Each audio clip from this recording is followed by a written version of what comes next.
Can we move on to part 3? Sure. Let's move on to part 3. No. Okay. What all have we said about Odium? Oh, yes. Well, we need there's to a talk big about... Odium conversation, but if you want to have it now, we can have it now. I want to talk about... So, I took notes here. All my Odium notes happen in Chapter 57, because I'm going to be honest, I didn't write down dick for anything past Part 4. Sure. I just ran through it. And I realized afterwards that I ran through it. I'm like, Well, you were also no. sick. I was. Mm-hmm. I thought I wrote down what Odium looked like. But I guess I didn't. Top of my head, older man, crown Scepter, on top of his head. golden scepter. Golden crown. Shin eyes. Shin eyes. In my head, for some reason, he is Sir Ian McKellen. Okay. Interesting. I remember him being my described fan as casting. long white hair and beard, black mustache. Oh, black. I don't remember the black mustache. That's certainly not in my imagination. I always imagine him as Gwyn from Dark Souls. That's who I see. Yeah, a little bit of that, but way more put together. Mm-hmm. Very like the beard is smooth, not frazzled. Right. We're talking, prime Gwyn, not Dark Souls Gwyn. We can just have the Odium conversation right now. I guess, if you guys want to. Yeah. But this was, again, going back to the pacing talk a little bit. Like, this whole chapter, or this whole part was, we're just kind of getting point of views, we're getting a little bit here and there. It doesn't feel like a whole lot is happening. Everybody's gearing up to go to Kholinar, I believe. And then the part ends with Odium stepping up and being like, da-da-da. Hello. Hey, buddy. Hello. Because Yasna and Navani, this is what we didn't talk about. I think they were finally in one of the storm drains. Because he stopped doing it after Odium showed up. But, like, they were starting to learn stuff. I think they found where all the honor blades were left. Yes. They were watching Yeah. They were watching the end of the last desolation. Yeah. And they noticed, like, this was roughly the time that we learned that desolation started coming months at a time. Mm-hmm. And Odium shows up and he's like, hey buddy, hey, how's it going, friend? Let's have a chat. And Stormfather's crying. Stormfather is whimpering. Yeah. He is like a dog that has been punished. Like, dude. This is Odium directly interfering with one of the visions that the Stormfather is showing to Dalinar, which was foreshadowed in the very first vision that we saw at the beginning of this book. That we think is foreshadowing of Odium interfering here. But this is him coming out like just front and center to confront Dalinar about what's going on. And it really does feel like that. It feels like all right, here we go. Yeah. Like let's sit down and have a conversation. Let's talk business. And it's almost scary in that way. It reminds me of, it's scary in the way that the Joker is scary in The Dark Knight sometimes, where sometimes he could, at any moment, you kind of feel like the Joker could just pop off and do something crazy, and you're just sitting in a room with an evil god. Mm-hmm. Might be a dream or not. I don't know. He got here somehow. I'm scared. I'm scared for Dalinar in that moment, because what exactly is stopping him from just winning the fight right now? Right. There's nothing, as far as I know, there's nothing stopping Odium from just murking Dalinar right here. Yeah. And the only reason he doesn't is because he likes playing with his food. Mm-hmm. And I think because he wants Dalinar to be his champion. And he's been hyped up for the last 2 books. Mm-hmm. And I think it's pretty expressly stated, not here, but it's stated in this book that the reason he doesn't just win is, like we've said earlier, he's trapped here. Mm-hmm. So he needs to make some sort of deal. But it's so interesting, too, that maybe he doesn't. Because Honor's visions tell Dalinar, he's like, hey, he's given into champion bouts before. Because all it costs him is time. Because this is the easy way to get past him. And at first, Dalinar, which is totally understandable, Dalinar, he tells himself, the soldier in him tells himself to get it together, man. And he's like, well, how about you just leave, Odium? And bro's like, bro, man, the way Odium talks, I quoted it as, don't fret so. These things must be done properly. I will go if you release me, but only if you do it by intent with a capital I. I'm like, Brandon, you're doing things here. You're giving us information. These are things that clearly we don't know what this means yet. But like, there's clearly a important meaning behind this. Mm-hmm. There's a lot of... So the way I vibe with the whole intent thing is... I see it pretty simply. Who knows if I'm right? You are invested if you can suck in Sunlight energy, and stuff, yeah. some kind of energy. Whatever the magic system is. I take it as whatever the magic system is across the world. When Kaladin lashes, that is his intent. He can use it as... His intent is to use the thing. So that implies that some manner of radiant power, something on that level, is what is keeping... And I just think it's Odium really here. interesting that later on in the book, Dalinar sucks in the thrill into that ruby. Do we think that is a bondsmith thing? Yes. Okay. I think that is a bondsmith thing. I never... He wouldn't talk to anyone else like that. He only is trying to convince Dalinar, and Dalinar is the only bondsmith. So are we thinking that Odium knows Dalinar is basically holding the keys to his prison? Well, that's interesting. Now the way that you just said that makes me think that bondsmith can only be to honor, is the way you just said that. Or the way I just took that. Okay. Huh. We know that... I assumed that bondsmith, there could be 3 of them because there are 3 gods on Roshar, but I never thought any further than that. As far as we get, as in this book at least, that it is like established, he's having a conversation with... I think I mentioned this earlier. He's having a conversation with Stormfather, and he's like, so there are 3 bondsmiths. You, cultivation? Mm-hmm. And Stormfather's like, no. And that's about as much as we get. Yeah. Yeah. So Odium comes into this vision to talk business with Dalinar because Odium wants to leave the Roshar system. But not before he kills cultivation. He wants to kill cultivation first, and then he wants to leave. But yeah, there seems to be something keeping him here, and he keeps trying to catch Dalinar in like wordplay to... Perfect man to do it to. Very devil as well. Yeah. He's trying to get him to agree to like a competition or a tournament or Sort of. He sort of does. Dalinar recollects himself and challenges to a competition, and he denies it outright. Yeah, he's just like, oh, that's fun. I refuse. He's like, would you bet this whole planet? Would you do that? And think about it. And Dalinar thinks about it. He's like, before you answer, I'm gonna tell you no anyways.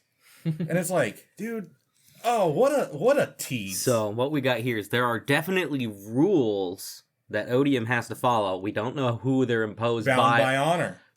Maybe. But why exactly would Odium be bound by an oath? No, I think that's the way he's gotten trapped somehow. Well, why like- would he be bound by an oath? What about him?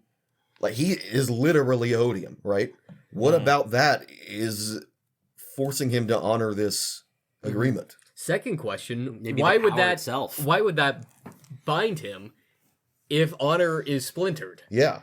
How and I don't know the answer to So, that. Is if I remember correctly, there is a old fantasy series where the magic in that world is promises. Right? Like casting fireball is like making a I promise. promise to make you on fire right now. Yeah. And so there is magical power in promises.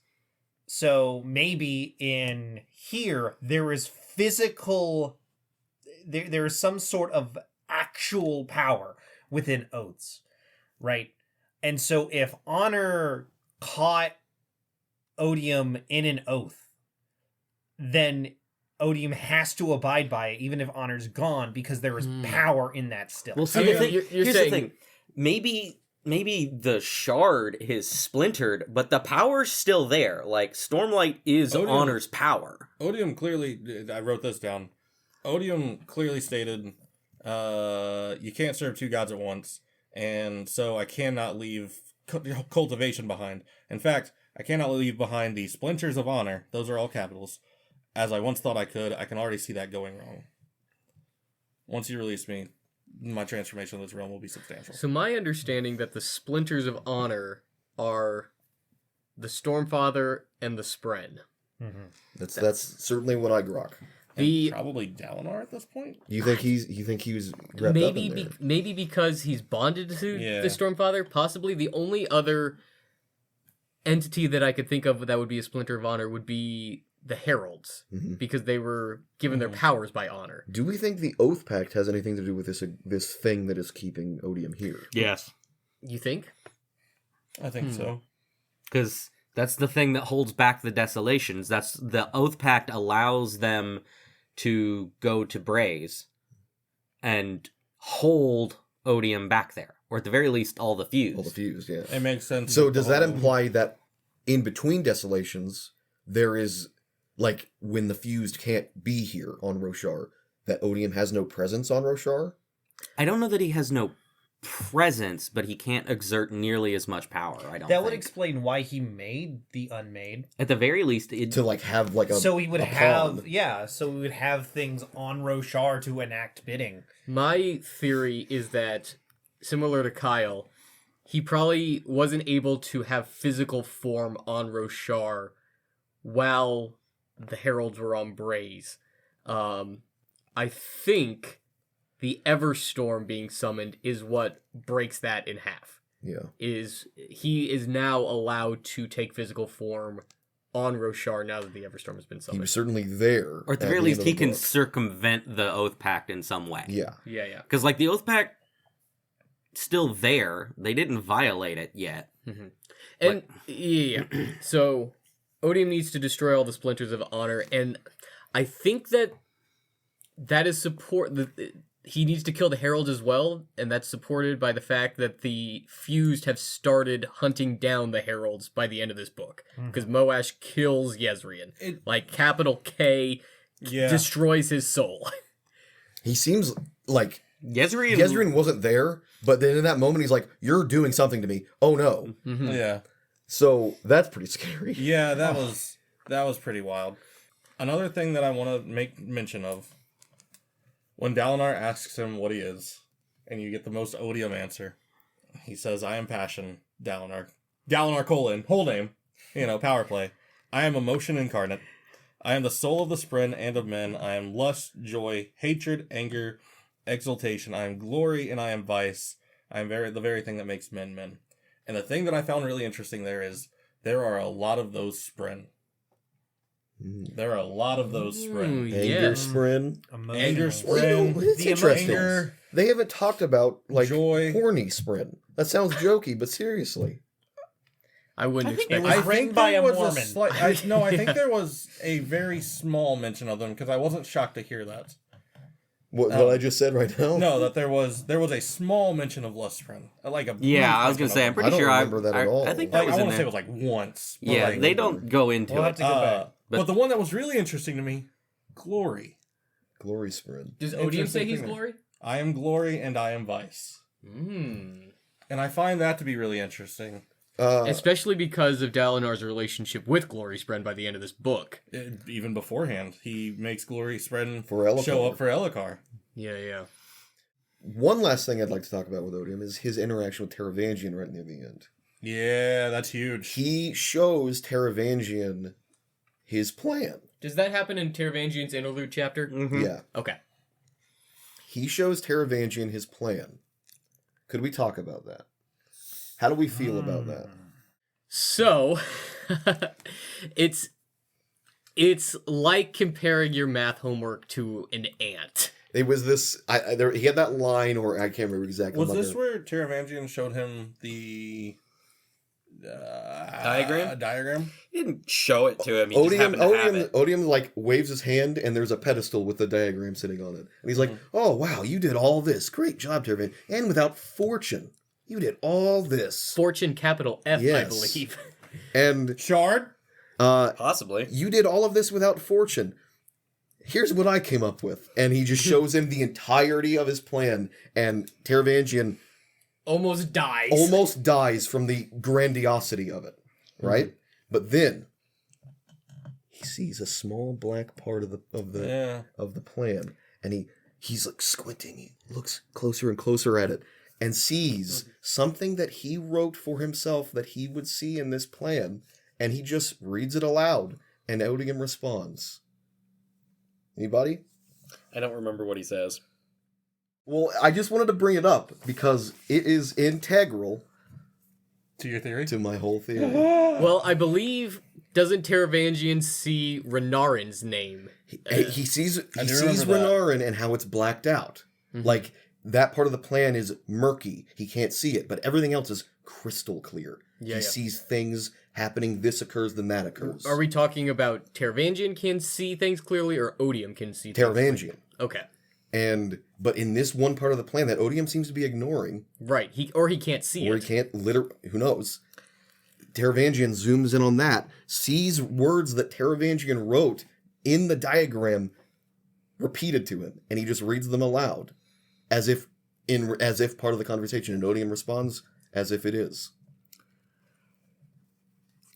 So He makes a deal with Yeah. Odium. That's what he wrote to say, like, this is like the seeds of a deal, it seems, that maybe we don't have to, maybe not My all kingdom. of Roshar has to be saved. Right, we can save my kingdom. Because Taravangian's whole thing was, let's go be friends with Dalinar. But, like, the thing is we know we're not going to be able to save everything. Let's try to save what we can. What does that imply to you guys, that this one little section of the plan is seemingly unseen by Odium, even though he made it? I'm at a loss here. I'm not sure. I know. Do you want me to go into it? No. If you have an idea. Do you have concrete answers? I have, at the very Or least, theories? well-supported theories, I would say. I don't know if I want to hear it. Okay. I might want to walk away.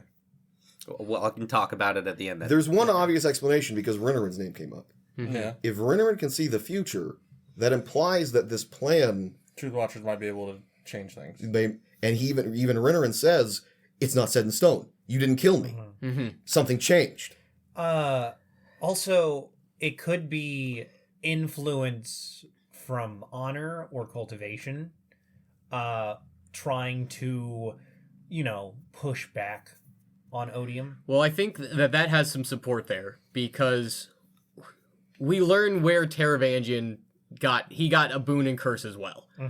And The way it's presented is, like you're saying, is Taravangian is kind of getting one over on Odium right now. He was capable of doing that because of the boon he received for capacity from cultivation. right. He asked for capacity and compassion.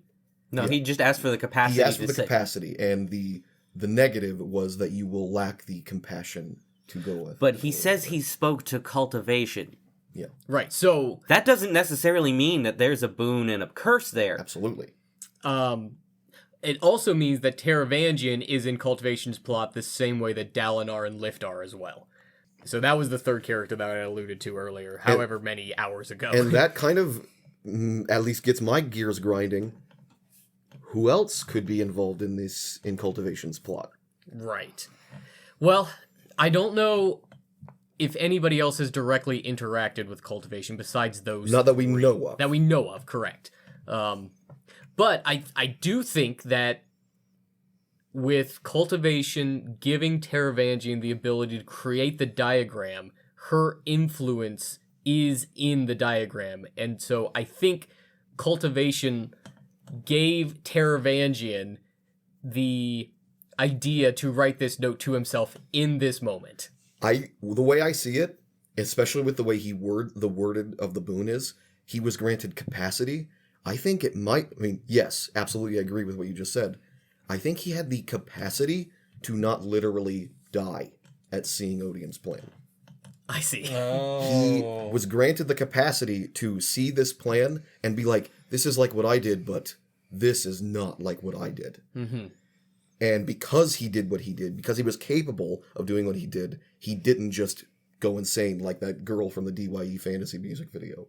Right. How do you guys feel about Taravangian's deal that he makes with Odium? Underhanded. That. This is where I thought, so this is Odium's bondsmith. Oh, interesting. Because, Okay. just, I thought, I don't know, it's just, this is the beginning of them, like, it felt like it was supposed to be Venli. Yeah, Or at Vinley least- has seemingly abilities that are very similar to Dalinar's, where she can like learn languages. But Mm-hmm. but then we get the big reveal that Odium was the god, the human god, and it's like, oh man, now if he gets a human on his side, maybe we can actually see like how he can actually invest people. It does make me think that Taravangian is one on no one's side. He's on his own side. Yeah, He's he's on his own- he's for the safety of seemingly Carbron. Well, here's the thing, right? We have already seen him expand his territory. Because now he's no longer the king of Carbronth. He's the king of Carbronth and Vednar. So are you saying maybe he'll do like a... So what I'm saying is that he's going to make plays to become king of Roshar. And So- like the deal will be spare my kingdom? yeah, But he like because makes these are now moves to... all my people. Oh, like Yeah, this was the deal we made. Hey, guess what, buddy? they're This all my whole thing people is now. mine. Oh, yeah. I think, now that you mention that, I think he, that was his plan. He was always going to make a deal with Odium because he gets disappointed that he only gets Carbronth. Yeah. In the diagram... Because Odium calls him out on that. In part... You probably remember this. In the first... No, it must be the second book, because that's when we were seeing the diagram. One of the epigraphs is... from the diagram is, you must become king, capital K, period. Of everything. Of everything, capital E. Yeah. I started off like, oh, I love him, and then it was, oh my god, he's a monster, and then it's like, okay, I'm not sure if he's doing good or bad, and now it's just like, okay, he has a plan, I do not trust it, but let's see what happens. I think at this moment, Taravangian is trying to do the best he can in the worst possible situation. It's you said it was underhanded what he did, and I kind of agree. Yeah. But it's like, what else are you gonna do, man? True. You're We're in a facing big- off against the world Immortal beings. apocalypse, yeah. Honor's dead, you don't have to abide by that. Like Right. he already outthought you in. He's like, I can save my kingdoms. I can save Carbronth and Vednar, and then maybe I can play for the rest of the world. And Odium already cut him off. Like, nah. I know you were gonna try that. You get Carbronth. Everything that has been like ultra powerful up to this point keeps being dwarfed by Odium, right? So like, here is the Stormfather, right? This big godlike being who controls this storm, whimpering at this dude's presence. Muzzled and thrown in the gimp chest. Here's this. Here's this. I've never heard Chris laugh like He almost threw up. That's what it sounded like. He reminded me of the clown from The Simpsons. Oh, yeah! Here's this Krusty! here's this plan that we cannot conceive of because it's just so elaborate. Oh my god, it's nothing. It is literally a child's maze in comparison. Yeah. Or even like, here's this crustacean scientist, Venli, who has all these machinations that she's Crustacean doing. scientist. Yeah. Who has all these like little machinations she's doing like to get her people powerful and win this war. And then it's just, no, I'm gonna show you like existence and a bit of my power, and you're going to be like scarred for life. Like, it's he works. Odium works, and I'm here for it, and I'm dreading it. Odium's plan and Taravangian's diagram aside, just mentioning Taravangian made me want to say this.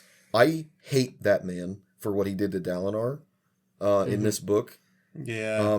Like, it's a political play, but on top of that, Dalinar, we see his thoughts. He was, like, growing a rapport with Taravangian, and the man has no friends. And he's, like, getting a friend with Taravangian, and Taravangian's just like, Well, I heard that this guy said he was High King, and I heard that, and it just, Well, I say. and it just ruins this budding alliance for nothing. It's well, I think it's. I don't think it's for nothing. I think To him, it's not for nothing. Well, yeah, because- ultimately it was though. Well, yeah, for ultimately yes, but from Taravangian's point of view, he's like Dalinar's gonna screw this up. Yeah. He doesn't have the diagram. He doesn't have capacity. He's just a guy. Yeah. And it's like, yes, he's a main character, and he's a great individual. But from Taravangian's point of view, he's just a dude, and so he needs to get him out of the way.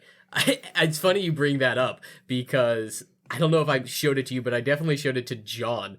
There's one quote in a Dalinar chapter where he's like, "Well, if I don't get anybody else, at least I'll have Taravangian by my side." And I just sent him the Michael Scott gif of him just going, God damn you, Taravangian. I don't hate you nearly as much as I do Moash though. You're still yeah. cool in my eyes compared to Like him. you can see where because Taravangian is coming from a place of the necessary evil. Like, I have people I'm trying to protect. Road to Hell. Yeah, Road to Hell is paved with good intentions. Moash is just spite. Yeah, he's like spite given form. and it's petty. Yeah, in it's the, petty spite even. in the grand scheme of what's going on here, what's at stake. So I hate Amaram Well, look, Betty. He did it. because of that. So I'm gonna say I hate Taravangian too because of that. Sure. Like, I don't care how good your intentions are. I am not a Taravangian stan. I'm absolutely fine with people hating Taravangian. I think you're supposed to. But Yeah. But he's not. He's also not unsympathetic. Right. Hate him as a person, not as a character. He reminds me a lot of Littlefinger from Game of Thrones. You're gonna have Sure. to help me with that one. Always conspiring, always having deals behind Is that the everybody's bald back. guy? No, No. Tiny PP owns a brothel. He's the foil to bald guy. Oh, okay. They're both schemers. This bald guy's the spider. Apparently, there's a theory that it's a joke theory that the bald guy is a mermaid. No. Great. Okay. It's Never seen this the before. foil there is that, like, Varys, the bald guy, is actually scheming and planning, and While he's a mermaid. sure, and Littlefinger just, like, acts on chaos to consolidate power. Opportunistic. Yeah, he's not planning. Schemer, optimist. He just takes advantage of other people screwing up. We've been circling around something with this Odium talk, and I think it might be time. Okay.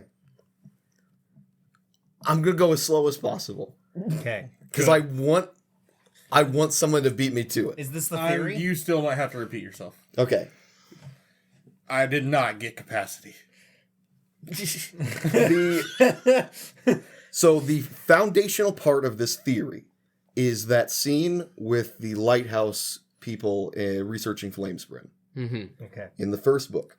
Where, when they measured them, the flame sprint froze. Like, what I grok from that, and what seems to be is what is attempting to make the reader understand is when a person knows how big that flame sprint is, how tall or whatever they were measuring, it ceases changing and becomes what they know it is.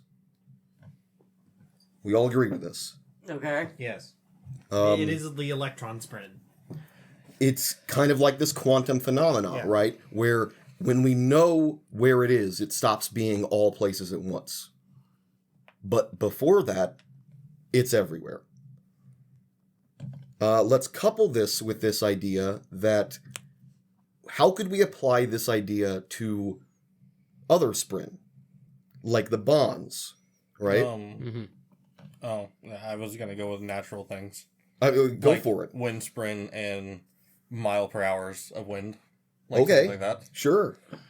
Let's say we know that we are on the second ideal. Did we get there because we are that level of Like it's being measured. like it's being measured? Is it that, like the note said that I had, Dalinar asks Evie if men can change like Flamesprin can change. With my theory in mind, this could be spun in a way that suggests that men are mutable and change until bound by an oath. Maybe that is what the oaths that Radiants take are meant to do. keep people from being mutable, or to set the changes in stone for the future. Kaladin has seemingly changed for the better, or maybe it is more accurate to say that he has become more of who he has always been, thanks to his oaths. He's become more defined. Yes. He's become more defined, but he's still questioning them. He still has ideals to speak then. But he still has superpowers, regardless of whether he's questioning them. That is set in stone. They can be taken away if he renounces his oaths, like we saw in Book 2. Yeah. Let's get bigger. If the Stormfather is a Spren, does that mean he is also bound to this idea, this almost quantum idea of, if I know what it is that why he is a storm? Because I know that the Stormfather is a storm. Everyone on Roshar knows the soul of the storm is the Stormfather. Mm-hmm. That might be why he is so reticent to change, even when Dalinar asks him to, is because, I think we're onto something here. With this in mind, and I will admit that this whole theory together is making at least one rather large assumption. But I think the things that are leading me to that assumption are set in stone, and we'll get to that. With this in mind, this idea that these rules apply, if they even do, if somebody, an agent like Odium, knew that these were axioms, that these were truths of the world, how could he use it to manipulate the world? Mm-hmm. So we know that Odium either unmade or straight up created the unmade. And we also know that one of the unmade is The death rattles. directly responsible for one of the death rattles. Mm-hmm. If we were to suppose that this is all part of Odium's plan, then is it not logical to assume that maybe these death rattles are part of Odium's plan? Maybe Moloch... Like a way to measure it? Maybe Moloch is like a computer that is measuring future outcomes with this capital F fortune, whatever that means. And when Odium sees a measurement he likes, he records it on his plan. His plan is not a plan, it's a schedule. It's a ledger? This will happen, then this will happen, then this will happen, because that's what Moloch said is going to happen. And Moloch stops changing shape because he's a Spren, just like all the other Unmade. And he stops changing shape and seeing different futures because it's been recorded, because it's been measured. Oh, interesting. So Okay. he can schedule things to happen. However, if another agent, like Renarin, can see the future, that part of the plan becomes more mutable because another agent is in the picture now. Right. They can change things. Because knowledge of the future allows you to act upon it. With that in mind, that implies Cultivation obviously also has access to this power because she was able to grant Taravangian this ability, and that circumvented Odium's plan. Mm-hmm. So, that's the theory. That Moloch is... that this plan is not like I'll be devious and I'll make this happen, maybe I could twist a few words. No. It's a schedule that he has set in line long before the events of it took place. Yeah. But why only through death rattles? I don't think it's only through death rattles. I think that's just a How happenstance of people being able to See it. see it. Oh. Like that's just a side effect. Similar to the thrill. Like when Nurgle moves, the thrill moves with it. When Moloch moves, the death rattles go with them. It's just Okay. like a side effect that these mortals at the edge of death. I have a theory on that. I have a theory that when the This reason... man's cooking with olive oil. So the implication, Peanut oil. if this is the case... I'm allergic to those. This is about to be a deathly theory. If this is the case, that what I just said is the case, is true, then there are a lot of death rattles that involve Kaladin. Like, directly. Mm-hmm. Reference him and the events around him. That implies a big thing. That Kaladin is a core facet of Odium's His plan. Yes. But also, maybe what is occurring with these death rattles is what Taravangian saw. So these people, at the edge of death, see Odium's plan for the briefest of moments and go mad. And all they can do is recite a single part of it. Yeah. And the reason he was granted the capacity to not do that. Okay. To be able to see the plan. Because that is a Not core, apparently, a core facet of Cultivation's plan. That he not go insane and also be aware of this plan. Mm-hmm. I like this. I really like this. See, when it was talking about measuring Spren and locking them in, I didn't think there was anything bigger to that until we got the heat fabrials, which to me is just a fire Spren locked in there, and then you crank a thing to set it at a certain amount so it grows and you get heat at that amount. And I'm like, okay, that's cool, that's a little thing. And then you're like, no, Chris. What if you do it with big stuff? I will admit that the reason that's a fundamental part of that plan is when I read that first book, I'm like, why is this in the book? Mm-hmm. Why did this just happen? You could say that with a lot of those interludes, but at the very least, it built something. All that built for me was, oh, you can stop a flame spin from changing shape? Who are these two random people? Are they important? What was the point of this chapter? And it stuck with me because I like this idea of the quantum phenomena behind Spren. I like the idea, so it stuck with me throughout all of my reads. And when I got to the third book, that's when all this went click. Well, yeah, I think I noticed the Dalinar quote that you said, that can men change the way Flamespren do? And it feels like that is a callback to that interlude. Absolutely. Like there has to be something important here. So that makes me okay. So we bring up the thought of like, do Windspren make the wind, or are they attracted to the wind, right? And then like, but then we have like Fear Spren, right? So if Fear Spren help inspire fear, right?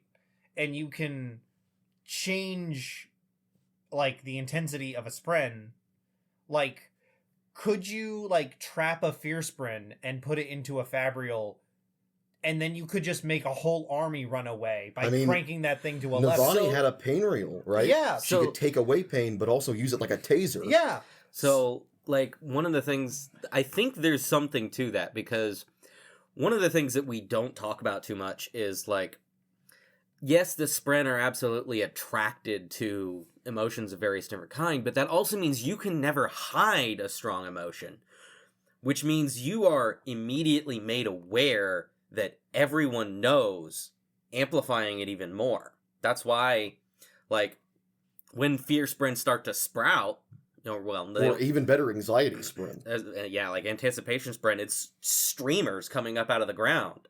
It's like, well, that's gonna make you more anxious. Yeah. When you can see your fear right in front of you, and everyone else can't. Like, shame sprint just showing up. Like, normally you now can everybody knows you're embarrassed. Right. Oh god. That's interesting, because now that makes me think, do the Windspren create the wind, or are they attracted to it? It might just be both. That's what I'm saying here. Okay, here we go again. We talked about this a little while ago, well before we started recording. We see concretely in this book, anger spren eat anger. They eat fear. They eat whatever the spren they are. Who is to say, like, before a human showed up, what was it then? Well, the emotions still existed. But, like, were they, like, how can you eat a dog's anger? Mm-hmm. Or if they were to, like, it's the cyclical Ouroboros. They are eating anger, and so therefore they are anger spren? But anger spren eat anger. And they turn into anger spren? And anger spren eat anger. Yeah, it's just self-reinforcing. It's just this idea, I think I'm right. I think I'm correct. I kind of hope I am. Obviously, I hope I'm correct. But for the sake of being surprised, like the big twist reveal, I hope I'm not. I want to be, although, let me set this straight. Obviously, I want to be right. Obviously, but it's so juicy and gratifying to see at least little parts of it be like, oh, you caught on to this? Mm-hmm. Even if the whole thing's not right. So what exactly is the theory then? The theory is that I can't go to the full implications of it because we haven't got to the book 4 yet. But the theory is that Odium's plan is a schedule, not a like a diagram like the Teravangian wrote. He is setting events in motion rather than saying like, if I make this happen, then maybe I could do this. He's not playing chess. He's watching. He is editing. Mhm. I would argue that's the same thing. Like, if you can predict what someone will do if you do something, if they are not aware of what your actions are trying to precipitate, is that any different from you just being able to say, this is what's going to happen if I do this? I think that's specifically why he calls out, you did all this without fortune, even. Because that's what Taravangian was doing. He is on the cutting room floor. He is cutting together the events as he is editing it together and seeing how it plays out, sees fit. Because he's predicted things. But Taravangian, Well, he's not the one that's predicting that's them. my theory. that's what I'm saying. Taravangian is predicting it. He is so smart. He has the capacity on that one day to lay out the entirety of his schedule, his plan. I shouldn't have used the word schedule. What he thinks could happen if we do this and I do that. He can analyze all the pieces on the chessboard and predict where they're going to move. Yeah. Whereas, And additionally, he can predict he knows the other players in that moment so well that he can predict what their moves will be. But think about how. but that's what Taravangian's doing. Yeah.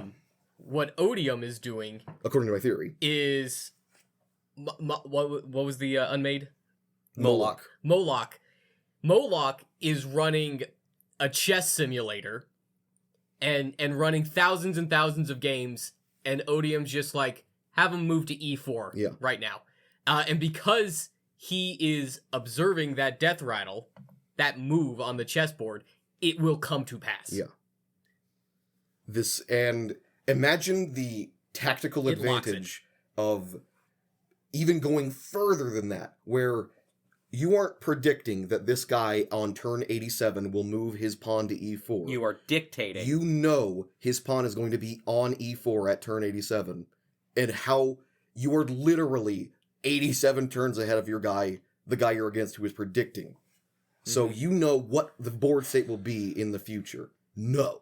You are not setting it up so that it will be that way. It will be that way. Like I said, you're dictating what the future will be. Not. And so who knows, if this is true, who knows how far ahead, and he strikes me as the kind of guy who's pretty overzealous. He's probably really far ahead, and I kind of like the idea that he's also disregarded this part that he can't see. Because it's all the way back there. And I mean, that comes to haunt him, I guess, specifically in this book. Yeah. Where Taravangian has seemingly got one over on him. I think then, I guess, what causes Dalinar not to fall? Oh, it's because of Cultivation's influence. Cultivation's influence. Okay. Yes. Because I was going to say, I don't think this is limited to Odium. I think this is something that all of the shards would be able to do. Because how else would Honor have been able to trap How it? else would Cultivation even interact with this plan? I think they're all playing that game. So I disagree that I think he's laying in a foundation that is immutable. I think he's just doing the thing where if you can read far enough into every step, you can ensure that when action is taken, everything else falls in line. You're not like locking it in. I disagree. This might also be why Odium is still being bound by Honor. Is maybe Honor and Cultivation lock something in like this. Yeah. But as I'm sorry, just real quick, this doesn't go against the theory, it's just one interesting thing that the implications of this theory, I go wild. In this book, Sha-Not says to Shallan that for some reason he thinks Shallan is an Elsecaller. Why in the world would he think Shallan is an Elsecaller? Well, they She share a pretends to be surge. an Elsecaller. She does pretend to be an Elsecaller. What I'm saying is, if he has it all set in stone, how would he not just know? Why would that get over him? And that tells me, if this theory is true, that means her being a Lightweaver is something to do with somebody's fortune influence. So you're saying Ja not says Odium thinks she's a Lightweaver. Okay, Gotcha. Oh, let's call her. Yeah. Odium thinks she's an Elf Scholar. So I'll put the thing I was gonna say on a back burner. So Shallan in a future that could have happened probably killed Pattern. And because she is a ward to an Elsecaller, the thought is that she would be picked by an Elsecaller Spren Or to become an Elsecaller. Or at the very least, be a squire. Yeah. She'd be Yasna's squire. Yeah. That is probably the future that has been seen and recorded. So, but what I'm implying here is that if this theory is true, that implies that something, maybe cultivation, had some influence on her being a Lightweaver. Mm-hmm. Because Odium does not know that she's a Lightweaver. Mm-hmm. That'd also make it more understandable that Risha Fear would be more scared of her, thinking that maybe she thought she was an Elsecaller too. And then seeing Lightweaver abilities, they share a thing, but and then the other thing I wanted to say was it reminded me of The Matrix. There's that scene where he goes into the room and it's like all the monitors and they're all like running different things that are happening. And it's literally how you're describing it is like, all right, I like this outcome, pause it, and then all the other ones like turn onto that frame and then start playing again from that moment. And then running different things until he's like, all right, this one. Oh, that's how you interpreted That's that? how I'm interpreting that. I'm more that makes sense. I'm more. That's not what that was. I'm more I don't care. interpreting it as like Odium wrote down what his plan was, and then he has Moloch cause humans to observe it, and the observation of the plan through the Spren causes the Spren to create what he wrote down. Another further implication of this being true is, what does this mean for Kaladin going forward? That he is this... Every single thing that has occurred with Kaladin seemingly has been exactly what Odium wants. So I would immediately go to say, we have Renarin, we have Cultivation playing the game, we probably have other shards we don't know about that might be influencing things. Well, to push against what you might be saying, what I mean is these death rattles in the first book are specifically calling out things that Kaladin is doing, even his triumphs, his failures, all of it. Odium is very aware of Kaladin, and that's not even implied. Like, the whole reason they pick Moash is because they know he has a bond with Kaladin. And this puts me on this line of thinking that it puts this hidden violent nature inside Kaladin under a different light. What if it has been, for lack of a better word, surgically placed inside of him as part of this plan? Right. Similar to... But to what ends? If somebody messed with Shallan to force her to be a Lightweaver, in the sense that he also messed with Kaladin, or multiple shards mess with Kaladin, maybe Honor and... I mean, well, Honor's dead. But there's splinters of Honor. Maybe something happened there. Yeah. Okay. That's the whole theory. I I feel pretty great right now. I love it. I've been fairly open about my idea that Kaladin has been influenced by Odium his entire life. If not Dalinar, I think Odium would pick either Dalinar or Kaladin to be his champion, whichever was most opportunistic. I think in this book, he was going to go with Dalinar. Dalinar overcame that.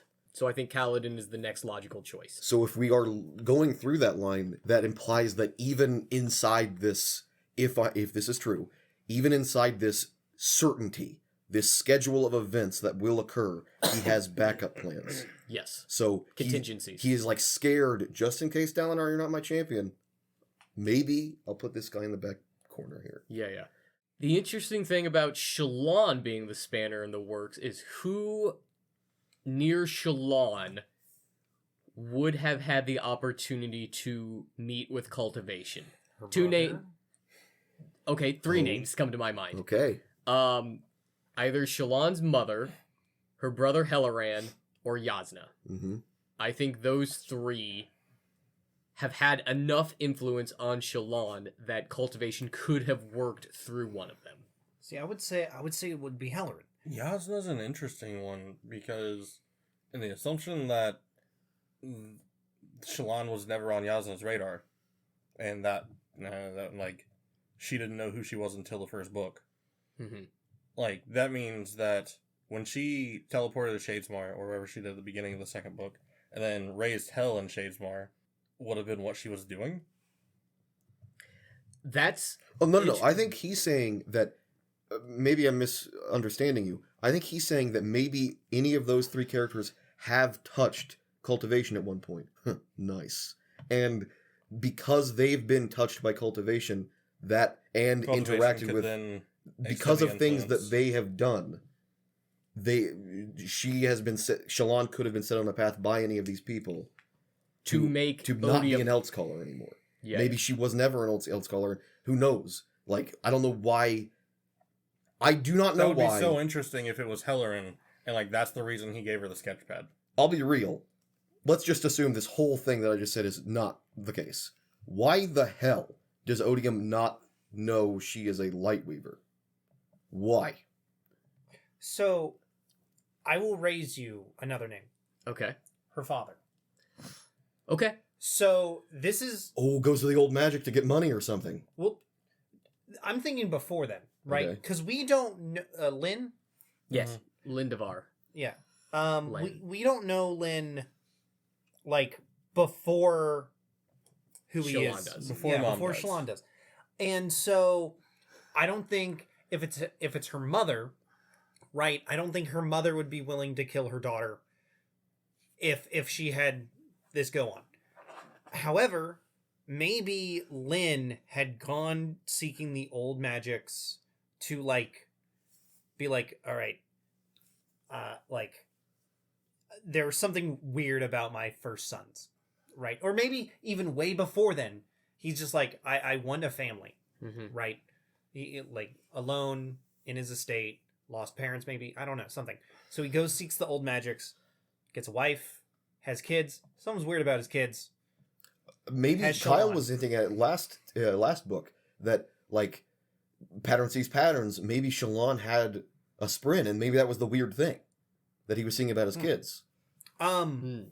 And so maybe he had gone seeking the old magics for a family, got that family, and then that's where we could have an influence of Shallan Yeah. come in from cultivation of like, okay, I'll give you your family, but one of them's mine to use as I see fit for my plans. Okay. A little like and then her abilities, because she's the bad Very guy. witch-like.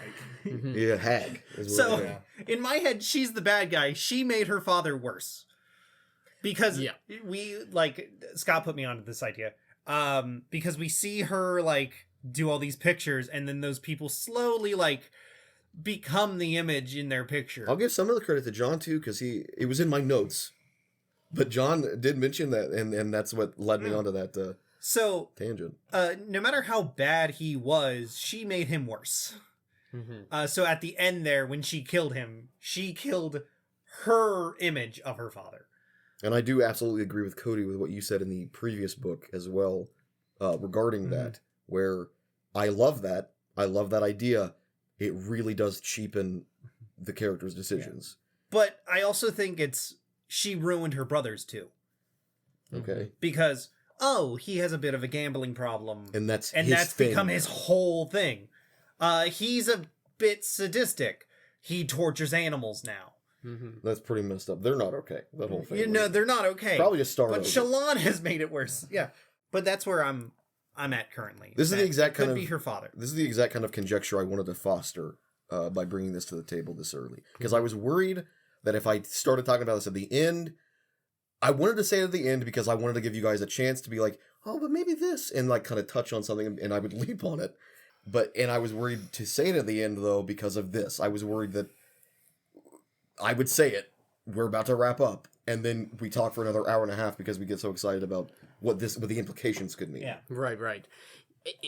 It does rely on a pretty big assumption that any deviation from Odium's plan is a result of cultivation. Or just anyone with the power of capital F fortune. Gotcha.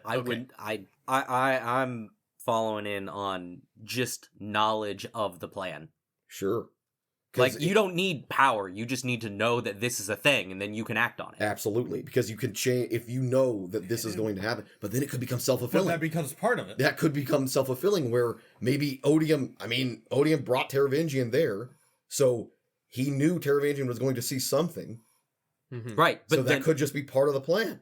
yes, but the trick is Odium not knowing. We don't know. That's the thing. Right. Because we know that at the very least, to Teravangian's eye, this little black part, Right, Renarin. Renarin, maybe, Shut up. maybe something else. I don't know. Renarin can see the plan. I don't know Can about he? that. He can see parts of it. He talks about seeing a stained glass. Right. Mhm. He can see parts of it. He Do you probably think that's can the also- plan? He can probably Yeah. also see more than any Truth Watcher could have seen. I don't because think most his is a truth corrupted watchers spread. I don't think most truth watchers can see the future. I felt they could because I remember one of the epigraphs being somebody I assumed was a Truth Watcher Mhm. that was like, "Oh, I need to be quiet about this," but I don't want to make sure they don't hear this. But I Saying saw this something along coming. the lines of like, yeah, I saw what was about to occur and I couldn't. So, okay. I thought And it was I think it was an implication of the recreants. yeah. I thought though in part 5 we learned that he wasn't a truth caller, A truth watcher. a truth He's- watcher. so- because his spren is It's a void spren. It's like what Cody said in part 2. He is a truth watcher asterisk. Right. Yeah. It's John not Ja'anat corrupted his spren. He has Okay. the same kind of spren that Truthwalkers bond to, but his has been corrupted by the Unmade. Corrupted Okay. by Odium. And we don't really fully, even I am willing to say that I don't fully understand the ramifications of that. Right. I don't True. know what it means for that Corrupted by sprin. Ja'anat, who claims not to be of Odium. Oh, interesting. Okay. One of the children rebelling. It gets really interesting then. Well, so I think that's pretty explicit because Ja'anat asks about her son. Yeah. So I- she I Tells Shalon assume to talk to her son. that's referring to either Renarin or Gliss. I would assume Gliss. That my head goes to Gliss, but I think it was you just pushed forward with this idea we were talking a while ago. There's an epigraph about like a Windrunner or somebody that goes off and gets busy with an Unmade. Nice. great. So Uh okay, Oh, so you're saying a then literal- executed. A literal child of That's why I'm like, like oh there gross. there is a emotional The bug person. thing that happens. no, I'm just imagining just all of the Silladin shippers are just going Please, crazy. no, please. see with okay, so maybe by corrupting him, it means so if Moloch, right, can see the future, and so can Truth Watchers. Mm-hmm. Maybe there is.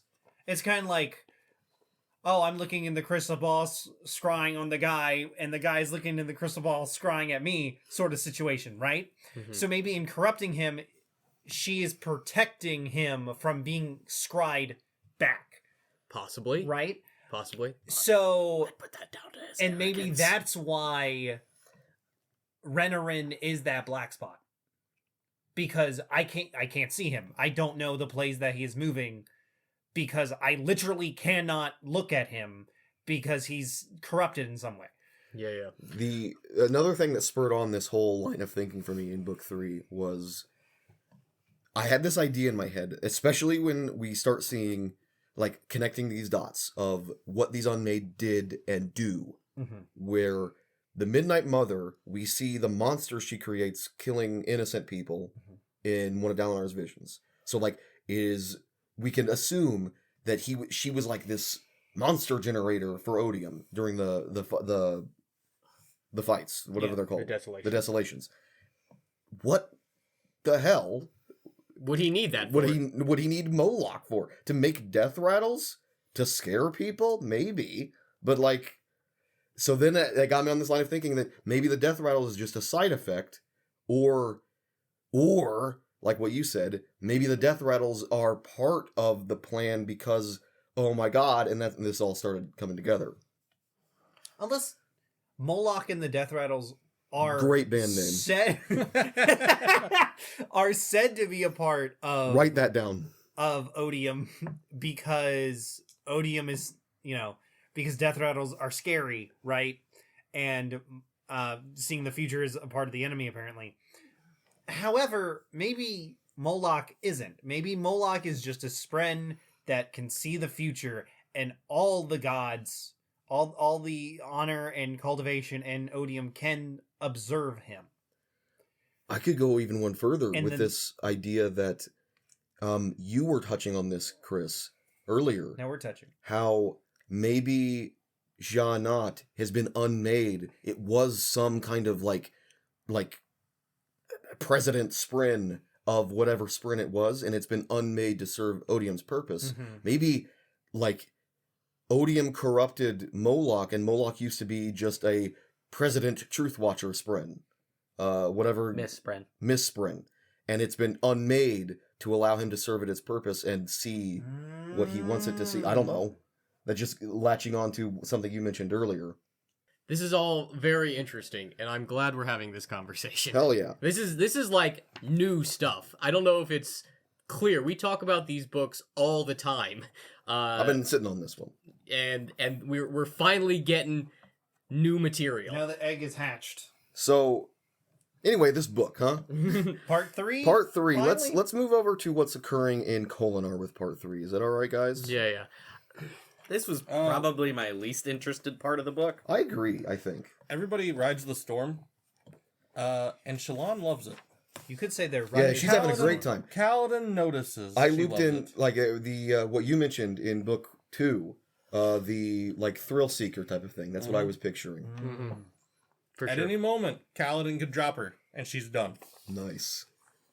Could have saved the book. So I don't have The book a would have ended right there, because they needed her in Kolinar.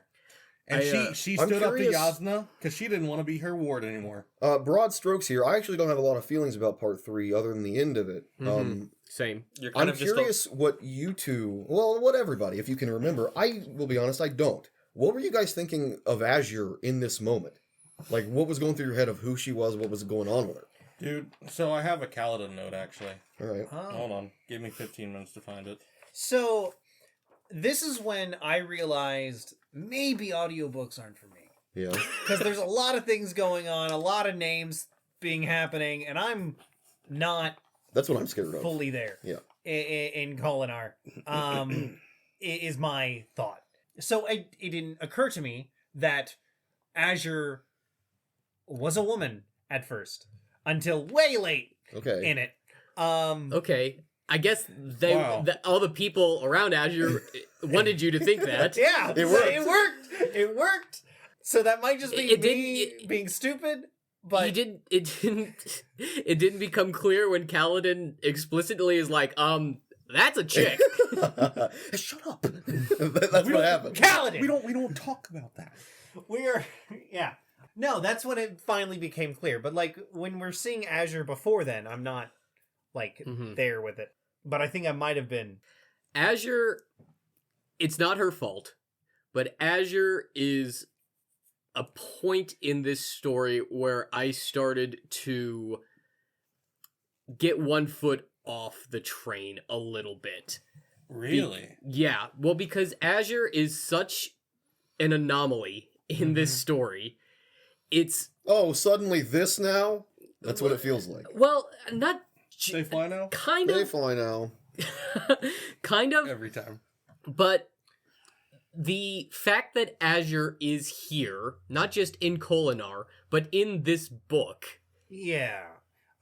throws things for a loop for me a little bit. So I know this is in part 3, it's in part 4, but I'm bringing it up now. Azure's not here for me, right? Azure She is- just stumbled into the room Well, no. It's not on her way somewhere else. I don't think of her that way, and it makes me kind of hate her. she is meant for people who's read Oh, other parts of the Cosmere. Yes. She's not for me. She's not supposed to be here.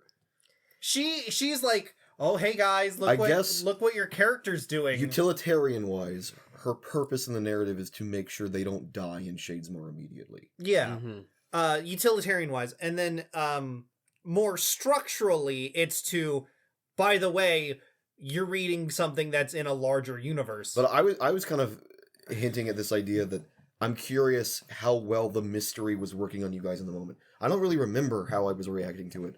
Like, the furthest I can come is, like, I was thinking maybe she is someone who somehow knows Radiants exist and is pretending to be a Radiant, and that's why her Shardblade is weird. But then it's, like, really weird. Her Shardblade is really not the same. And I clocked somewhat that it reminded me of Nightblood. Yes. Like I like, Sword as Demon. soon as as soon as she like whipped it out, Nice. and like the cloth went around her hand, I was like, there's stuff here that we have not seen Do you once think in this book. That would help. Like, why doesn't Zeth just do that? That seems like a great plan. Wrap a cloth around his Yeah. hand. Oh, I took it as it was wrapping around her arm and the blade itself. It wasn't separating the two. But- He was like, but it for was like what tying them purpose? together. Tying them together, or like Even Just I'm making confused by sure, that, like- because I haven't read Warbreaker. Warbreaker. I have no idea what's going on with the I wrap. guess for some reason I do. I just looked at it like, oh, dude, she probably can't be disarmed now, Okay. or something like that. It's yeah. In the purposes of this story, I sunk a little bit when I saw Kaladin treat her like he did Amaram before he lost hope in Amaram. Yeah. Mm. Put her on a pedestal. He Yeah. immediately put her on a pedestal. Thought it was gonna fall. And I'm like, bro, I was waiting for somebody to do this. I thought it was going to be Dalinar. But Dalinar never seemed to feel the same kind of way. It Yeah. felt like a different relationship. And then, like, I also, a thing that I noticed, Fatherly is what I would. other Yeah. than when he summoned Syl during the fight on the wall, other than that, Syl was noticeably not present whenever Azure was there. Mhm. Well, I imagine. I can't remember if this is me putting my thoughts into it or if this is already stated. I think she was scared of Azure just because she didn't know. Nobody knows what the hell the deal was. Yeah. It's tricky. Like the song. In general, Azure is an interesting character, and all the stuff that I know about Azure now, I did not know on my Reading the first story. read through, and so my opinions of her on my first read were probably a lot more positive, or at least neutral, than they are now. And it's like, I don't know. Because I can tell you for sure on my rereads, I was just kind of annoyed. I wasn't. That's why I wanted your first impressions if you could remember them, because I don't really remember mine. I was annoyed because it was like, it was like what I just said to you, Cody, where like I'm barely having I'm having a hard enough time wrapping my head around this odium stuff. Yeah. Now this lady is having a sword that's not a shard blade. What is going on? And then she just leaves. Yeah. It's not really Azure's fault. Yeah. It's just, I don't know what it is. This is- I can't find my words. This is the beginnings of it getting big. Yeah. though. It getting Cosmere aware. Yeah. Yeah. And me becoming Cosmere aware is something I find a little annoying. And so with Wit at least pretended to be part of this world, and I guess Azure did a little bit. And I guess Xyle did a little bit, but all three of them It are was- very odd. It was a cool, like, because I went back and read Xyle's chapter, and I'm sure, Kyle, this is probably a thing where Xyle says something, like something about the green grass being sicker than grass or something like that, to Kaladin, and Kaladin's like, and this was in his interlude where he asked him to train him on catching a blade, Mhm. but Kaladin's like, what does that even mean? Like, he just didn't understand Yeah. it. And I'm like, oh man. Okay, like that's a clear-cut sign. I wonder if there were any others. I didn't take the time to read any Xyle chapters. But it was a like aha moment for me when they all know the same like sword dance, Mhm. and I'm like, and like they just all casually start doing it in Shadesmar. I can Because see they've that all been scene. trained by Zion. Yeah. I can see that scene so well. Like Adolin, of course, Adolin and oh my god, Azure Azure. are so great at it, and Kaladin's like, because they even say he messes something up and he has to reacquaint himself. So, in fear of bringing another reference to Star Trek, it's the Prime Directive Yeah. problem, right? Where Wit and Zyle, Mm. That's how we say it. They- That's how they say it. they Just were, wrong like, people. went they went into this world and took on a part to be in the world. Azure kind of just flubbed it and was like, "Yeah, I'm not from here." I don't even know if she really flubbed it. Like, she did her best, and like I wasn't aware. Like, I had some Well- suspicions on my first reread. Actually, let's back up a little bit. Maybe Kaladin learns how to world hop, and he shows up to another place. I quite honestly feel that's exactly how he would be. Well, part he sees a 4 place kind of messed fair. up. Yeah. implies to us that you don't learn how to world hop. It's like taking a train, but you just have to go through Shadesmar. Mm-hmm. There are just places like when this term world hoppers has come up a lot, and I was imagining it as like Wit just having some power to transpose himself between realms. Mm-hmm. But no, it just kind of seems like Shadesmar is somehow connected to where Zale and Azure come from, and where Wit goes to and comes from. Yeah. And it's like this, like it's like the Nether almost, maybe. Almost like the Astral Sea. Yeah. Yeah. Literally, yeah, That's why she's talking about going to the perpendicularity. That's the portal exactly. Portal to get back to the to get to wherever. Roshar. Yeah, To get to Roshar, but who knows how many other perpendicularities? dude, like they could go to like all these other ones. Well, all the she's- other shards. yeah. She's talking about To get to their world. cultivation's perpendicularity, and then they mention that Honor's perpendicularity was destroyed or something. it moves. It moves because Did it's. Do we know what it Bond is? Smith. Another reason why bondsmiths might only be an honor thing. Right. But that A Bond makes Smith- makes you think that all of the other shards in the Cosmere also have perpendicularities Yeah. that Yeah. you can travel through. They're just not on Roshar. You just But have what to does- travel through Shadesmar to get there. What does that mean? Because the way Shadesmar works in my head is it's a 1-to-1 recreation of Roshar, Yes. except for that the land is water and water is land and land is glass beads. Mm-hmm. And The Sea of Glass. So go ahead and finish your thought. just what does that mean? Does that mean I could walk from Roshar to where Azure is from? As far as I know, yes. But I don't know any more than you. Well- Because Roshar is land surrounded by water, and then Shadesmar, water and land are reversed. Yeah. Or rather, there are beads where the water, or where the land is, and then there's earth where the water is. But I think there's also a mention of how the scale of Yes. the world is not the same in Shadesmar. It gets like It's Stretch- vertically compressed. Yeah. it gets Slight it gets, spoiler for the 4th book. They go to Shadesmar again. Wow. And they mention that Urithiru's, you can see all the lights in Urithiru, and it's like Urithiru is huge, but we see all the lights of the souls In this compressed. book, you see a So- picture of Urithiru compared to a chasm fiend, Yeah. and it's like, man, that chasm fiend's pretty tiny, huh? But And I guess what I'm Urithiru's saying up is in the that mountaintops. what I'm saying is that land is distorted in Shadesmar. It's not a 1-to-1 creation. So I just as far as I assumed- understand, if it just land all the way out, I guess you could just keep walking in a direction and get to another planet. Yeah. I just I don't know assu- how far that is, if it's stretched or compressed in the horizontal dimension as well as the vertical dimension. So I don't know if it's ever discussed. I've been under the impression that Roshar only has the one continent. Yeah. So Shadesmar could be flat for all I know.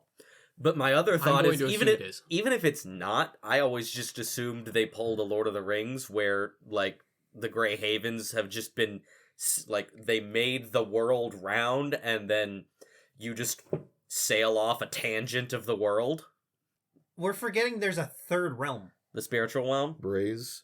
No, the spiritual. It's Oh. the physical realm, the cognitive realm, and the spiritual realm. Who's to say Braze isn't one of those? Raises. Maybe. But like maybe If it's a place you can go, maybe that Like is your Shadesmar. point of getting to other places. Okay, possibly. And then because Dalinar mentions that the spiritual world is everywhere all at once. yeah. Are Spren present in other book series? No, I believe Not they that I'm are aware of. unique to Roshar. Yeah. Interesting. So what does that mean? I have no clue. Do other book series have shards? Yes. So they don't have Spren? No. So that's an honor and cultivation thing? Yes. What in the world? Mom and Dad. No. Oh, I just. Oh. So slight spoilers for other books. Yes, I believe that honor and cultivation have used their shard-like powers to create both the magic system and the Spren. Shards on other planets have manifested their power on those planets in different ways. Okay. So maybe Shadesmar only exists for Roshar. No. I don't think that's Okay. true Okay. either. No. I don't think if that's so, the no. case, then that means It that- can't, because Azure is not from there. And she was able to get to Shadesmar. Well, Yeah, she's been to if Shade. by going through the theory that you go to the third place, the spiritual place, and then dropping Oh, okay. into Shadesmar, She doesn't and talk then about. dropping into She doesn't. I don't think she talks about going through the spiritual realm, does she? Alright, fine, whatever. It's we been a gonna- while since I read it. What were you going to say? If that's the case, Cody, about them making the Spren, then that means all Spren are a creation of one of those two. Or Odium. Or, yeah, because Yeah, they're or single Void void and Odium Spren, those types of things. But that would be him mimicking what they've already done. I think guess, so. yeah. Yes. This does. I don't want an answer, Kyle and Cody, and Okay. those who may know the rest of the series. Okay, I won't say Is it anything. weird that there's two shards on this one planet? I mean, we can That's in what this my thought is. in this book there are epigraphs. John's got this on lock. There are epigraphs from who knows who to who knows who, seemingly talking about shards inhabiting and how like honor and cultivation's experiment, as wrong as it may be to us, that kind of thing, implying Okay. that two shards is not normal. Okay. And that's in this book. That's not a spoiler. That's from the epigraph. John's got it. He's looking for it. These weird hippie folk making weird little spirits. Yep. For example, in the Mistborn series, on that planet, I don't know what shard inhabits that planet, but they have a magic system called allomancy, where they can consume different types of metals, and it allows them to control different Like allomancy. forces. Okay. So, and they always come in pairs. One is a pure metal and one is an alloy of that metal. So if you eat iron, then I believe you can manipulate gravity in such a way to pull objects towards you. And if you consume steel, which is an alloy of iron, you can push things away from you. Okay. And that's very What do they just like make it iron tea? so you have to be a Metal Mind? no, you have to be an allomancer, I believe is what they're called. Most can only consume a single type of metal, and so they only have a single power. But you have to consume like the physical metal, like eat it, and then it's like in your gut, and you burn it, and then you have access to this power. And then they have stuff like where you can increase your like senses. Like you can increase how good your eyesight is, how good your hearing is. I have an interesting question. And there are 10 different metals. Regarding you mentioned how all of these different series seem to have their own magic systems. Yep. Are any of these magic systems seemingly related to the fundamental laws of nature, like gravity or wind? I that only kind of have stuff? experience with Mistborn outside of Stormlight Archive, but in general, yes, I Okay. think. Maybe it's just the two that I have experience with that makes me believe that. Okay. Referencing my notes, I'm ready, Dad. in one of the letters, they mentioned that they were all supposed to separate and not inhabit the same worlds. Okay. Which I believe the two that have already been splintered, Aona and Sky, probably were on the same world. There are 2 different magic systems in Mistborn, so I don't know if that means that there are 2 shards on that planet. Maybe, maybe not. I do know the answer to that. Great. Cool. Anyway, Back to this. This is our last chance. Oh, I'm sorry. might have to read Mistborn after this. Yes. The I first wanna one's read really all of good. it. I want to read all of it. Something that does come up, and it's interesting that we brought up allomancy here, is because they get Kaladin gets like the trust of Azure, and Azure brings him down into like this secret tunnel. This lead-lined Secret room. tunnel! Is it lead? I don't know. It's not lead. What is it? It's aluminum. Oh, that's right. Which is apparently Shiny, they said. incredibly And rare. it was given to them by Wit. It was given to them by Wit.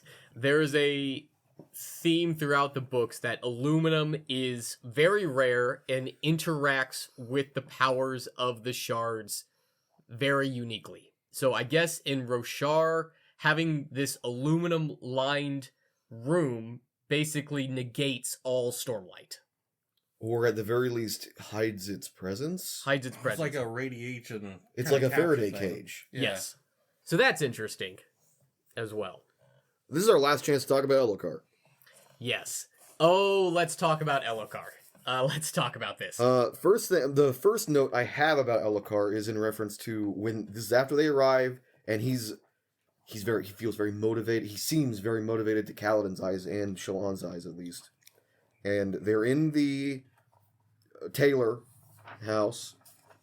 Oh, you mean Yaxka? Yaxka. They're there, and Elokar said when he sees pattern, he's like, that looks familiar. He says pattern seems familiar to him. And I'm curious what you guys think this means. We've talked about this briefly before. My take on it is, between this and the fact that he seemed to take to the disguises, he was a light-eyed woman, and he just, like, took to it. Mm-hmm. He's like, this is my role, and I'll boss you around, and he was acting like a light-eyed woman, and he just, no muss, no fuss. He took to it so naturally, I think I'm convinced that he was being scouted out by cryptics. Mm-hmm. And the reason the pattern seemed familiar is because this is not the first time he saw that pattern. I think we've brought up the foreshadowing and clues Yeah, in the other 2 books that I wholly believe that Elokar was supposed to become a Lightweaver. That's so... You do... Oh, man. You guys are cute. Because, like, the way you guys brought it up, too, was like, man, it's like, kind of like, he praises Kaladin because he scares away the shadows, you know? And it's like, oh, man, that's crazy. Like, those are probably bad things. But, like, they're scared of honor spren, or... I like, mean, I don't But the know. answer was clearly, like, it feels like the answer is... Maybe a answer is close enough to us, because we've been told that, like, the honor spren and cryptics don't like each other all that much. The one thing to go against this is, and it's again tied to Shallan, you would think pattern would grok this? Mm-hmm. Why- Why does he not see Yeah. any... So I have... Yeah. That feels like a bit of a plot hole. Maybe just because he doesn't share Pattern's thoughts enough. Maybe because he didn't think about this. Maybe because Elokar says Kaladin scared the shadows away. And so by the time Pattern actually was around Elokar, there weren't any cryptics. But hanging even there. going further, if he's able to scare away those, why doesn't pattern have any reaction to Kaladin or Syl? It's also a good point. See, so I was under the impression that Elokar would have seen Shallan a lot, Mm-hmm. right? And you just took it at face value. He's seen that pattern. He has before. seen that pattern because pattern hit on her dress and stuff. Like, that's just what he does. So he's like, as soon as he sees it become a living thing, he's like, oh, that's what you were this whole time, Mm-hmm. is my thought. Another, just a quick mention here. This isn't about Elokar, but it's about cryptics. I think what is trying to be communicated to us in the scene, when she is Vale, I can't remember the stupid superhero name she had, but when she is Vale going to try and infiltrate Something spren. I don't remember. The white spread or something? Is it something like that? regardless, when she's trying to infiltrate the Palace. but like she's like taking a bunch of food and stuff to them, and they're like blatantly lying. She says this lie, and says she hears a hum from the person she's talking to.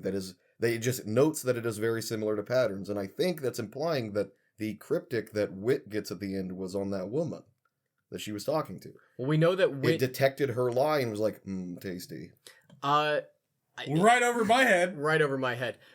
We know that Wit is in Kolinar at this time, Yeah. and Yeah. we know at the end of the book he goes and collects Design from the palace. Yeah. Oh, is that his name? Yeah. And Life before death, little one. so maybe he had sent Design up to the palace to do scouting. Maybe that's how he knows that Shallan is in Kolinar. I don't know if she had met Are him. you in saying that at this point he's already has a rapport with this Sprin? Because that's not the impression that I got at the end. Like That's he not didn't, what I got the Sprin didn't know him, and he was like coaxing it. Maybe. Maybe it possible, because if Wit had that spren for a long time, Elokar would have recognized the pattern because that's his wit, Mm-hmm. right? Right. So maybe he's like, I've seen this pattern before because it's on Wit. Right. And then that's just a little shadowing, like, by the way, Wit's gonna have one of these But things with him. If I don't think Wit has had his spren for very long. Hmm. If he had it before that final chapter in the first place. I'm just kind of spitballing here. And to go back to Elokar here, it's slightly predatory writing. He like spells it out for us. That line that you mentioned that Elokar says to Dalinar, where he says it's hard to be angry with a man who's trying his best, or whatever he says. Like, then we see that with Elokar. It is hard to be mad at how useless Elokar was in the previous situations that he was in when we see him in this way. He is trying to save his family. The Elokar in this part of the book, and somewhat in part 2, is so different from the Elokar we've Yeah. gotten through the first 2 books. Absolutely. And I think Changed man. like there's something to be said about the whole Shallan of it all, but I think it's more to be said about Kaladin of it all. Yeah. Like Kaladin's influence on this man has been tangible, at least to my eye, where he wants to be the best he can be. He wants to be the man that he sees Kaladin as. Right. And I think that goes the other direction. I think Absolutely. you see Elokar's influence on Kaladin as well.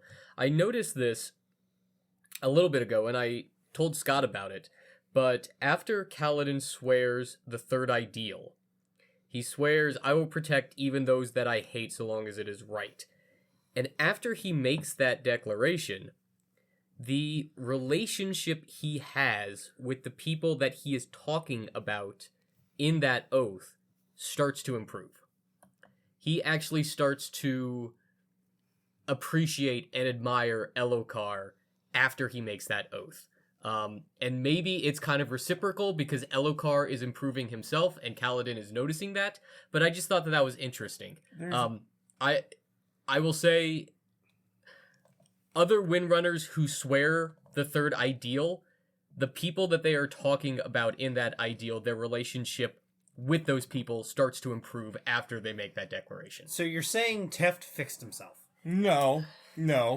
Teft is trying to fix himself. Okay. I will say no more. Okay. Just keep that in mind. I don't know if this is intentional. I just thought that this was interesting. I do think it is interesting. 'Cause There is look a at voice. Rashon. Wait, sorry? I also look at Rashon when he says that. Okay. And that's why he's able to restrain himself from just socking him in the face. Yeah. There's a voice in my head that is screaming to me, absolutely that is intentional. I don't really know why. I think it's just because I like the feeling of it. I think the sentiment behind that is if the people that you hate deserve protection, if you can admit that the people that you hate deserve life, then you start to see them in a more empathetic manner. And imagine the ramifications of that with the fourth ideal. Just gave myself chills. We're not here anymore. Just gave myself chills. We're not here yes. anymore. The idea that I don't know why this thought just came to my head while you were talking about this.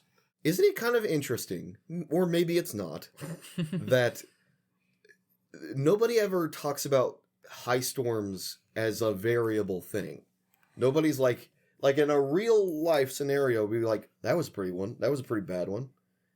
They're all constant. all the same level of bad. It's always the same storm. Big ass boulders. Is and it shit. literally the same storm? I don't think so. I think because I thought it just looped around. But it loses its power. Yeah. It moves across for sure. What I'm saying is Until the the power's back up? is the same storm coming from the origin every time? I don't. Or does the origin create a storm? Yeah. I think it's the What even is the origin? I think the origin creates a storm because otherwise Oh. the Stormfather would not have been able to send one, and then the weeping also wouldn't occur. Another slight tangent I just reminded myself of. We were talking about Shadesmar earlier and how can you walk to other realms from Shadesmar? Well, there's this this might be a pull from Disco Elysium. In Disco Elysium, the way it works, this is my bare bones understanding because unfortunately I've never played the game. I've only had to watch people play it. But great game, highly recommend it. There's like realms of no mist or fog that people can live in and set up in. And you can send trains through the mist and fog to go to like other places that are wildly different than the place you're in. And it almost feels like that, where on the other side of the ocean, is it like that? Where this isn't space travel going to a different planet. On the other side of the ocean, past the origin, instead of the fog, like in Disco Elysium, there's just another place. I don't know. I think it's a great mystery of the series. What is on the other side of Roshar? Regardless, Elokar. I feel a lot of things about Elokar, and what's really interesting about the things I feel about Elokar is it's like a vehicle for me to feel even more about Moash. Like, obviously, oh my god, we hate you, Moash. I hate you, Moash. I'm not going to speak for you guys, but Seems alright. at least in my heart, what he does to Elokar, a man trying his best, is reprehensible. There is no coming back for me with Moash. He is gone. He is no longer the Bridgeman that we all knew and loved. But he agree. does one more salute, boy. Yeah. What a dirty old move, dude. Do we think that he was mocking Kaladin or being sincere there? I still think he was sincere. think he was sincere. I But think- why it's what so could be- bad? That means he is, if that is sincere, he is just so far gone. I think, I can't help but see it in a mocking tone. No, I think it was totally sincere. No, I don't. I fully think in the back of Moash's head, it's like salute is just saying like couldn't save him this time. No, are No. you kidding me? There's no way. No. He's not. He might disagree, but remember, in the last book, the way Cody explained it, it is fully my headcanon where he thinks, no, honestly, you deciding to kill him with us is not the guy I want you to be. Well, I mean, he even says in the book, he's like, I guess I wouldn't want you to. Exactly. Like, Yeah. so like, to me, that is like, hey, this is where we part ways. Yeah. Like, I wish we could be on the same side, man. But I'm still gonna love you like a brother. Yeah. I can't make a decision on this. I'm right there with you, man, because if I buy into this idea that he is being, like I said, he's so far gone, that is past far gone. That is like delusional. Yes, I fully believe he's delusional. But in no way. But he seems like he's in his right mind, air quotes. Disagree. But he's like making logical, he's not insane. He is making logical choices and decisions. I do think he is influenced by Odium, though. Oh, absolutely. I think Moash has done You can- what Odium wanted Dalinar to do. Yeah. He has given Moash his pain. You can make logical decisions and still be coming from false pretenses to begin with and be Well, making the wrong choice. That's the problem here. I Is love because the heat if we that's just coming off of this table right now. that's the problem here is if we take a step back and look at Moash's story, Like, I get it, man. I get it that Elokar is directly or at least indirectly responsible for your family being dead and you being miffed about that. And so I want to be sympathetic to that. The problem is we've just spent all of this book seeing Elokar try to be better. I do still find it interesting that, like, We see Elokar be worthy of becoming a Knight Radiant in this scene. He's in the middle of his words. Like, that's the whole point here that they're trying to say is revenge removes the opportunity for second chances where you could make amends. Yeah. I see. Yeah. So, yeah, with Moash making this decision, That's why Moash would never be able to make the third ideal and could never be a Windrunner, is because the whole point of the second or the third ideal is that people deserve second chances. It reminds me of the theme that's sprinkled into House of Leaves, where this idea of losing the chance to make a friend that you never knew you could have had. Losing the chance to be the person that you never knew you could be. I really like that take, Kyle, that Moash could never have sworn the third ideal. No. Not even close. Yeah. Damn. Speaking of ideals, they brought a couple people with them. A couple of squires. Scar and Drehi, yes. Oh, well, I was talking about Red Vatha and whatever the his name is. Oh, Ishna? I don't remember. Yeah. No, I'm just kidding. I was talking about those two. They're great. All right. I do feel like this is the moment Kaladin drops to his knees. Scar and Drehi step in. Pretty sure this is the moment where they swear their next ideal. Yeah. Those who cannot protect themselves. It gives me chills thinking about it. Mm-hmm. Kaladin loses full sense of himself. He sees these people he started to learn to care of. He sees these Parshindi that he started to learn to care about. Murdering each He other. can't get anybody to stop fighting, and he's watching both of these groups that he spent time with murking each other. This is why I think Syl was saying, you can't make this complicated. For specifically Because she these knew kinds of this would happen to situations. Kaladin. And I think that's the weak way out. I kind of agree. I don't disagree, because one of the things, like, Syl had a previous Knight Radiant, and he died. He died, so she wasn't just from combat or Yeah, something. Yeah. But, like, the same thing could happen, and it may be a little bit selfish, but she's trying to protect herself as much as him. Interestingly, he died before the Recreants happened. Mm-hmm. So that's probably also part of the reason why she's set in her ways, because it was simpler then. Mm-hmm. Because nobody knew about the big reveal. About the big reveal. You know, headcanon, her previous knight was one of the first to learn that. And so he was trying to protect the Parshendi, and he had a similar moment where he couldn't and it's fight. like just and been then he ingrained was- into Well, Syl's yeah, head. that would make sense because the Recreance happens because they learned that truth. Yeah. And so if he would have had to die shortly before the Recreance, otherwise Syl would have bonded with another knight. Yeah. But once the Recreance happens, what Syl explains this, she basically went into a coma when he died because she bonded very early. Well, let him cook, for goodness sake. The idea of a Sprin having trauma. Mhm. Like, this trauma of seeing her knight go through this and just ingrained in her. She might not even understand it herself, wants to make sure Kaladin doesn't do the same thing. Yeah. And the coma, yes, she has been in a coma for this long, but it's been a long time since the Recreance. So the fact that that there haven't been any other honors friend bonding is incidental to that. I think, at least. Yeah. So. Man, Scar and Drehi, huh? Yeah. couple of goats right there. They get the baby out.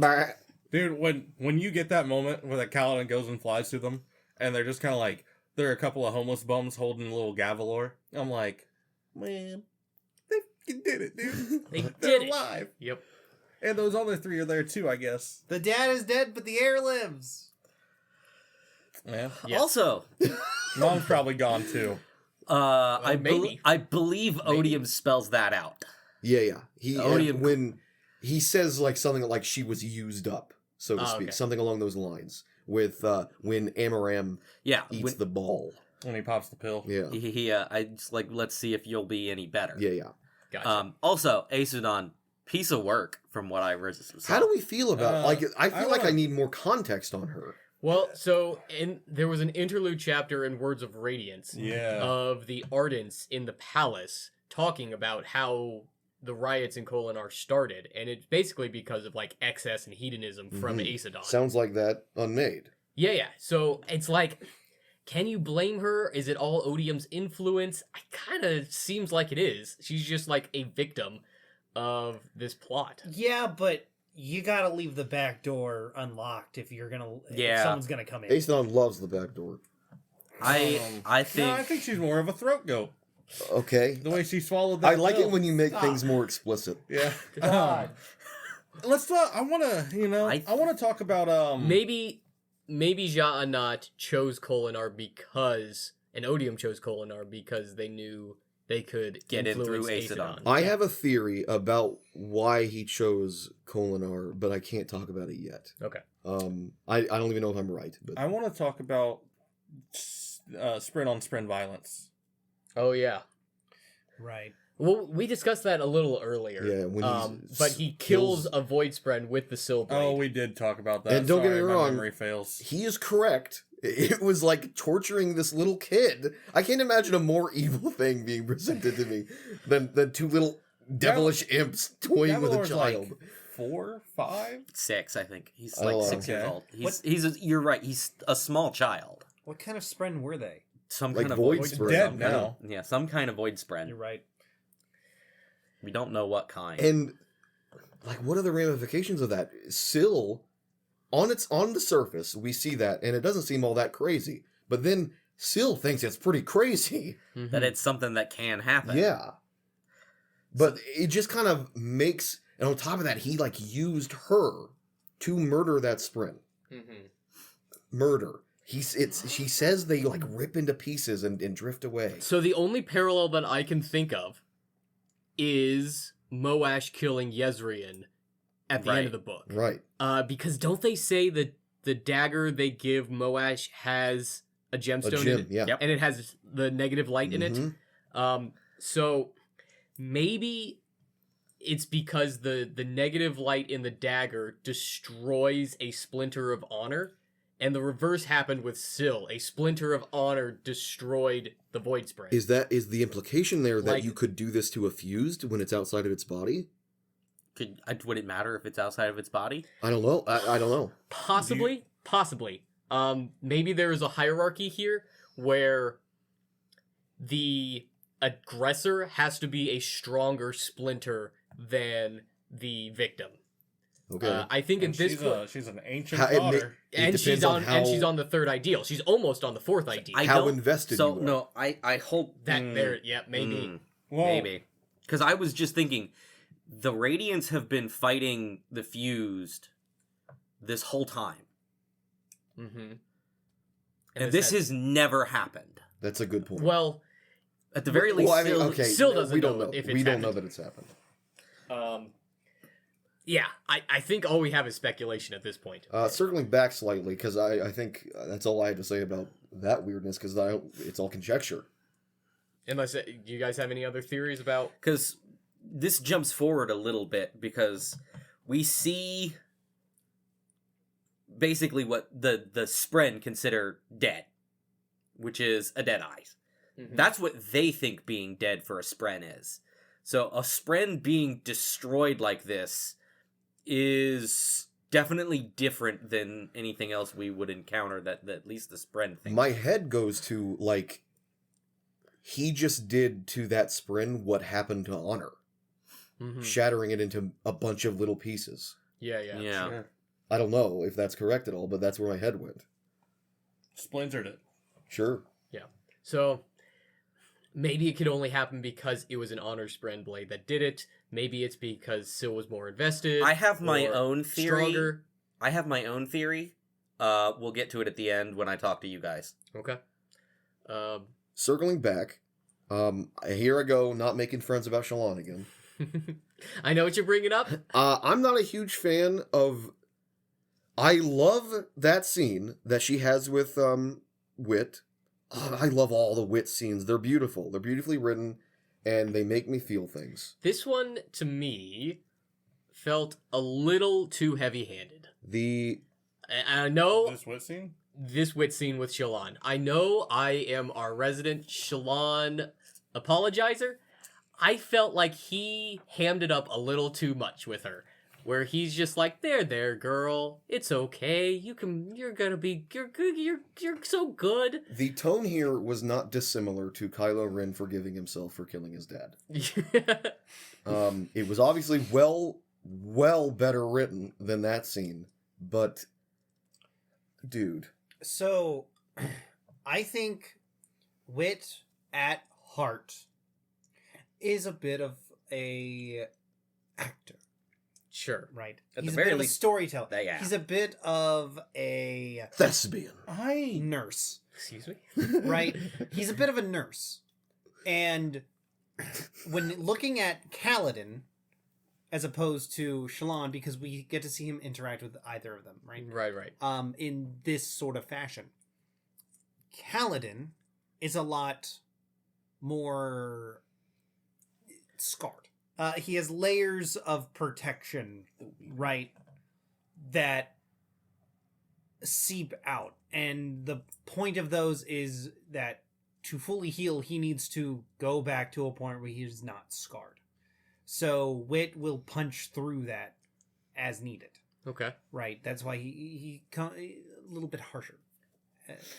However, Shallan, she needs... Wit has a gentle hand with her as to not cause scarification. Okay. Like, the spirit of it, I'm all for. The idea that if we keep blaming ourselves for the things that we've done, it gets in the way of us being a better person. Yeah. I'm all for that idea.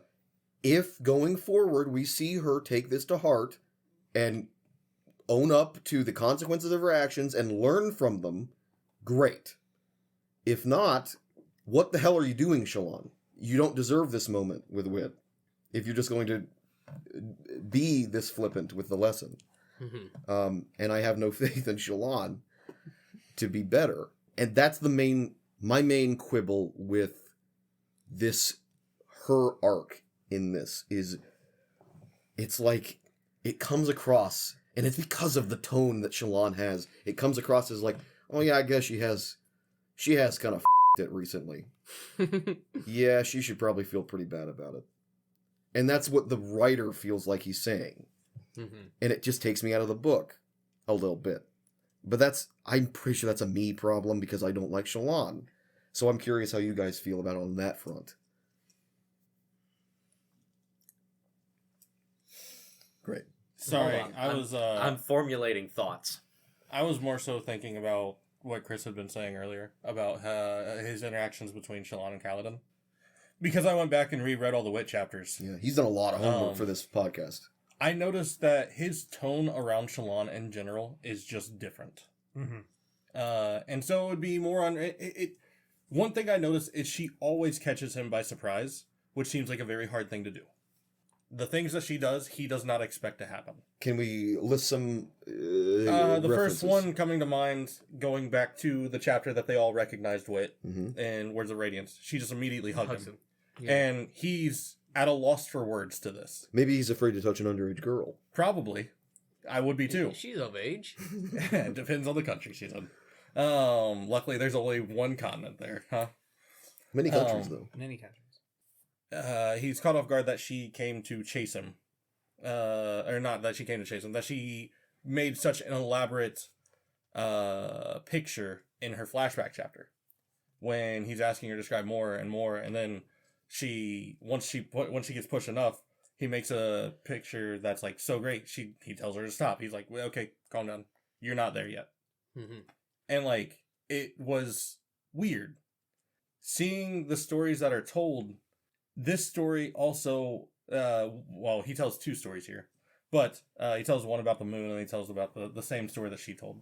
Mm-hmm. But he says that he gives it to her in a way where for the first time, you feel like you can directly put her as the main character of that story, and it feels like something for her.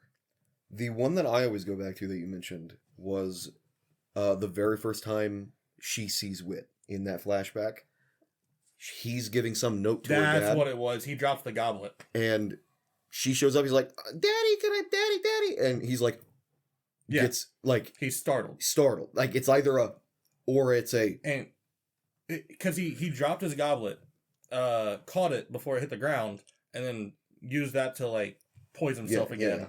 Recompose. I have a theory that I am unwilling to share right now. But it's those things that make me think there is a hidden detail that we don't know about that specifically affects the way Wit reacts to Shallan. I don't think it's specifically her personality. I think it's in the history of Wit. Would you like to continue? I can't come up with any good He details. has a soft spot for redheads because it's a Scott self-insert, not an author I'm self-insert. nowhere near as smart and funny as Wit. Do you know Brandy Sandy? Oh, I think that there is I something. wouldn't say I know him. The flashback scene where he's surprised seeing her for the first time implies that there is something About Shallan. intrinsic about Shallan, nothing about her personality or her actions even, that Wit is responding to here. Yeah. I have theories here as well. I think we know- have the same theory. Wit being timeless, and assuming that Wit is a part of the letters, he had a chance to be one of the shards. And turned it down. Yes. And That's he what also- it seems like. I think he says it. He also says in here, I'm not that stupid. I'm not stupid enough to get mixed up in religion again. The last 7 times I tried, it was all a disaster. I believe there is still one God with a capital G still worshipping me by accident. My notes to that, what the are you on, Wit? Question mark, question mark, question mark. He's on X game mode. But, like, in all seriousness, I think he was a part of something. Probably a part of a group of people that became the shards. When these people, like, some of these guys probably became shards at the same time. And he said, you know what? I don't like this. I'm not going to be a part of this. Mhm. But I think one of those shards, before they became a shard, reminds him of Shallan. Could I have Something Reminds along those Shallan lines. of them? Yeah. Okay. Could I have the book? I think that is a good theory. I think that is the only thing that could... One of the only things that could surprise Wit But the way it does. But if Wit isn't a shard, then why and or how is he timeless? That's a great Another question. good question. Unless Kyle, I saw that hand. No. Okay. I wasn't gonna answer you. Unless he took it upon himself, and that's why he's in all these, and this is why he like is a storyteller, and right, is the fact that he took it upon himself to catalog. Like, this will be my role, is to catalog what is happening. Mm-hmm. Across the Cosmere. Yeah, he is the ledger writer. Mm-hmm. He's taking down the annals. I'll say this. I think we mentioned it earlier that Wit always seems to be dealing in information no matter what role he's in. There's a character in Mistborn, the first Mistborn book, called Hoyd. It's like he's No only relation. he's only in one scene, but he's an information broker. Yeah. Like, people are buying rumors off of him. No, Chris, how could you say that? He took Hoyd from his previous master. Oh, right. He stole that name from his previous master. He said that in Book 2, Chapter 7, Word 14. Okay. I'm just kidding. I'm joking. I don't know. I believed you. I In believed this you. word, he said that. All of that. So I don't know if that character is Wit. The Or character's the name is master. the character's name is Hoyd, and he is deeply involved in collecting information, exactly like you are suggesting. One last thing I wanted to mention in part 3 was there are 2 Read interludes. us the good word, baby. Not interludes. There are 2 epigraphs that point at something that I think is fairly obvious at this point, but it's more explicitly stated in these epigraphs. These 2 epigraphs point to the idea, let me just read them. Ba-Ado Mishram has somehow connected, capital C, with the Parsh people. Don't read that. Connected, with a capital C, with the Parsh people, as Odium once did. She provides void light and facilitates forms of power. Our strike team is going to imprison her. These are parts of the gems in the drawers. Yeah. And this other one, surely this will bring at long last the end to war that the heralds promised us. So this is implying that they're going to capture in a gem the thing that is giving forms of power and void light to these Parshendi. Yeah. Presumably Baedo Mishram. Yeah. But what does that mean that apparently didn't work? Well, so my understanding is that there was a false recreance after the final desolation, or a false desolation after the final one, Aharetiam, where Baedo Mishram was doing exactly as was suggested there.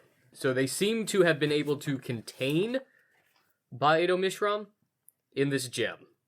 And there's another point in this book, I can't remember where, that it is suggested they have discovered a method by which to do exactly this. By remove the, I think it must be in one of these epigraphs, maybe, that they've been able to remove the capabilities of wielding void light and forms of power from these Parshendi by capturing Baedo Mishram.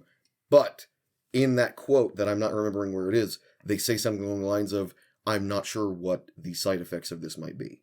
And I think that's implying the reason that they only have doll form and the few forms we have is because of the actions the Radiants took at the end of the last last desolation. See, I took that to That mean makes sense. specifically the Parshendi. why they're the way that, because even them are like lesser than dull form. Yeah, that's what I'm The saying. Parshmen. The Parshmen Like, are, yes. whatever they did caused some sort of ripple in the rhythm network. I don't know how it works, but it like stripped them of their autonomy almost. Mm-hmm. Which makes me think that the Parshendi separated from the Parshmen later. Or earlier Well, that's interesting, than we 'cause- think. Okay, I think so. My theory on that is that the Parshendi, as we know them, The the listeners. listeners who are out on the Shattered Plains, did do that. In fact, they're the ones that rejected the fused and their old gods. That's why and they turned didn't away want from them. the gods to come back. And Yeah. I think That's that's what- why yeah, they that's- weren't they- turned into the Parshmen after this event. Well, I'm saying that They we didn't really rejected have a Because it didn't need to be timeline stripped out for of them. that. Right. We didn't really have a timeline for that. I'm saying that there is a difference between their dull form and the Parshmen. Yes. Yeah, Yeah, for Yeah, sure. they So call it slave form. That is telling me that they separated before that happened. Right. Yeah. I agree. Mm-hmm. Yeah. Does slave form have a spren in their gem heart? No, Is that I mean, Is pretty that- sure that's. I don't know. Well, it seems like the logical It answer. you might even say they're a void form. They are empty. Mm-hmm. I figured dull form would be none. I don't think it is. I believe it is. But Both of them? Yes. Don't have it? I want to say that I could look it up. that slave form is specifically that their soul, what their spirit is trapped in their gem heart, Mm.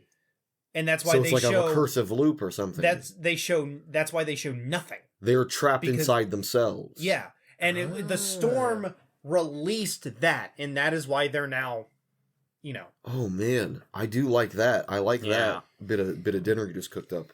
Okay. Interesting thing about those epigraphs you cited, we now have 3 capitalized words. We have connection, intent, and fortune. Mm-hmm. I'm not sure where this is going, Yeah.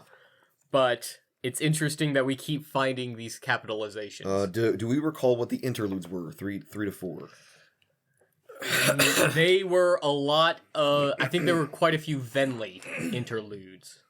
Yeah, I have a note, a Vinley interlude that she is supposing to Timber. She is supposing to Timber that, are you one of the spren we see in the night sky? That kind of thing. Presumably a star spren. Because she still has not been able to identify what Timber is in reference to other spren.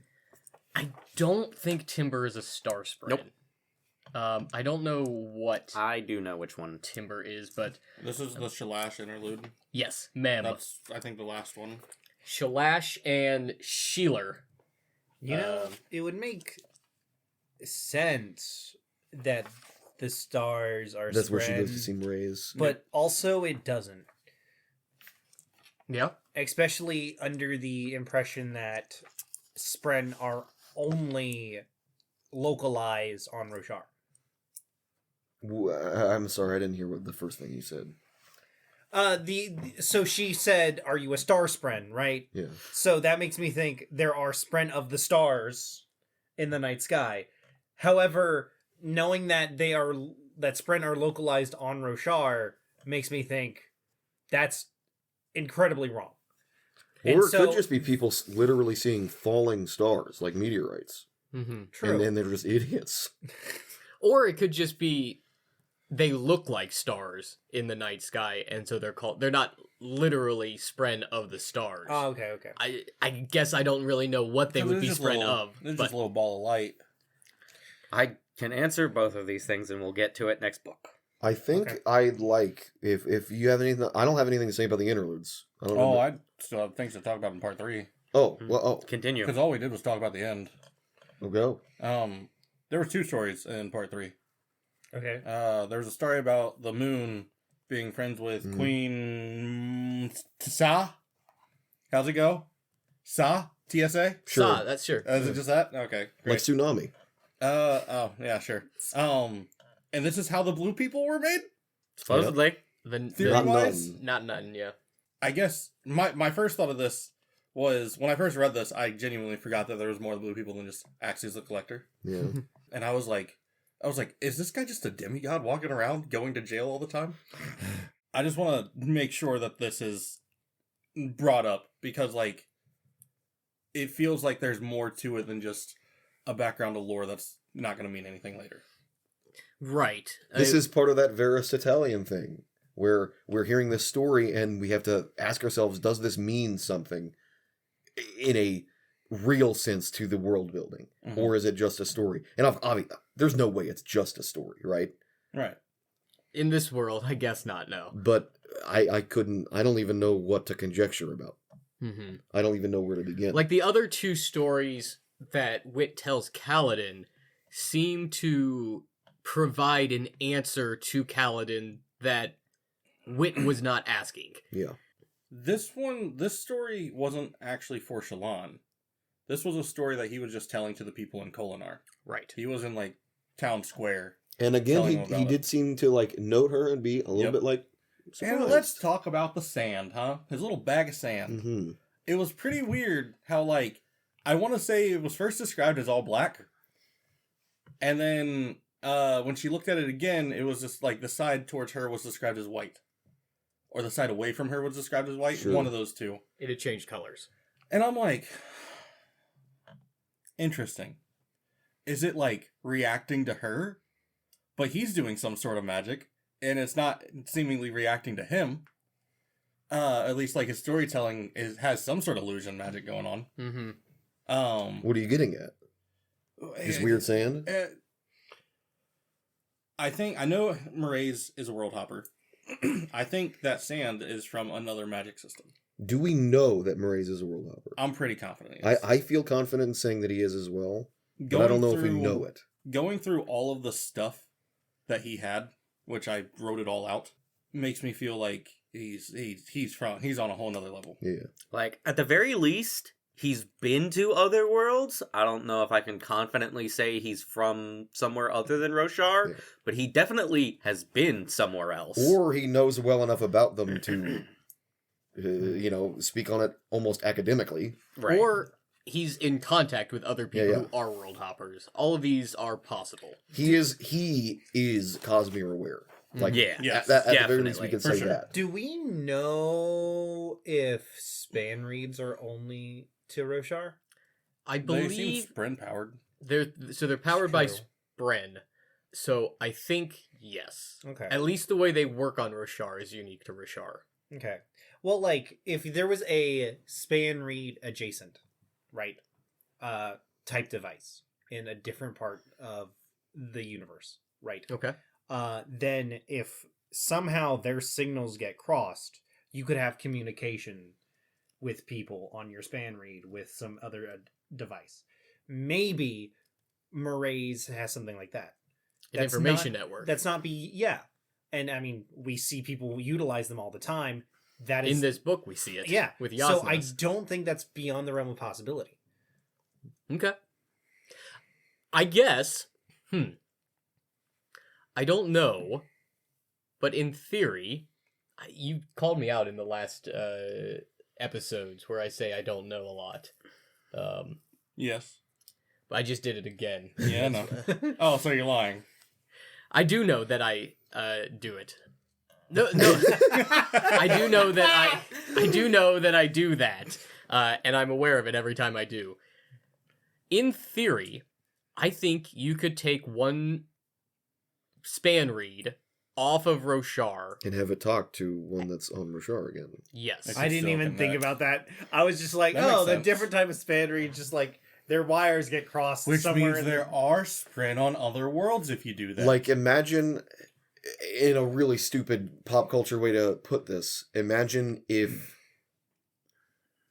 Iron Man suddenly took place, like he had like an episode, a part of his movie was with the Guardians of the Galaxy, and then he can take magic Guardians of the Galaxy technology back home to Earth, and so in his next movie, it's not weird that he's using magic Guardians of the Galaxy technology. Yeah. Roshar could be his Guardians of the Galaxy, where he can just pop in, be like, Sprin, that's weird, now that I've learned that apparently other worlds don't have Sprin. That's weird. Oh, and you've done this with them. Interesting.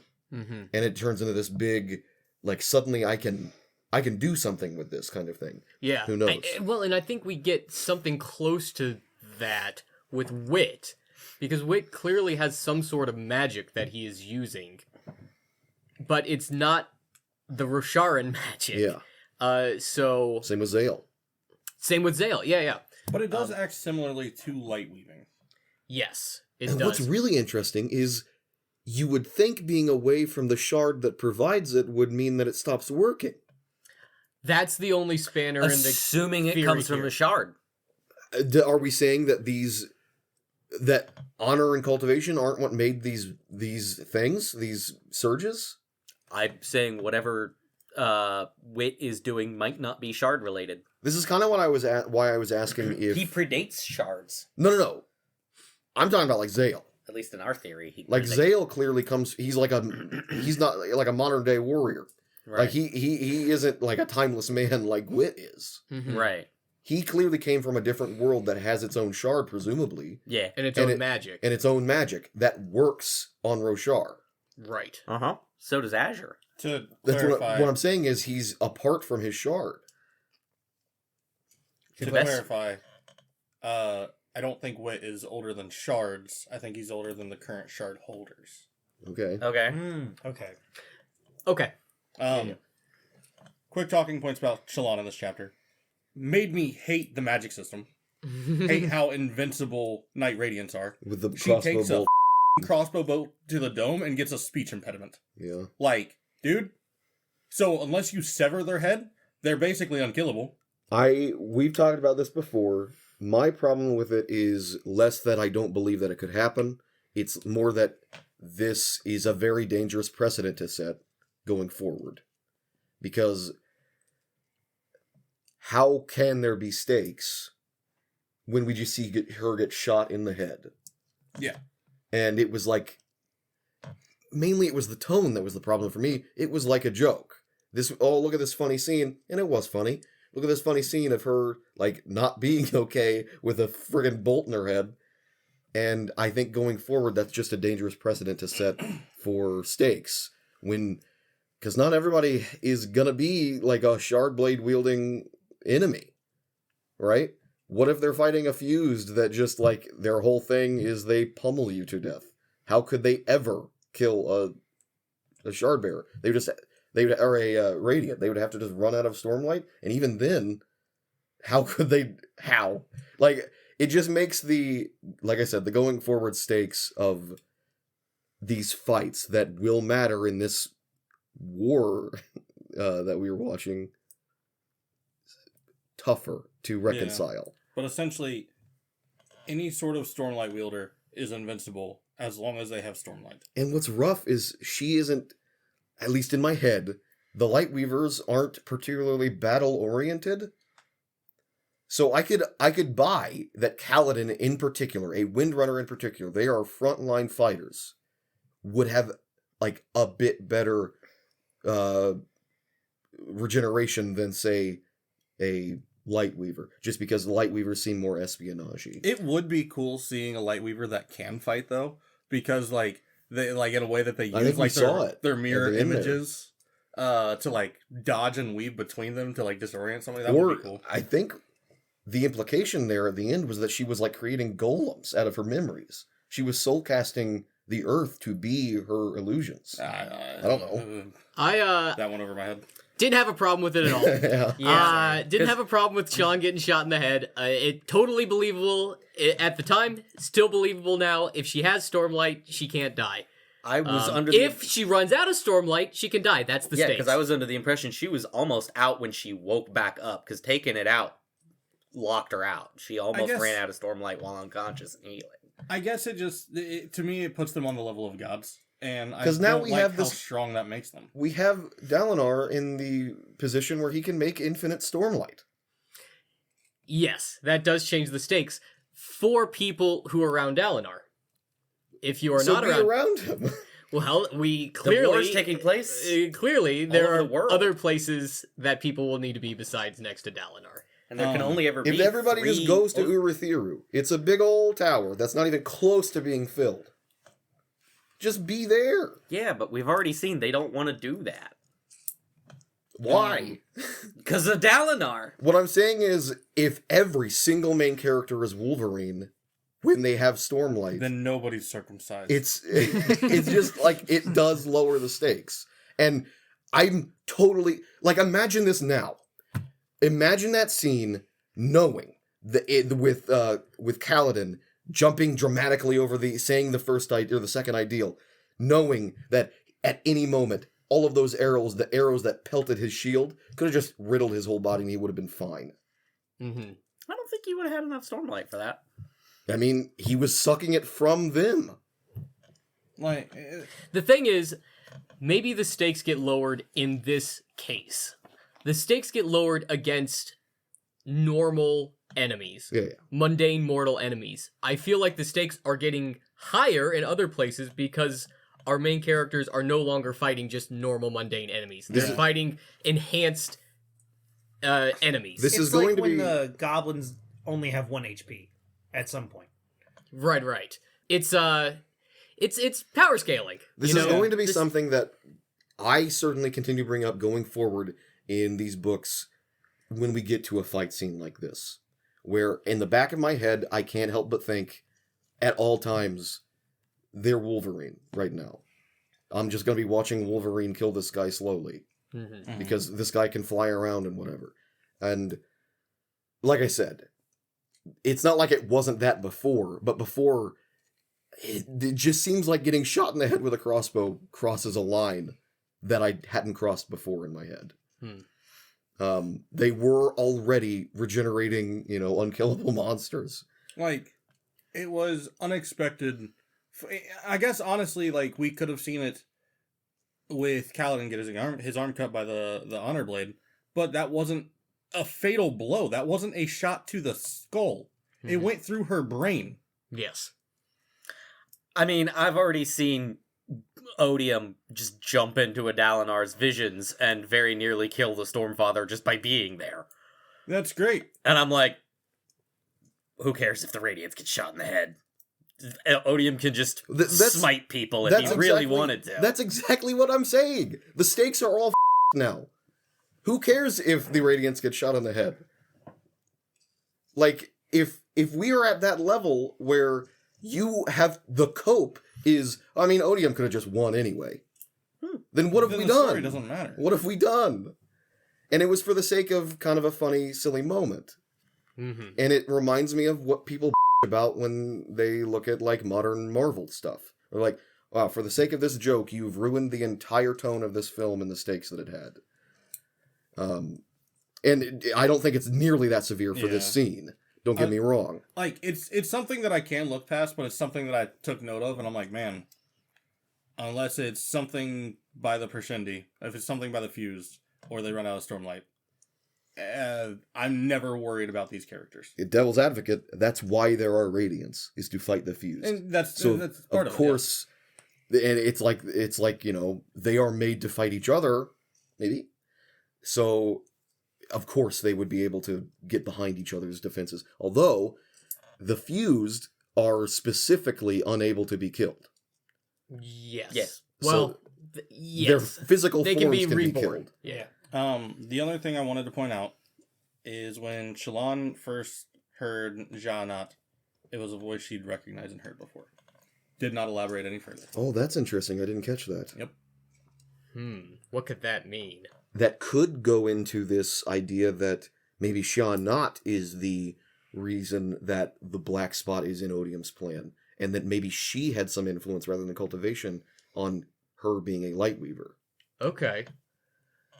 That gets muddy. It does get because muddy. how would John not know about Shallan prior to then? It's Well, Janat's been, as far as we know, Janat's been in Kolinar at least before.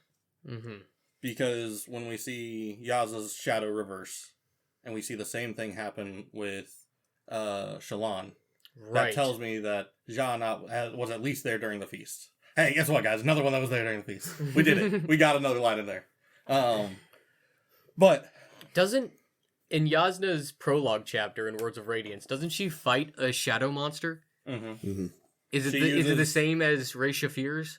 No. They don't describe it as... I mean, she doesn't describe it as like an inky monster as far as I'm aware. It seemed very cryptic, like very tall, structured. Yeah. And another reason that the shadow could have been doing that weird thing is she's like halfway in Shadesmar. Oh, could that be part of it? I don't... Maybe. Well, in Shadesmar, all of your shadows go toward the go sun towards the light. that doesn't move. So it was like she was in the middle of going to it. Yeah. Oh, well, And yeah, and Yasna does go into Shadesmar in that prologue. So that might be That's why her very shadow- interesting regardless, that... Because that is in Kolinar, and we know Sha-Not's there now. Yeah. So... But she does recognize the voice and does not elaborate any further on it. She just says it's a voice she's heard before. I don't know what that could mean, other than supposition. The idea that... I don't know. It could mean anything. When talking to Janat, she said that she was once the Taker of Secrets, but not called that anymore, and pleads for Shallan to ask her son. This is right when they got to Shadesmar. Is this when they're talking to the corrupted bug one? This is when she's trying to get the thing to activate and telling her it's a trap. Then in the very next chapter, I quoted her as saying, "Trust is not mine. You will not give my child a home. Not yet. I will show you. My promise is not strong, but I cannot know. But I will try not to kill you." And everything that is said there doesn't even feel like complete sentences. Yeah. It's all just kind of fragmented. Yeah. The one last little thing that I just remembered that I want to mention about part 3 is real small. When they release the palace guards who weren't turned or whatever, they weren't controlled by the Unmaids. They didn't seem to think it had been more than like a few days. But it had been weeks, if not longer. Yeah. So what's up with that? Some sort of time dilation effect was happening? For some reason they were alive. They didn't have enough food to last that long. No, there's no way they could have. So it had to have been either the effects of time weren't affecting them for some reason, or just something about the warped energy of the Unmade sustained them. I don't know. Maybe it's something to do with the hedonism thing, where like it's all, who knows, but like the overindulgence, like that, I don't know. I don't even know. Like the thing that gets me about the hedonism thing is, I was talking about this with Moloch. What's the purpose of Moloch? And that's how the theory came about. What's the purpose of the hedonism one? Does there have to be Is it? a purpose? I mean, could it be? That's a good question too, but That's a really good question. The only thing I could think of is maybe like to make people apathetic towards the cause. sure. of defense. Like on a, I guess, purely utilitarian standpoint, it could be to cause a resource drought. Mm-hmm. You know, in like a supply line type of situation. Yeah. Make people overconsume so that they the things start getting scarce. I don't necessarily want to start ascribing purpose to something that we don't have like good information on their specifically being purposes to begin with. The only reason I bring this up, the idea of a purpose behind the Unmade, is he uses the thrill as a tool, Mm-hmm. right? He uses, we know that he uses, we know he uses the Midnight Mother because the Midnight Mother was creating monsters To attack people. during the desolation. Like, those are just natural. Oh, of course, he would use those in a war.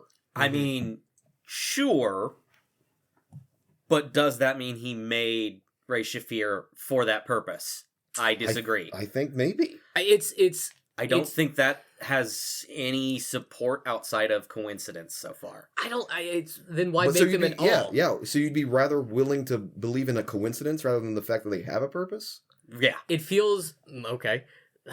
It feels like I would want there to be a purpose for each of them rather than they're just because then they're just like what, novelties? Yeah. I don't know if that makes sense. I mean, even if he did it just to prove that he could to the other Pervert two. these Yeah, creatures yeah. of the shards. Look if what that's the I case. can do, honor and cultivation. I can ruin your creations. Mhm. Maybe it is an assumption, but I think it is a logical assumption. Baedo Mishram kept trying to continue the desolations.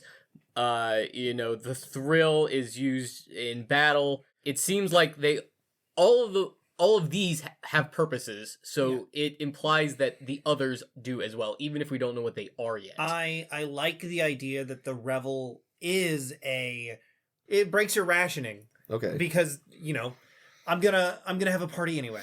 That or just making people apathetic. It does both of those things very well by just being like, give into your desires and have a giant ass party. What was the cult called? The revel? No, that was the thing. The heart of the revel was the... They were like Cult of Hunger or something like that? Or... I can't remember. It wasn't in a wit chapter, so you didn't read it. I don't remember either. I think it might... I don't remember. But regardless, I don't have anything else to say about part 3. The only other thing that I took note of was when they first got there and went to his tailor, Yaxka, and she gave him the lowdown on everything that happened. She said about 10 prayers to Passion in that Because she's a lowdown. Thalen. Because she's Thalen, Yeah. and they call their gods the Passions. In fact, Okay. the Finn says earlier, might be misquoting, Finn says earlier that one most passionate would be able to open the Oath Gate. Mm-hmm. Okay. Which, to them, would mean the one who's most pious, I guess. Yeah, I guess, yeah. And that's interesting. I do not pick up on the differences between the countries. So when I saw that, I'm like, wow, people just like accidentally pray to Odium, huh? I think now would be a great time to get the Dalinar talk out of the way. Okay. I think we just start at the beginning for Dalinar. We just start everything we want to say about Dalinar, we say it now. He was a young boy. And I think the Dalinar flashbacks are the reason this one is now my favorite book. Ooh, and I yeah. think it is, I personally think it is far better written than the second one, especially after the reread. Mm-hmm. But I The think flashbacks or the book the itself? book itself. Okay. What stands out most to me about the Dalinar flashbacks is that the character that we are presented in Way of Kings seems to be a noble, honorable, respectful general in this war. And yet, he's trying to get all of these Alethi High Princes to work together to finally end this war, and none of them trust him.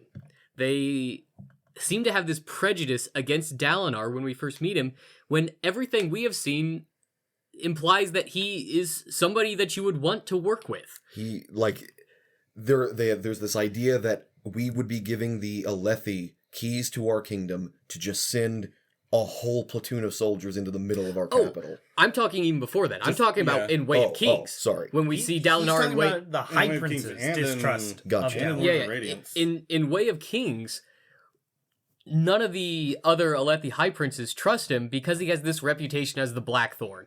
And for the most part, it just seems a bit like a name, Yeah, a title. to us, it's just a name.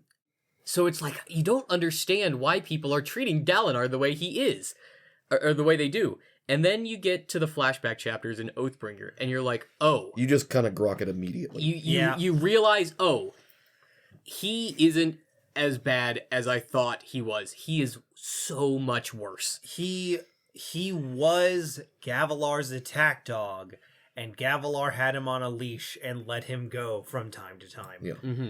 And that's why nobody trusts the Blackthorn. He quite literally His leash is was a D&D barbarian, because he even had like the trap sense thing. Yeah. Like he recognized that he's like, man, they're not really setting up anything here. What's going on? And then like he realizes a second before that cliff is about to collapse. Mm-hmm. Like there's a couple of things in the flashback chapters that make me think, man, either the thrill does something or there is something innately inhuman about Dalinar. Can we ascribe a total supernatural aspect to not only obviously the effect that the thrill has, but like, are you better than you were? Better, quote unquote, than you were when the thrill is overtaken. Meaning, like, you're fighting better, you're fighting stronger. I think Your body can endure more. I think that's, yeah. I think you kind of get a berserker rage, and like... And so it stands to reason that somebody like him who is so in tune with the thrill reaps its benefits even more. Because I don't understand truly. In one of the first ones, he doesn't have any shard plate or shard blade, but he has a big old hammer and some armor, and he takes a shot to the shoulder, I think, right? With that arrow from God knows how far away. Mhm. He got the kicked out of him, and he's just sitting there having some wine later on. Like, And there's just also- kinda shooting the with gavel. Like we see, I think it's in that same chapter, we see this image of Dalinar as like this honorable, there are rules, the code, right? He follows it to a letter. And one of the first things we see him do is the High Prince's son or whatever rides up on a horse, and is like, the intonation is, we're about to duel, and he just has somebody shoot the horse. Mm-hmm. And that's just like really not honorable in any way. Right. And it's just so different than what we'd expect Dalinar to do. Right, it gives you the impression, and I guess the other High Princes got the impression that Dalinar is only willing to follow the codes now that he's on top. Yeah. Now he wants to restrict everybody else's ability to fight. How convenient for you, Dalinar. Yeah. And I love this idea that he is kind of, speaking of the arrow, he got shot.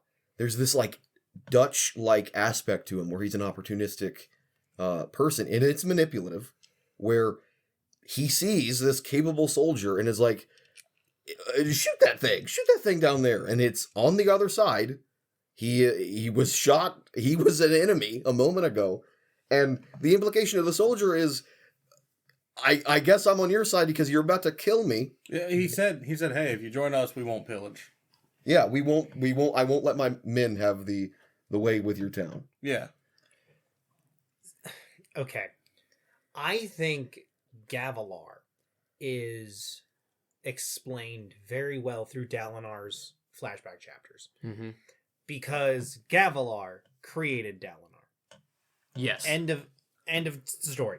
Because he's like, in order to create the kingdom that I want, you have to throw away whatever morals you have. So are you saying, like, do you think it was that? Like, specifically, I need you to be the Blackthorn? Or was it that Dalinar was forged under the circumstance that Gavilar created? Okay, I'm going to make a distinction.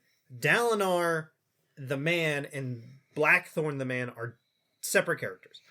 the Blackthorn was created from a mixture of Dalinar's just innate ability and the thrill, plus Gavilar Stoking the fire. stoking the fire. Gavilar provided the intent. Yeah, it was him that's like, Oh, I like you that. know, we don't have to follow the codes. We're doing something beyond them. Mm-hmm. And it wasn't until he wanted to show legitimacy that he was like, all right, now I need Dalinar. Cool jets, bud. Let's put the Blackthorn away for a little bit. Let's just be Dalinar Let's now. see the sword. And he realized, oh, I let the garden grow too wild. That's like adds this other layer of manipulation from Gavilar. The idea that maybe this wasn't just a political marriage for shards. Maybe he was trying to actively put a leash around Dalinar with Evie. I think at no point in Gavilar's life has he looked at his little brother as anything other than something he can use. At no point. He is born, they're both children, and he's like, I'm going to use that one day. Yeah. And so over the years, he's just put his brother in that position to just be used by his brother over and over again. Until finally it gets to a point where Dalinar wants things, but he refuses because it's his brother's influence that says, no, I can't do that. That's my brother. Mm-hmm. And that's all in the way of, because I have tended this garden, created this perfect monster. I don't have to worry about him. Like that, like Well, when he... to push back against that idea, it almost makes me feel better. I love the idea that he is that evil, Gavilar, that he is that manipulative and wanted to create a weapon out of Dalinar. The idea that no matter what, Dalinar would not betray his brother tells me that deep, deep, deep down, no matter what, he is always and will always be a better man than Gavilar was. He would never betray that man. Mm-hmm. That also, Even though he's gotten really close. Yeah. that also tells him deep down that, like, to him, Gavilar was the right thing for these people. Yeah. Mm-hmm. He believes so hard that he's correct. He did trim the bush a little bit by not killing the kid in the rift. Right. I remember how proud Evie was of him, and all he felt was shame, but then he saw the look on her face. Mm-hmm.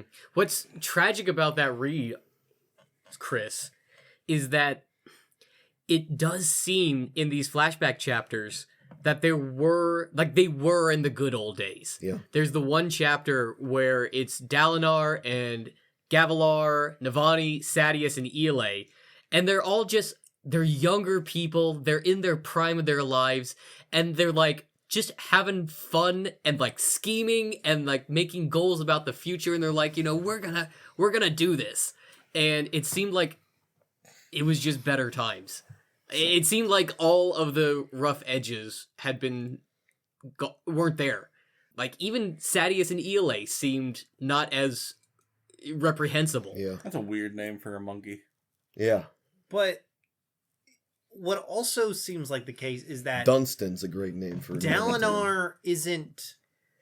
he's there, but he's not there. Mm-hmm. Right? Yeah, his Because- mind is just on the next battle. Yeah, because that is what Or where his knife Gavilar is. has, like, put his mind to. I wish we had somebody with more primary knowledge of addiction, because I wonder if that's just what it is. Like, your day-to-day is, when's the next time I can Whoa. get some? Yeah. I don't even know if it's specifically the battle. It's just he knows that's the only time that he feels the thrill. That's what I'm saying. Yeah. Like, when's the next time I can get my next high? I mean, hey guys, spoiler alert! I've never told you I had a small thing going on with alcohol for a while, but hey, that's out on the table now. Sure. Couldn't wait to get off work every day, and it's not like a man, I could use a refreshing beer. It was like I can't drink while I'm at work. Mm-hmm. And that I'm not bummed you allowed to out. drink here. I mean, while we're I'm glad you're sharing, past that. Thanks, man. while we're sharing, there was a time there where I was probably in a similar position where, I would have a drink at a party and then I'd have another drink and I'd be like, I need another. I need another. You know, where is it? Where can I get a drink? You know, and it was like, Yeah. it was preoccupying. Do you read that kind of intention from the way it's written with Dalinar? Well, On top of that, you also, to keep going with that, you don't know when to stop until you pass out and woke up the next morning. yep. And honestly, like, I did that one too many times, and I'm like, all right, I need to get a handle on this. It seems Dalinar did that. One too many Just fully clothed Woke- showers. Just woke up surrounded by blood. Like, the time that he mentions that, like, he just kind of snapped, the reason he snapped out of it was because one of his main guys, Kashad? No. Tashiv? Yeah, I think so. Like, walks up to him and, like, is, like, saying his name, and he snaps out of it. Oh, and the one who's realizes- an Ardent now. Yeah. Yeah, yeah. And, like, realizes, Tasheb. like, Tasheb, that's it. He realizes, like, oh, hey, some of these are my guys. Whoops. Hey, my bad. Water off a duck's back. Yeah. And you kind of see that kind of preoccupying need when he sees Gavilar. After he has just gotten out of battle, he's like, I need somebody worthy to fight. And he sees his brother, and he's like, that would be worthy. And he almost attacks him.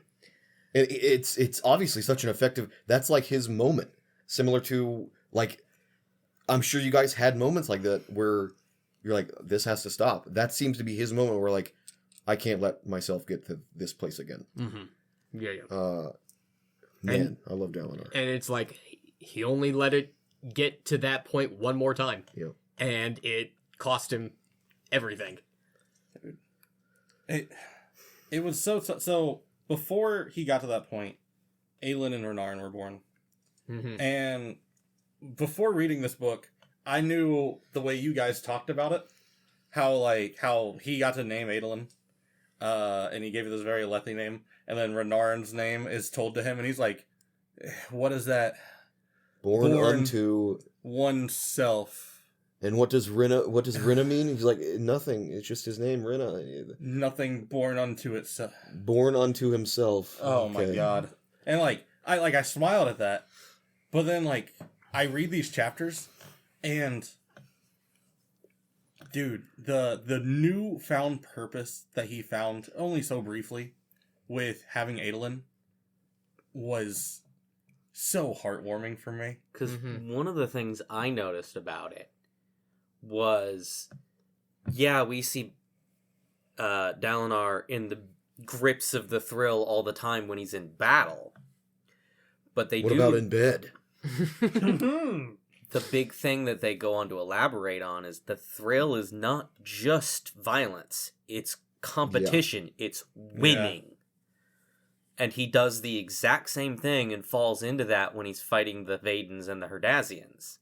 Mm-hmm. He's not on the battlefield nearly as much, but he's still winning. And that's why he doesn't pay attention to Renarin at all. Is because he's right back where he was just a little bit ago. And then Evie comes out to visit him because she hasn't seen him in a year. And you see little Adelin with his toy wooden sword do a salute, and then Renarin's just picking grass. Or so he's staying hidden behind his mom. And the difference between the way he felt towards Adelin in that moment, and then seeing Renarin for I think the first time. Yeah. He's I was like, dude, he hates this kid right off the rip. Mm-hmm. He, immediately, the vibe I got at least, I don't know if this was in text, but immediately it was like, well, you're not good enough. Yeah. And Adelin is already willingly grooming himself to be the soldier that he thinks will make his dad proud. And it's so interesting to me because you see incidental character growth for Adelin too by the end of the book, from who he started out as to who we knew him in the first two books to telling his dad hey man, I'm not going to be king. I ain't your guy. In front of God and everybody, without saying it, if any shame, he's like, I killed Sadius, dude. And he's like, not right now. Adelin, go to your room. Kids. It really was like that. I feel like, go to your... No. Now is not the time. I just had that bombshell dropped on me prior to the battle for Thalen City. I despise the way every time past Dalinar spoke to Evie. It makes me squirm. I feel sorrow for this fictional character every single time she's on screen because of how awful he is to her. And that's all part of it to me. Like, he is so... It doesn't even feel like a marriage of convenience. He got some shards. That's great. And then... All right. And then he got a couple kids. Yeah. He got some people to take up his name. Dude, one of the arguments that they had that felt so real to me, and just like it was, there was a almost satisfying level of respect that came through for me for Evie, was when she just decides, like, he can tell she's mad. She's burning a prayer every 5 seconds out of the carriage, and he's like, fine, I'll go talk to her. Constantly weeping. Yeah. And like he goes in the carriage, sits down, he's like, what do you want to talk about? What's the problem? Yeah. And she goes on this whole tangent about the Alethi and how much she hates it here. And like everything is a competition. And it's so accurate. We've seen it this whole time, but nobody really talked about it. She can't even like talk to people because it's always like a battle with words. Yeah. And this is her second language. Men talk with swords, but all the women talk with their wit, and it's always a battle to try to get one over each other. And to make it that much worse, Dalinar's like, okay, fine, then we'll just do what you want to do. And she's like, no, that's not what I want. He's like, no, you're winning. I'm letting you win this argument. And I'm like, dude, you still don't get it, man. Yeah. That's crazy. Yeah. It's because we have a little bit of outside perspective into Alethi culture, but Evie is us just looking in and being and having to live through being an outsider in it. Mm-hmm. And it's so well done. Like I want to cry. I feel like crying right now in talking about it. I love It's just the Dalinar that we see in book 1 and book 2. I love him as a person, and I want to see that man succeed. I loathe that guy he was and the way he talks to Evie. Mm-hmm. And it's so rough. it's so weird that it's the same character, but that's Now, from a pacing standpoint of the story, it was interesting to me that we were getting these flashbacks at a much faster pace and a very linear story compared to both the other books. And like that helped build the tension throughout the book, because it was end of part 3, beginning of part 4, he gets the realization that he torched the rift, including his wife. And it's right after he got back from Thalen, from the Azish, and they had agreed, and he just collapses, and he's bedridden for X amount of days. Doesn't want to talk to anybody, picks up alcoholism again, and like he's just trying to find anything to wallow in the pain. Yeah. And I love the scenes after Evie's death where he's back in Kholinar, because Gavilar can't trust him anywhere. He can't trust him out in the field anymore. And so he's just drinking his days away in the palace, and he goes down to speak with the beggar, who is heavily implied. I believe is his name. Who's heavily implied to be Yezrian. But more so than that, I like the scene after he goes down there where he speaks with Adolin and, is it Gavilar or Sadius? I think it's Gavilar. But they like confront him about his drinking because they've been trying to get him to stop. And he like shuffles them out of the room, and he's just like stewing in his anger and hatred for his son and his brother. And he hears somebody come back in, and he like starts to yell at them. He's like, I swear to God, if you have one more thing to say, and it's Renarin. Mm-hmm. At least I believe it's Renarin, right? There's Yeah, definitely He's the one who comes back. I think I only remember this because of how absolutely heartbreaking it is. I think it was Adolin and Renarin that he was talking to, and he's like bleary, he's like barely awake, and he looks up and sees them, and he's like, oh, it's Adolin and the other one. the invalid. Mm-hmm. Yeah. Yeah. Is that the same scene where Renarin comforts him? Yeah, Yes. I believe so. Okay, because I remember there was Renarin another comes scene back. when they're traveling to the Night Watcher, And like where he's like drunk in the back of the wagon. he And also, I didn't remember if Renarin confronted him there either. he also stopped pretty much being a father to Adolin too, because like there was a time where he was walking around the entire castle trying to find any sort of alcohol, and a group of guards go by, and one of them lags behind, and it's not until they come up and talk to him that he realizes he's talking to his son, and he's like, "Hey, Dad, hey." On a You- surface level, you that was gotta- so sweet, though. You gonna come to my bout tomorrow? I got a competition. And he's like, no. And it's like, dude. Well, no, he says it's like why I say it's so sweet is he does acquiesce. He's like, Adolin is being really familiar, and Dalinar's like, seems like you're being overly familiar, soldier. Oh, that's, And he's like, yes, sir. And then he like really formally asks, I will have a bout tomorrow. Will you come see it, sir? And Dalinar's like, you can see me there, soldier. And he smiles and walks away. But then Dalinar's right back to, really, that booze. Oh, see, yeah. my memory of it was he just blocked him out entirely. I don't know which one is better.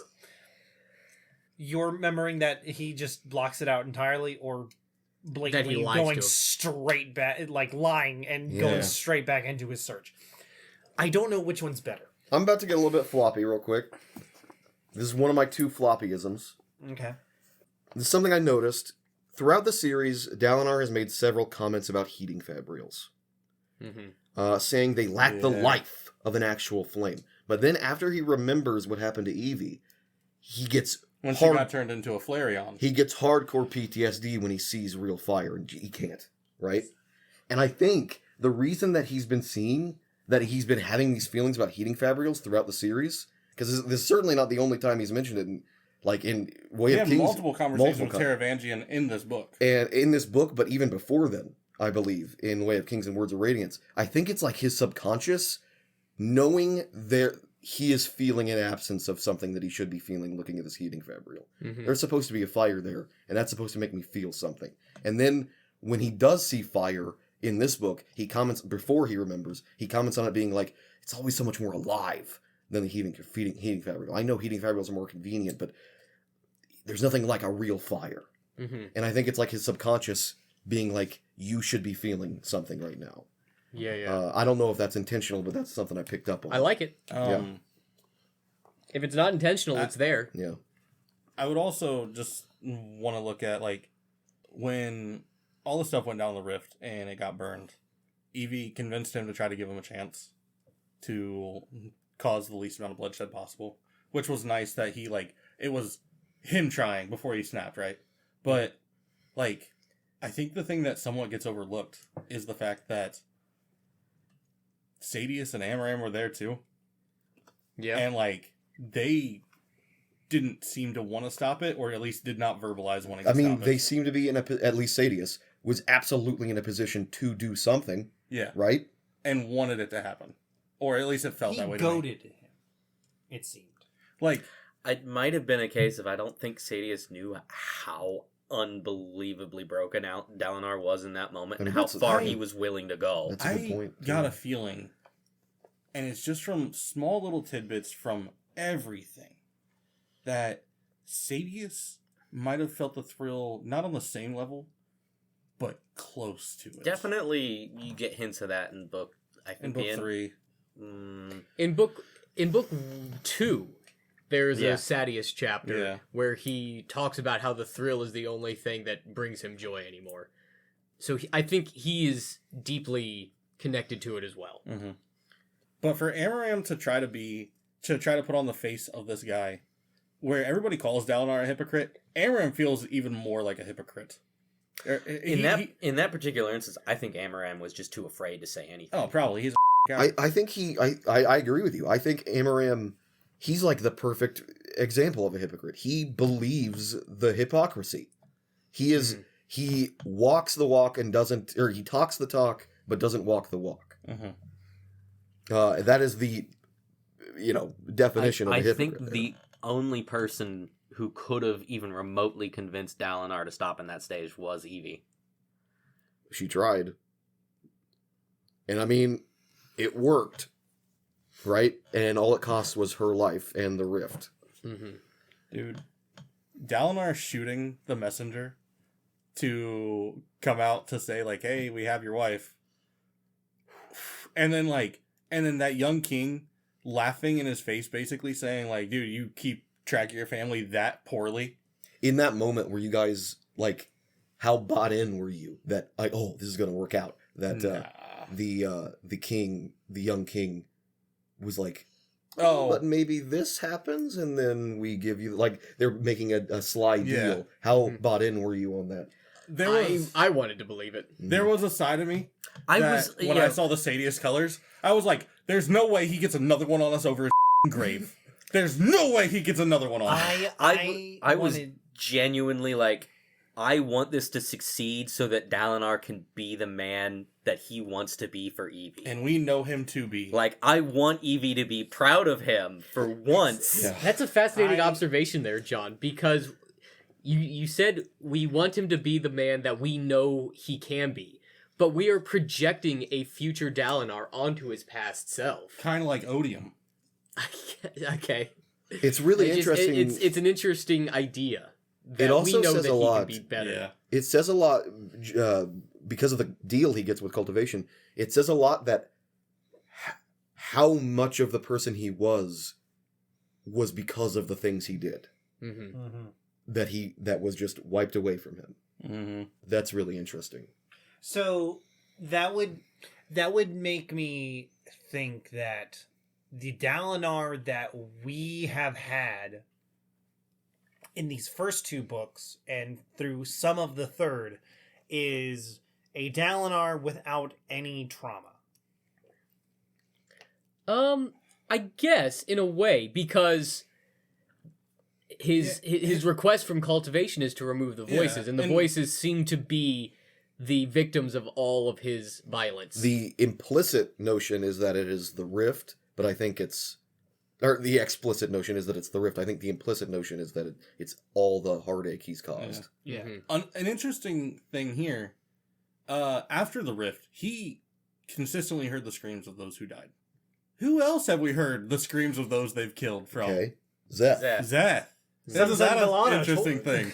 Yeah, War White the Days That- went to kill a this king. might be the first time we've mentioned Zeth. I have only a few things to say about him because he's at the end there. He had an amazing entrance. Yeah. Are we done with Dalinar? I mean, we can still mention Dalinar. It's not like off the so many table. things. One Dalinar. thing left for me to mention in the flashbacks. On his way there, after Gavilar died, he found Yasna reading the book, reading The Way of Kings.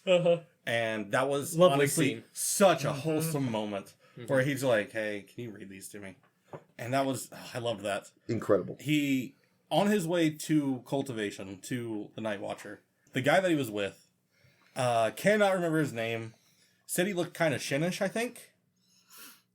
I Yeah. don't wanna even know say? what we're talking Yeah. about. But the guy was telling him, like, "Hey, the Night Watcher doesn't always show up for everybody." Dalinar's like, "Oh, you tried to visit her?" Oh, okay. And he's like, "Yeah, I guess I was too foreign for her." And I'm like, that's kind of weird. That's interesting. And then, like, the fact that he looks Shinnish, and this is me piecing this together right now. The fact that he looks Shinnish and that he's too foreign makes me think that he's also a world hopper, Oh, but maybe came from, like, where Odium brought the humans from.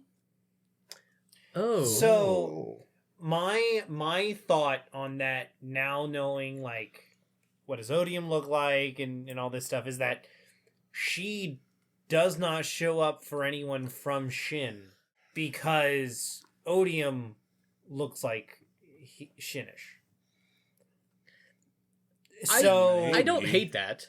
so the thought is that he's not going to come in here and violate But then my to say, chamber. to say he looks too foreign, or to say that he's too foreign, is weird to me.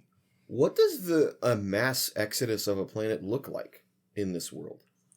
I don't know. The only reference that I have in literature is in the Raymond Feist Rift War cycles.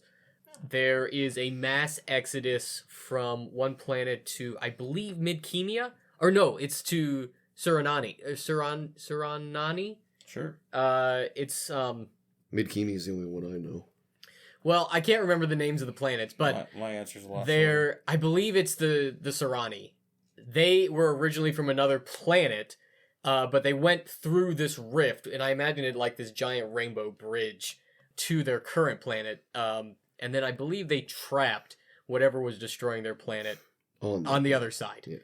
I just have a very vivid image in my head of what that would look like. So I guess what I pick up on is it must have something to do with Shadesmar. I was gonna say it's a long walk on a short. Does that mean like the entirety of, well, at least whoever survived on this original human planet came through cultivation's perpendicularity? Could have come through honors. But it moves. Could have come through. Was Well, that would there- make sense why they came Right out on now. Cinnabar. What I'm saying is, does that mean if there was a bondsmith of cultivation, they would have control of the perpendicularity? But at the time, there were Possibly. no bondsmith. Okay. What I'm saying is that it probably was Odium's perpendicularity. But why would that open on Roshar? Oh, maybe Yeah, that's the 'cause- first Because part that they Odium got was to. originally He pro- from... So if the shards are separate and they're on different planets, it was probably either Odium forcing his perpendicularity or asking permission. Like, yeah, this is us asking questions that Yeah. we could not possibly know the answers to, because Yeah. who knows what he's capable of? I mean, clearly he's not capable of just leaving. Unless Wind and Truth answers a lot of Right questions. now. Yeah, right now he's not. There's no saying what he could do, That- 7,000 years ago. I mean, the implication there that if he is bound by some oath to stay on Roshar, perhaps the oath pact, that's like, maybe that's why Honor died. Okay, maybe Honor, like, in doing some manner of spell, he sacrifices himself to keep the fate that his planet is about to face from Odium to his planet. That- So he made like an ultimate sacrifice for the Cosmere as a whole. Maybe. I mean, That's honorable. the way the Yeah. letters talk, like everybody is perfectly okay with keeping the way that Honor left it. They're like, hey man, we should not be we should not be in each other's affairs. We're supposed to stay away from each other. Looks like Honor's got it bottled up. We just leave it as it is. Right, and wow, very convenient for all those other shards that Odium isn't coming to your system. Sounds like somebody else's problem, huh? And let's keep it that way. One thing I wanted to mention about Zeth, I think this is the only note really I have about Zeth. He first gets Sword Nemi, and he says Zeth says he knew a voice like Sword Nemi when he was young. And when he says that, I think it's pretty safe to say that the reason he's rendered truthless is that he was bonding a Spren. The voice like Sword Nemi was the Spren, maybe that he was bonding, and this was discovered. So, I thought he said that the reason he was truthless was because he was talking about the desolation coming back. He hasn't said why he's truthless, as far as I know. I thought that was brought up. I thought he had said that he had like gone to the council that's in charge of Shin and was like, hey, the desolation's coming. That's what we theoried. No, I thought it was said in like book 2. Because he approaches Kaladin, and Kaladin's like, yeah, we're back. They're back. Yeah, when Kaladin heals his arm, he's like, what? And he's just like, yeah, we are. And then he's like, They named me truthless for this. I was right. So, okay, maybe that was just a heavy assumption that we made. That he was saying that the Knights Radiant were coming back, the desolation was coming, and the people in Shin didn't want to believe it. So they made That's him what I think truthless. is going on. Okay, maybe they didn't say it explicit, but I think it's heavily implied. Yeah. I mean, that would make sense that he was starting to bond a Spren. Do we have a description of Sword Nemi? It's black sword. Okay. A sword that emanates darkness. So It has a weird Shadows sheath. literally fall off of it. so I after this Dude, book is sheath aluminum? Yeah, I think. Is that why he can't use his power? Oh, that makes so much sense. so Oh, that makes so much sense. That's so cool. Oh, I'm pretty nerd sure. now. I'm pretty sure the shard blade covers that they train with are also Or made of aluminum. aluminum. Oh, that makes so much he sense. mentions how it like gloms on, and I imagine foil glomming Okay. I don't know if I just this geeked has the implications, but I'm pretty sure Nimi is a name in a real world language that means black. on. See, I thought he referred to Nail in the same way, and he's just like, "This is God's sword. given to me by, one of the heralds. I don't know. I thought that's why it was referring to him as. I do like the little bit of Zeth we get in here because we see his training as a Skybreaker. It's very anime to me. It's Yes. very, very anime. But we also get to see some like actual one-on-one conversations with A herald. a herald. And not just any herald, Nail, who is kind of unique amongst them. And not only is he a herald, he revealed himself to be a fifth ideal Skybreaker. Yeah. Which is unique. And unusual because the heralds didn't really have anything to do with the Knights I Radiant think he was that the they only one. Yeah. I Yes. think so. certainly the only one that is a fifth ideal. Yeah. And he also has his honor blade, which he recovered from the Shin, which I don't know how many honor blades the Shin actually have left. I think we're down to 5 because Yezrian's is out, Nails is out. They never had towns. I'm sure there are more. In fact, I do know there are more that they don't have. But we also, Zeth also learns what the Skybreakers are doing and why they're doing it. Because they are so, and maybe this only happens because Nail is so deluded and insane at this point, but the Skybreakers have decided to align with Odium because in their eyes, the humans are the bad guys. Yeah. Yeah. And it's not an unreasonable argument to make. That's a very Skybreaker The argument. third to make, I feel. ideal is so interesting because, like, the ideals as they go seem to personalize to people, Mhm. but like that one specifically is like choose your law, Yeah. and he's like, "Can I go by the law of a person?" And Nail's like, "I don't know, man. That's not a good idea." And he's like, "Well, what if it's?" I mean, you do you, can. but I wouldn't recommend it. And then he's like, "Well, this is the best person, I guess." And I mean, it's cool that he chooses Dalinar. And then you get that, You'd be hard pressed to find somebody better. bro. If we ever had another almost Ric Flair moment, it was here. It was here when Lith is just kind of sliding around. I just want to bring up something else right before we get into the Thalen Field stuff. Oh yeah, sure. Which it is the Zeth interlude where he is dealing with the I think like the warden of whatever little prison that people escape yeah, from. yeah. Oh Okay. yes, the trials. Those are so important to me. Right, and we get to see in this case what Nightblood really is, because at this stage we've seen a kind of quirky talking sword Mhm, that Nail said it's not a good idea to use this. Doesn't understand the concept of time. Doesn't understand the concept of good or evil. Doesn't. It just you say it is. I want to destroy evil. What's evil? That's a good question. Yeah. Moving on. Dude, you've kept me in here for 4,500 years. It's been like 2 days. Whatever. Same thing. It feels like it. And then the instant he draws it, one overriding, just scream of rage. Destroy. Just destroy. When it Not like, even it's evil, full- destroy. Just destroy. In the book, it's full caps, like several exclamation marks. So I always imagine like there's this part that's so personal to me. Isn't this fun that I'm about to do this and make you guys imagine this? If you've seen One Punch Man, there's a part in One Punch Man where like the animation gets all wicked and stringy and weird, it's not even it's like a funny beat that Saitama, I can't remember exactly what he does, but his like eyes get really big and he gets all stretchy. I imagine that every time he screams destroy.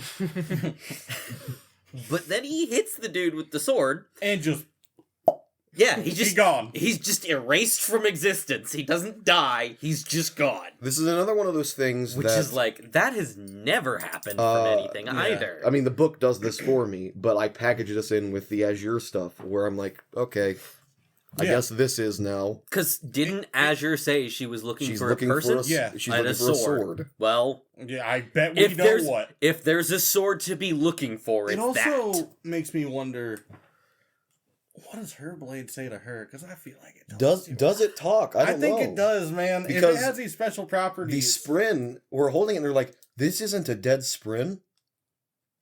Huh. Yeah. And Also- doesn't she say, "Would you like to?" Doesn't she, She was ask like, someone she was like, like, listen, if you take me to the perpendicularity, you can have it. And they're like, really? This is huge. If we don't have to be the swords anymore, that'd be great. See, that makes me think it's not alive. I guess because I just kind of pair the two in a light and dark scenario, I feel like they have similar properties. Also, I want to know why Azure wanted all the claws on that ship when they were in Shadesmar and the Fuse were coming after him. You know, like, We can briefly talk about their journey through. Yeah, I Shading wanted to Art. mention. I don't how- have a whole lot to say about it. I like all the different dimensions. Hold Description. back up. Sorry. I want to finish the Zeth talk so we can just get Okay. that done first. Oh, I'm done with him. "Yeah, The second trial to me, where they did like the paintball tag thing. Yeah. Again, very anime. Very anime. It was very fun to read, even though like the stakes weren't crazy high. Everybody wanted to pick on Zeth, because he knew how to fly." but then to me the flaw of the Skybreakers shows out perfectly in this when he runs out of Stormlight and falls into the water, and he wins because all the paint soaked off of him. And it's like, he wins because you're actively teaching your people not to follow your laws. Is that well? That's the thing. Like, there's a workaround. To work around following your laws. He did They're not break any lawyers. rules. Exactly. They are like lawyers. The most dangerous thing I can imagine. Lawyers given power. Oh Right. God! But then, like, I take that as looking at what Nail has been doing, and I'm like, man, if you are actively teaching people to work around the rules, are you even really the Skybreakers now? I see it. 'Cause he's the herald of justice.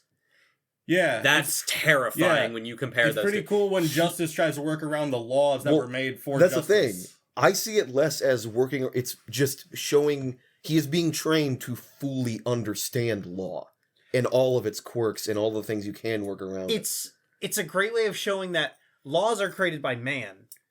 Man are fallible, which means laws are fallible. Then why follow them? That's exactly why they need something outside of themselves. Because Then why treat laws them any different than a Windrunner? laws are fallible. All the people who make the laws are fallible. Laws are set in stone as soon as they're 'Cause outside of you. Don't we hear something from Town about Nail? I'm pretty sure in some of Town's ramblings we hear bits about I don't Nail. remember, I don't recall. to be honest. I believe he says something about because he talks about how Collect will teach you how to soul cast stone River into Steel, bronze. or River Bronze, Yezreen yeah. will teach you to lead. Nail will teach you how to write just laws. He will teach you how to make good, how to be good leaders in the form of making sure that people are taken care of. I think. Well, the thing is, and this is a very interesting argument to be had, but I think it all gets underpinned by the fact that Nail's crazy. Yeah. Yeah. Yes. Which is my point. And is deluded into what is the law and what is justice and what is just and like what is good. Oh, and also, Zeth's soul trails behind him now. Yeah, very anime. Yeah. Again. So that's pretty cool. I feel like that's like a horror movie when you see him He covering his mentioned- face. He mentioned he was brought back to life by some manner of fabrial that Nail Oh, had. did I miss that? I don't know what that I don't know about means. that. A life fabrial? Was it a life spren? Well, it was.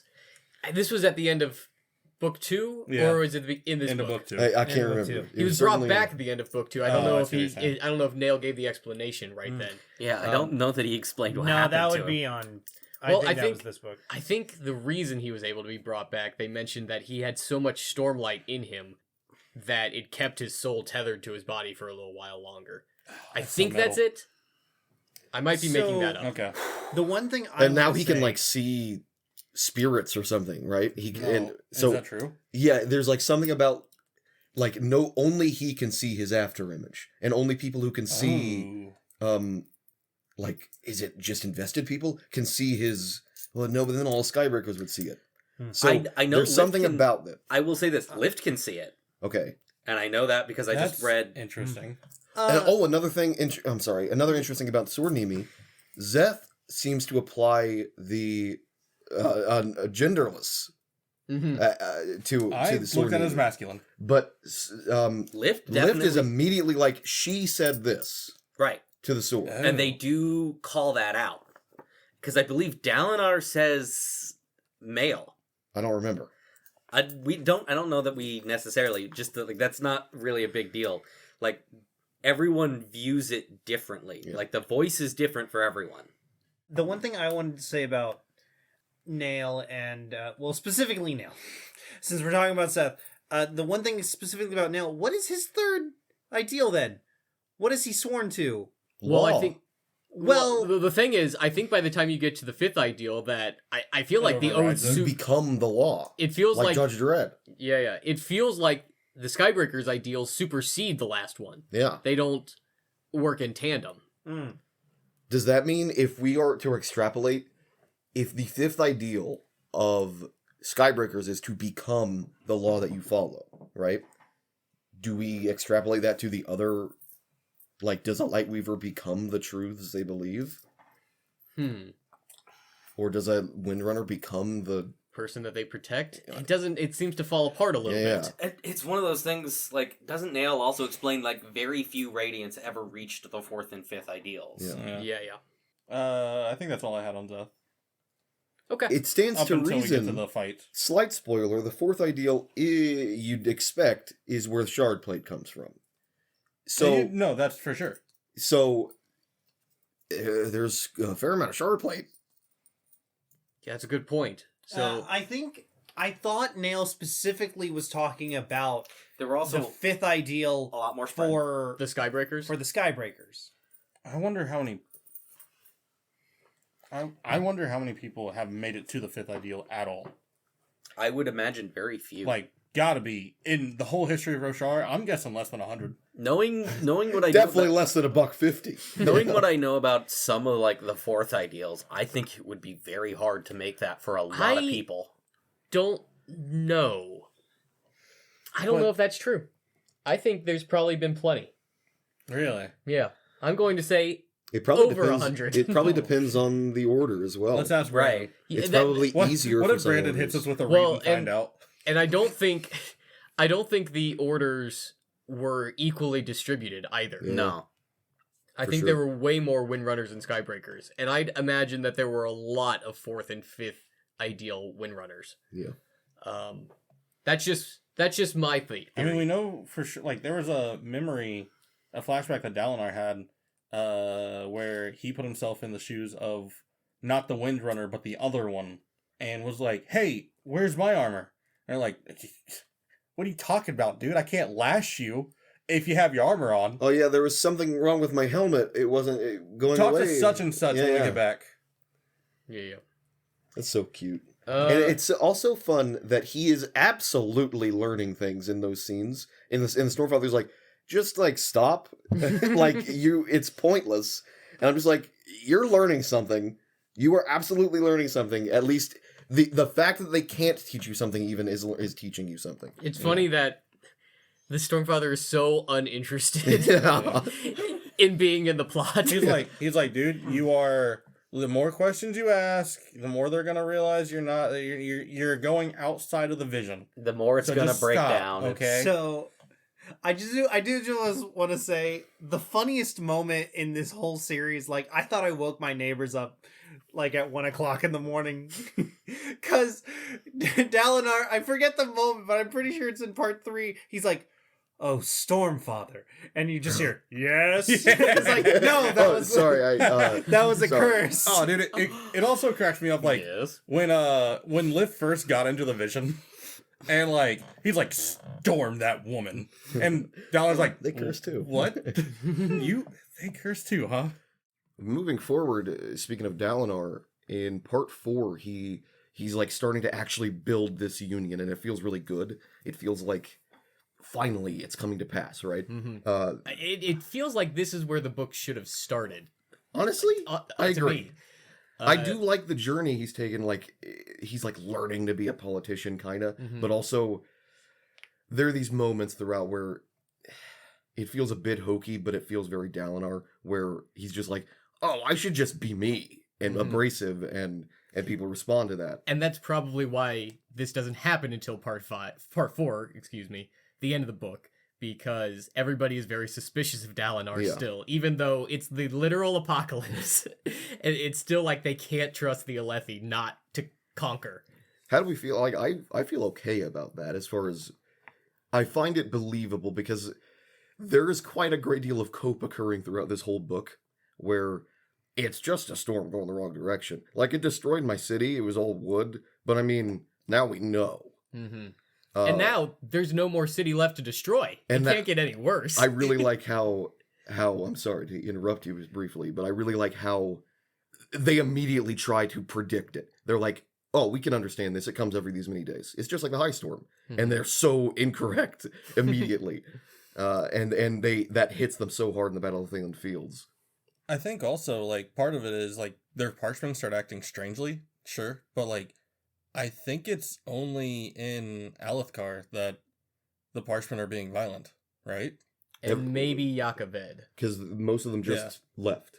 Like, Or so they're, in like, the case of Azamir, they tried to, get involved in the bureaucracy. Like the most violent thing outside of Yakaved and the Alethi that we've seen was where they stole the boats. yeah. In Thaylen. Yeah. So, like, But they just stole the bolts and left. Yeah. it's kind of like they're a thorn in the side, but all those people in Alethkar still love to fight. And to be fair, though, they do hammer home that our economy is in shambles because of this.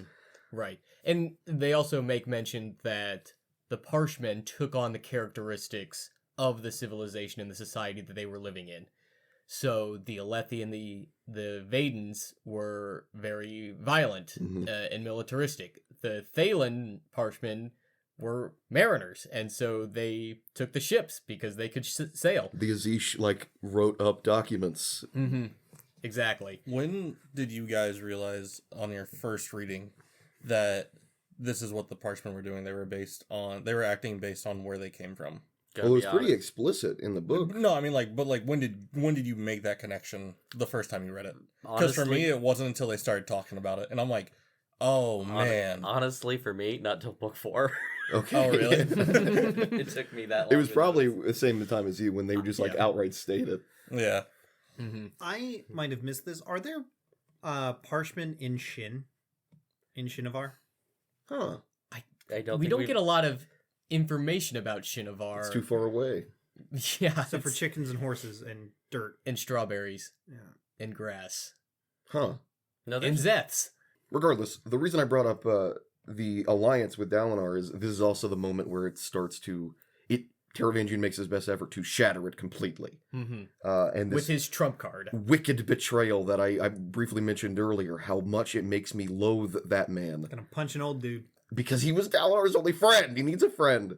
It's the betrayal is one-sided. It's one-sided, and it's like so much more painful because Dalinar trusted Taravangian so much, and I don't know if Taravangian understood that or if he saw Dalinar as just another pawn. I don't know how one-sided he saw the relationship. I definitely got the feeling that Taravangian very much did care. He's just so pragmatic in his goal Yeah. that he's willing to inflict that pain upon himself and Dalinar. That was my read. Like, Yeah. it's a very genuine, I apologize that I have to do this, but your life isn't worth all of these other thousands of people. Mm-hmm.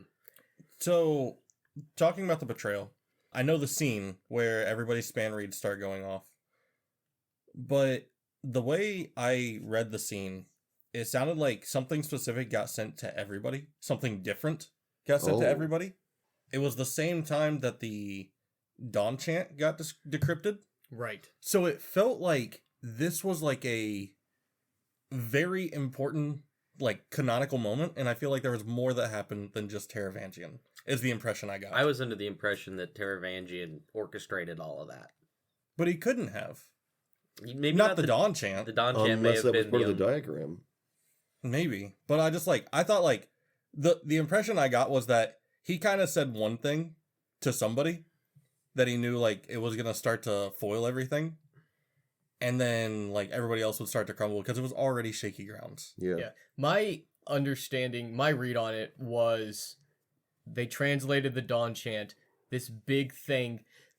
The big thing is that the humans are actually the Voidbringers, and all of the writings that they have been translating actually came from the listeners, talking about the arrival of humans on Roshar from their original planet that they destroyed by using surge binding. That's a big reveal, especially being a human. Yeah. Yeah. My read on it was that was revealed, and then all of the Ardents were like, neat. And then Taravangian's like, write that down, and send that to everybody. It kind of shocks everybody. And it gives you this really weird philosophical and ethical question that has been asked in several different forms throughout this book and throughout the series, which is, who's right? That's a good time as any to answer it for ourselves in this moment, in this book. Who is right? Do we feel good about what the Radiants are doing? I'm firmly in the camp of the whole sins of the fathers thing. It's past. I did not betray anyone. I'm here now. I might be benefiting from the heinous actions of the people in the past, but there is literally nothing I can do about it other than move forward and be better. Right. Well, we always talk about the sins of the father, but we don't talk about the opposite of that. Like, in the past, the Recreants happened because the Knights Radiant realized this exact same thing. And they made the right decision. Yeah. They gave up their surge binding. They gave up their bonds. And so it's like, is that not reciprocal? I agree. Like, are we not at a clean slate here? I don't have the answers to this. I don't know what is right here. That being said, it's not like I think what the Fused are doing is wrong, but I don't think our characters are wrong for defending themselves. Well, I mean, so this is really tricky because in this book, you really start to sympathize with the Parshmen and the listeners, and to a certain extent the Fused, because of the dire situation they're in. And yes, you can say maybe the Fused aren't doing anything wrong.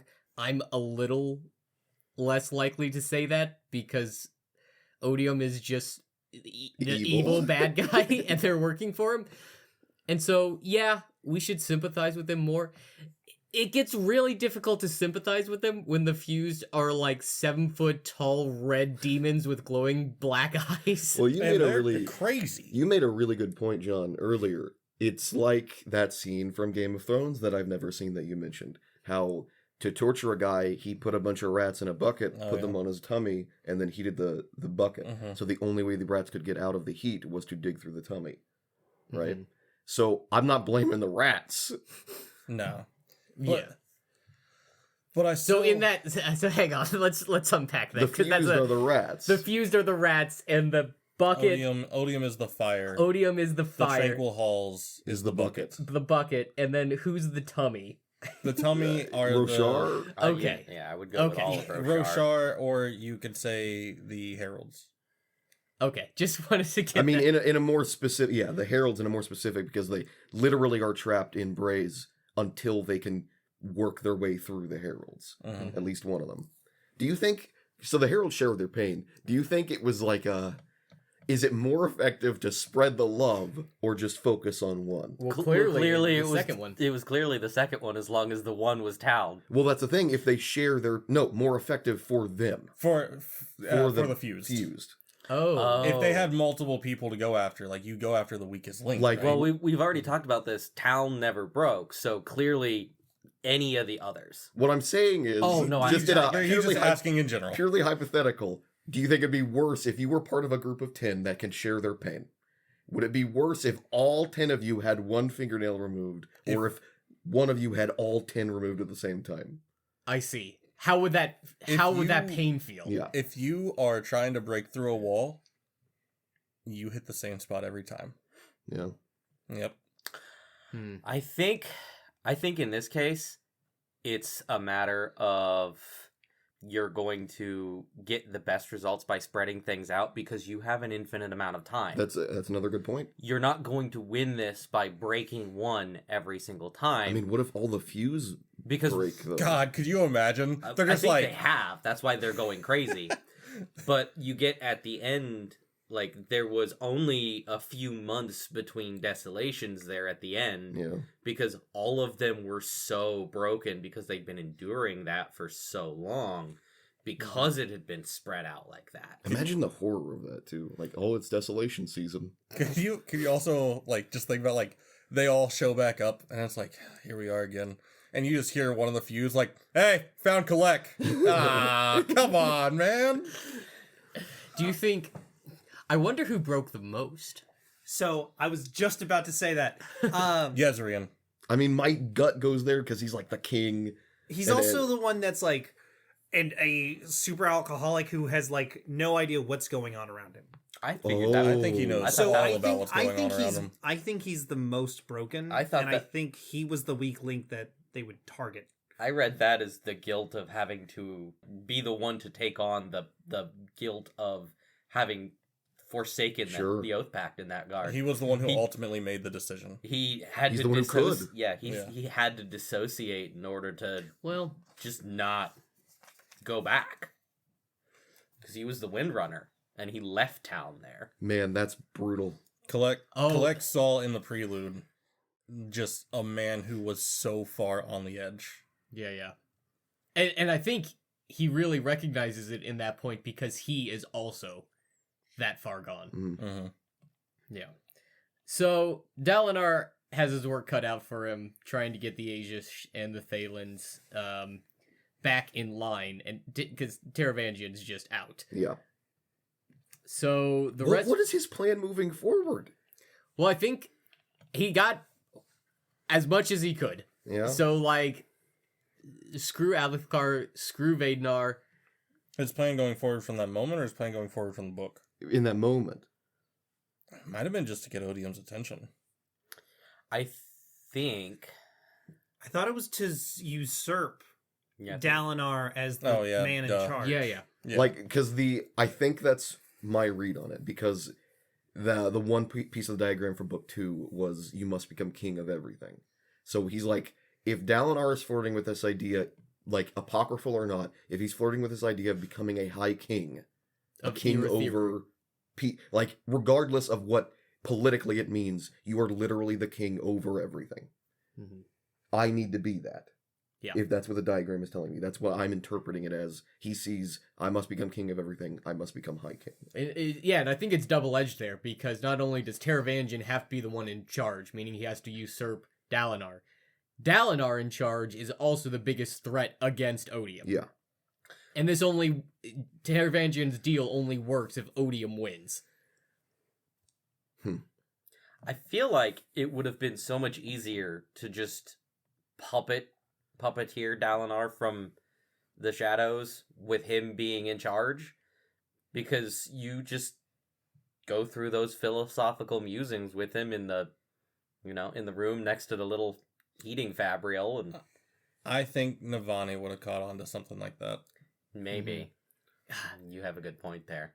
Another character that we have not spoken This is enough like- about. She Multiple gets books. plenty of her time in book 4. Yeah. Unfortunately, she does not have a lot of presence in this book, which is a shame because she's such a great character. Her biggest presence is like just how strong it shows her ability to run a kingdom Mm-hmm. when Dalinar is bedridden. Yeah. And that's such a double-edged characterization, because obviously she's a really cool, interesting, important character, but she's characterized in such a way that she is running everything in the background. Hmm. And it's Like, that's her role, and unfortunately it means she doesn't get to be on stage. right. There's not a lot of interesting things that happens in just the business of running a kingdom. She does tase somebody. Yeah. Yes. Regardless, it's unfortunate about Navani. She does have one of my favorite chapters in this book where I do love that scene of her.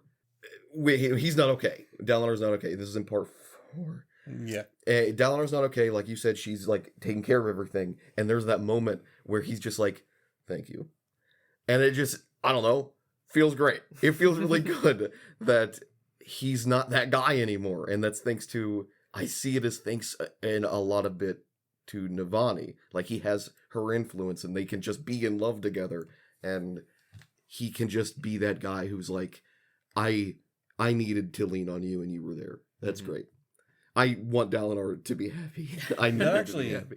That actually makes a lot of sense, just going between his flashbacks too, because he didn't have anybody to lean on at that time.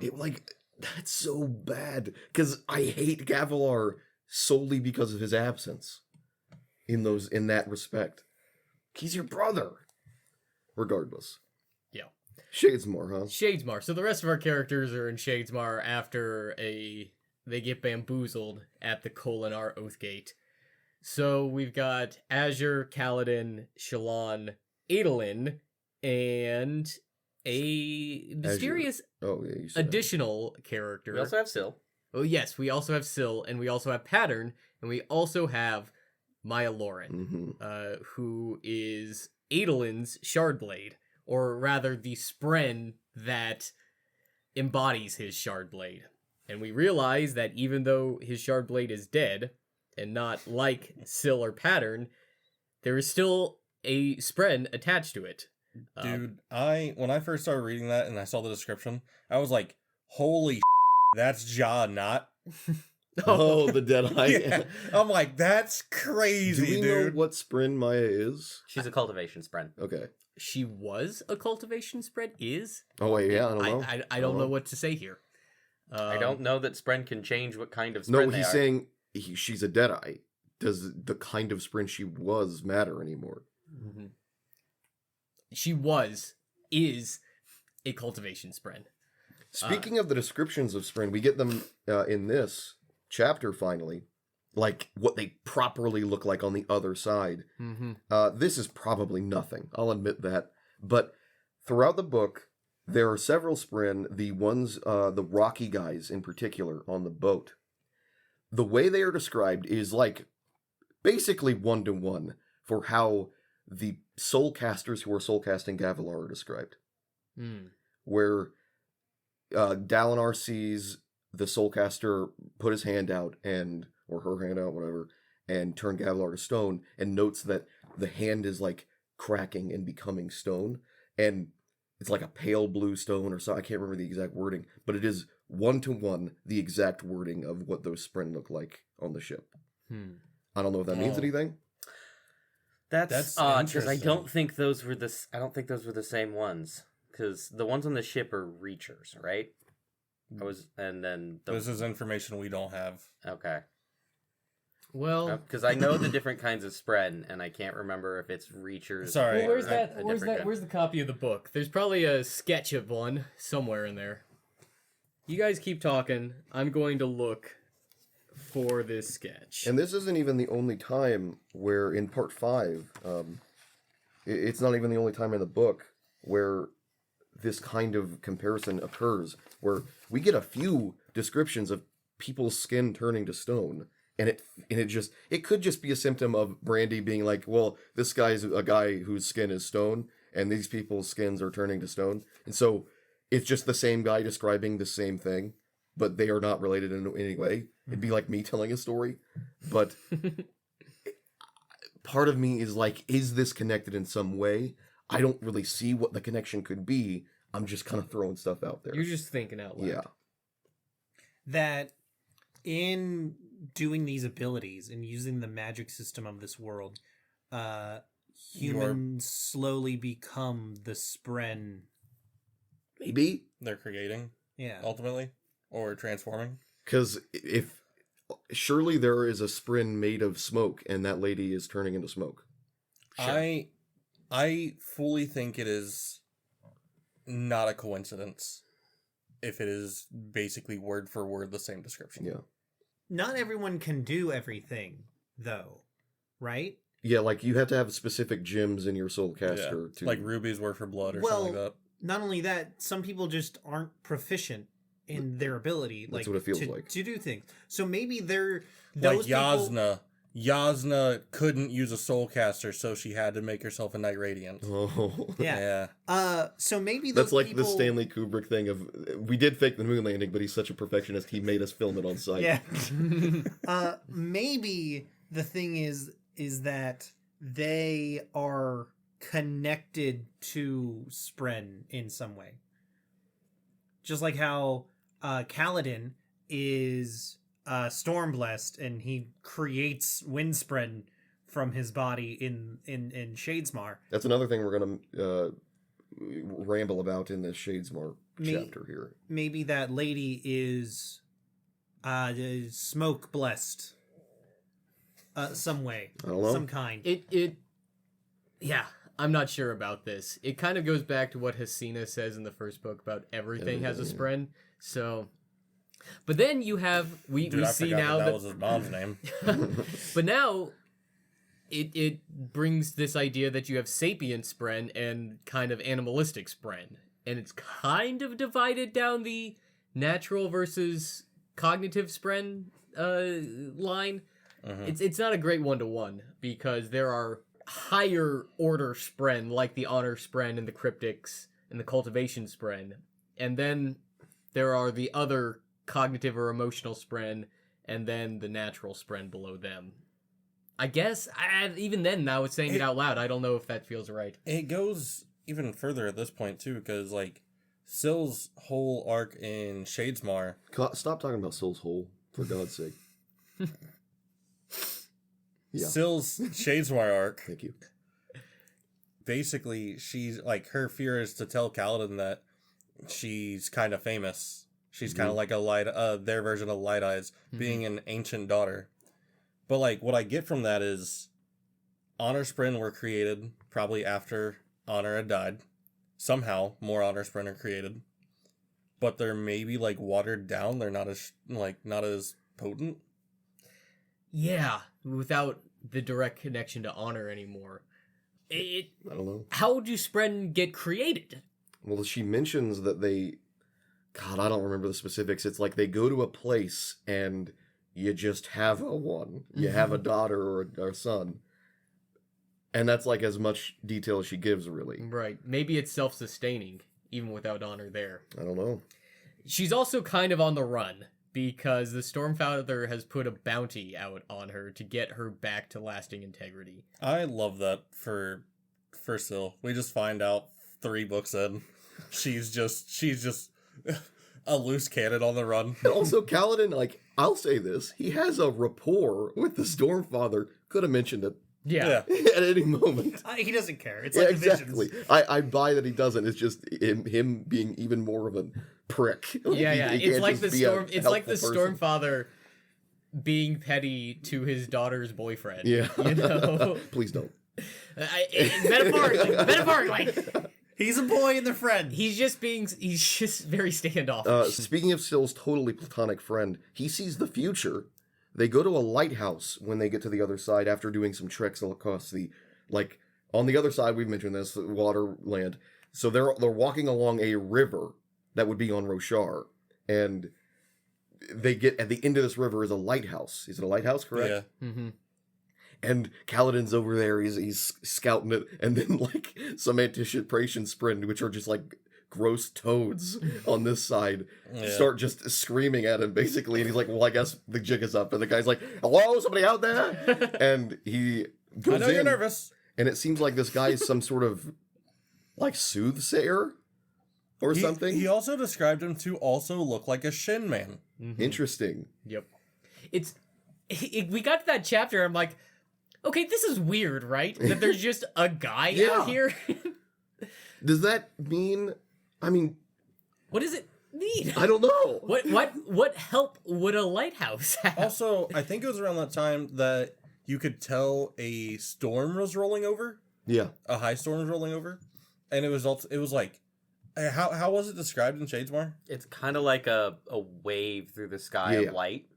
Okay. And what's interesting is the Spren, like, they don't like grok that it matters, but it definitely does. Like, Shalon clocks how they are definitely like, oh, they're it's like they're getting infused with Stormlight or something, but they don't clock it for some reason, or maybe they're just being kind of They're used to standoffish about it. I don't know. But either way, they do have some sort of reaction. What does that mean for us? The idea that the storm is present on this side, at least in its effects.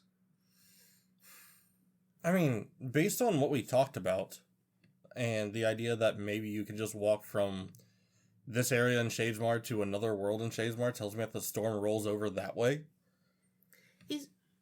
So we talk about perpendicularities. How Cultivation's perpendicularity is on the Horneater Peaks, and that's where Azure eventually goes. And then we also mentioned that Honor's perpendicularity moves around, right? Mhm. Yeah. Presumably because it's Dalinar. It's No, based on the I'm saying the is binder. Honor's perpendicularity the storm? Oh. Because the storm infuses... Oh wait, of course it is. Because yeah, absolutely it is. It moves around. Yes. And he can open the perpendicularity. He can infuse stuff with stormlight from wherever the storm is. It is. Mm-hmm. I think you're absolutely correct. It moves, and so it's the storm. Yeah.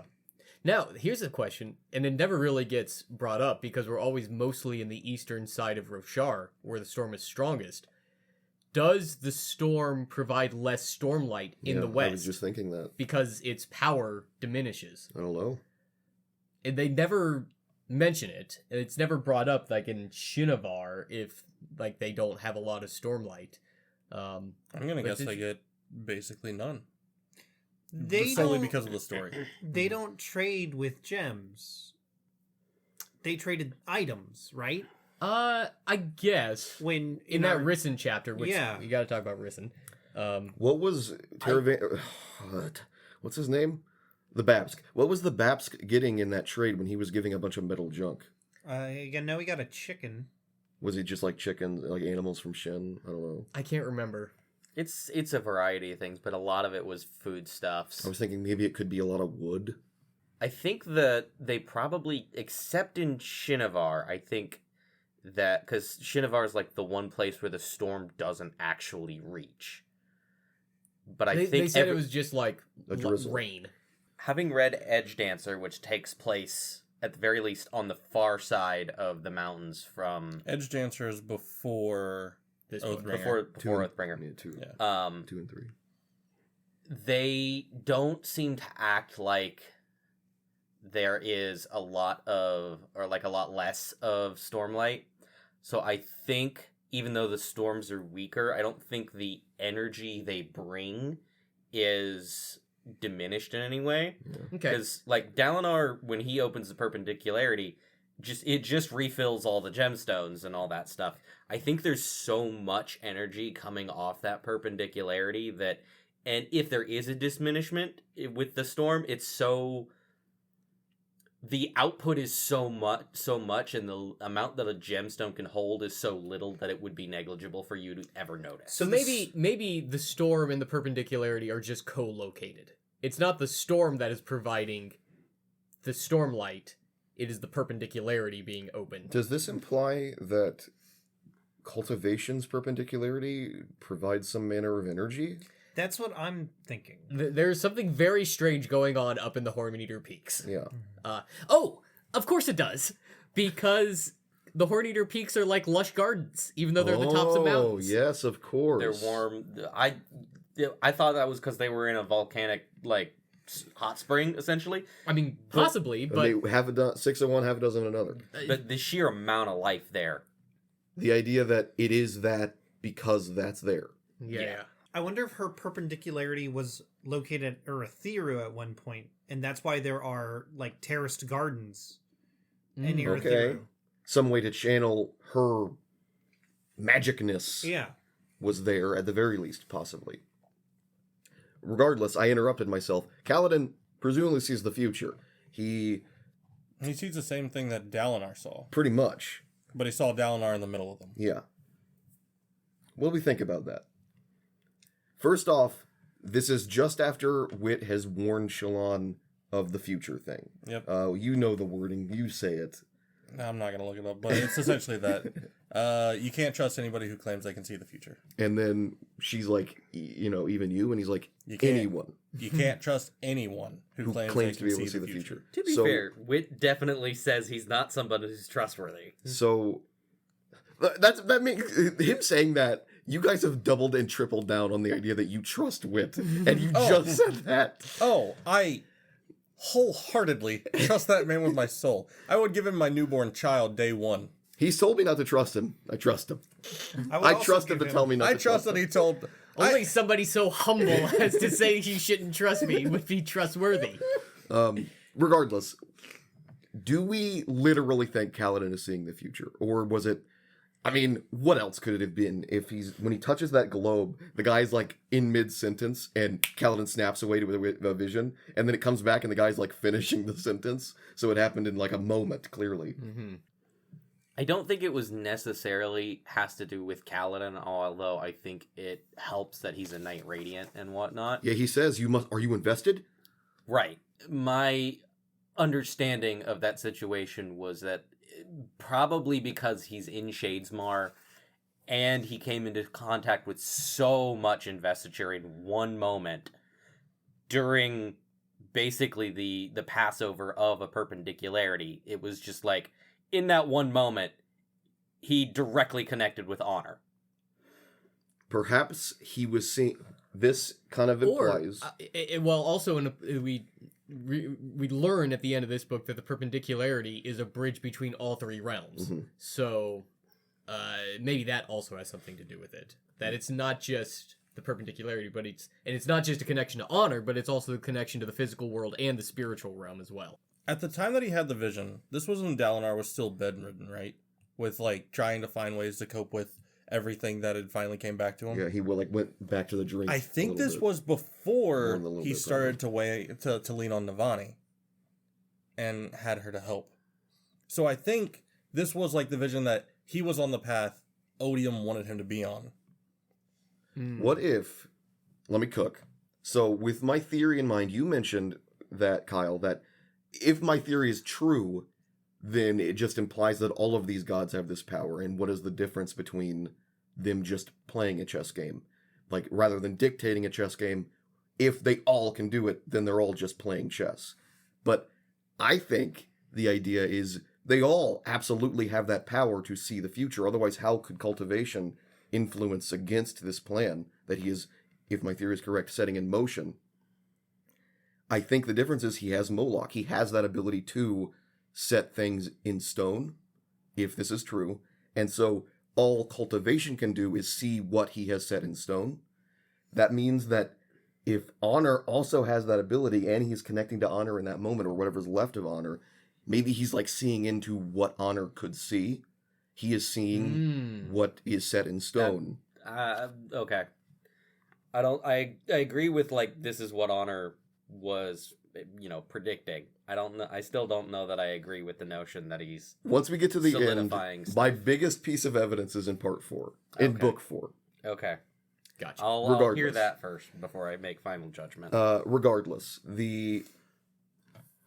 I think I hate it when books do prophecies. This isn't really a prophecy. This is kind of why I have bounced against Game of Thrones so hard, because there's a lot of prophecies in Game of Thrones. I don't like it when books do this because it kind of means nothing a lot of the time. We take it at face value, and Kaladin is seeing Dalinar fall and Odium winning, right? What if, there's nothing to suggest that we can't just say he's seeing even further? Like, what if he's seeing himself as Odium's champion kneeling before him? Mm-hmm. Like, we don't know. And then what's the deal with that painting?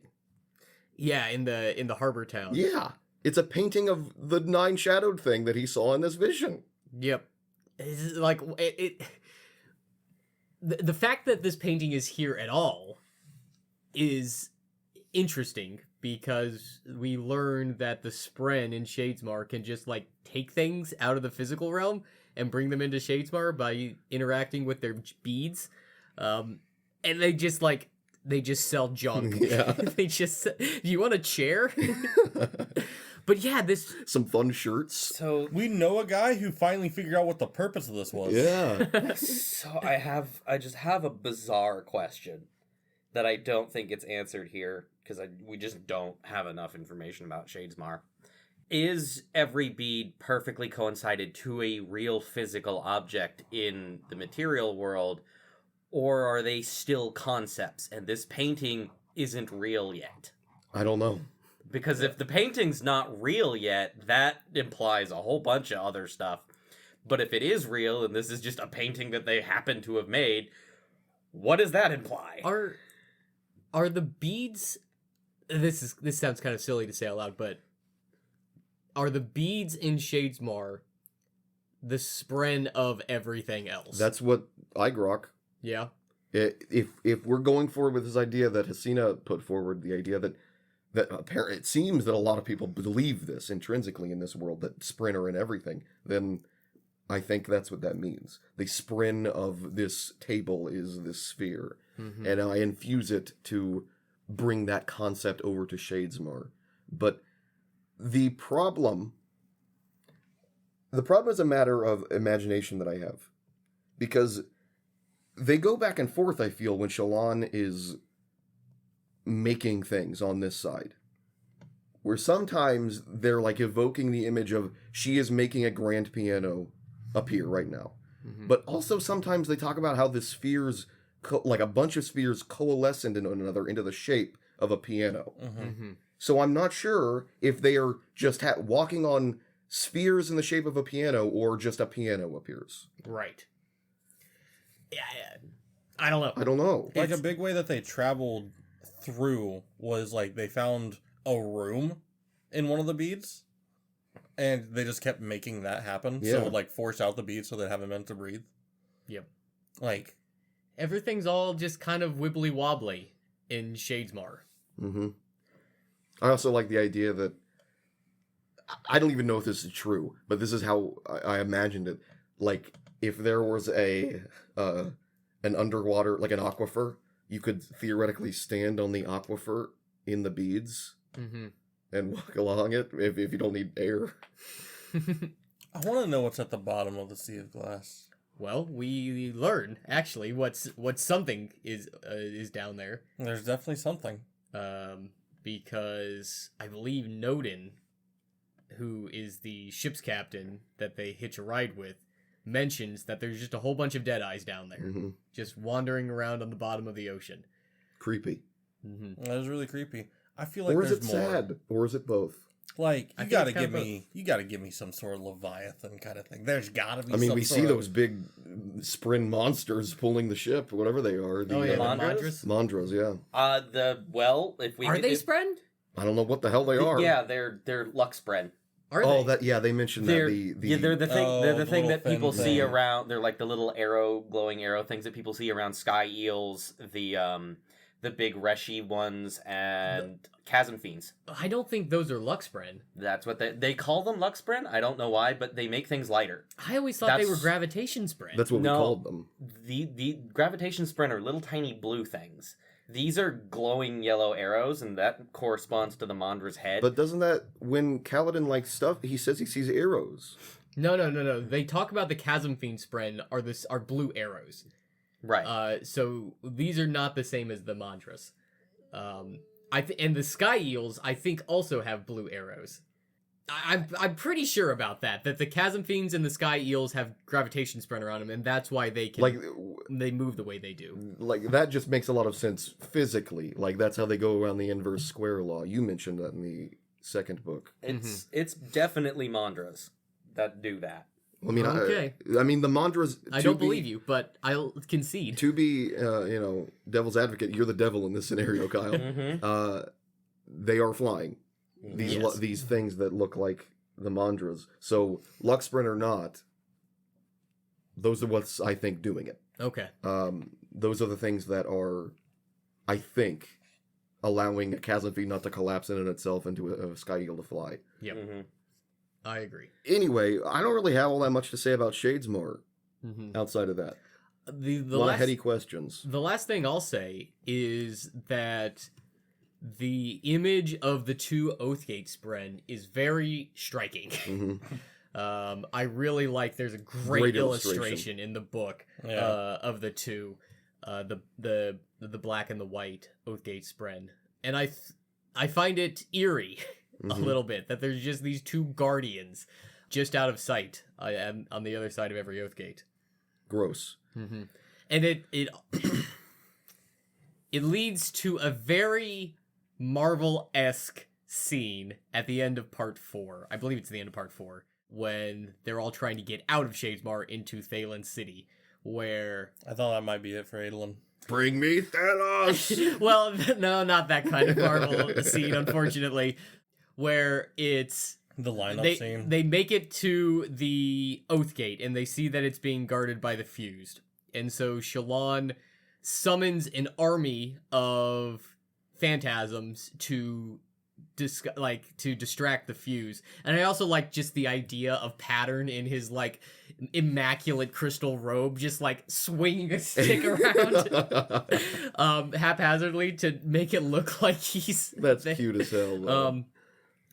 So you have this scene where this fight is going on with all the phantasms, and Kaladin is like zooming around everywhere, ducking and weaving, trying to block Fuse, and then it just like hard cuts to Shallan like, please would you open? And they're like, sorry, we cannot do that. And she has like banter back and forth with these Spren who are clearly not interested in Shallan bantering. And then it cuts back to Kaladin fighting for his life and Adolin getting stabbed in the stomach. It felt a little dissonant, but it felt very in character for a character like Shallan to have a scene like that. I got so nervous for Adolin when the Fuse made the smart choice of just like, they cut their skin a little bit and then sprayed some blood on everything, saw that he was the only one it stuck to, and I'm like, oh no. We're gonna lose somebody here. And we almost did. And then the ending to that scene comes a little later, but I believe we spoke about it, how Kaladin was trying to say the fourth ideal, and he just couldn't. Yep.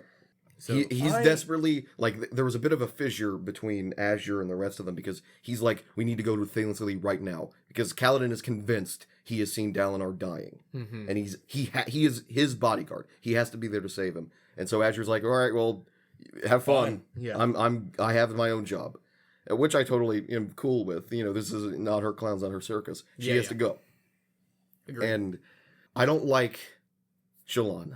I don't like Shallan because, man, it just feels really silly how much Stormlight she keeps using, and it just makes it feel like, because why impress upon us? Oh, we don't have a lot of Stormlight. We can't, you know, keep doing this. But like, she is the way they locomote throughout across the sea of glass. Right. But she keeps having enough to do it, and then she has enough to open the Oath Gate, and it's just silly. It's not Shallan's fault. It's a writing problem that they keep rubber banding me back and forth on. I guess they don't have enough. But they have enough. Oh, they don't have enough. Like, Kaladin's using all of this Stormlight to fly around and dance around with them. And she's using all this Stormlight to have illusions help Adolin not die. Mm-hmm. Yeah. When Kaladin is speaking the fourth ideal, Chris, you said that he was creating Windspren. I don't think he is creating Windspren. I think he is summoning them, though.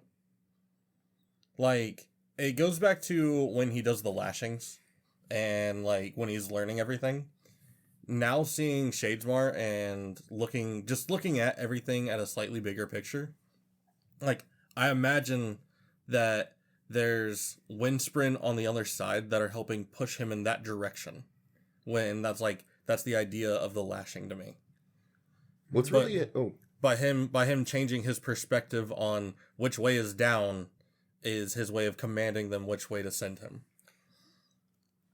What's really interesting to me about the Windspren of it all is that seems like, at least to my eye, it seems kind of like outside the purview of what we've been expecting these surges are capable of, right?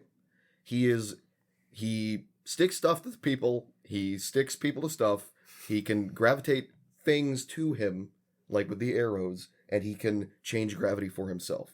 Mm-hmm. What about that implies... He can also change gravity for other people, though. Yeah. What I'm saying is, what about any of that implies a Windspren's influence? And this isn't a knock against the writing at all. I'm saying this is hinting at this idea, at least to me, that there is stuff outside the purview of what we've been obviously shown for presumably all of the Radiants, the different orders. See, I think Kaladin is special. I think there's something that we haven't seen yet from his past that made him quote unquote stormblessed, and that Windspren just instinctively follow him.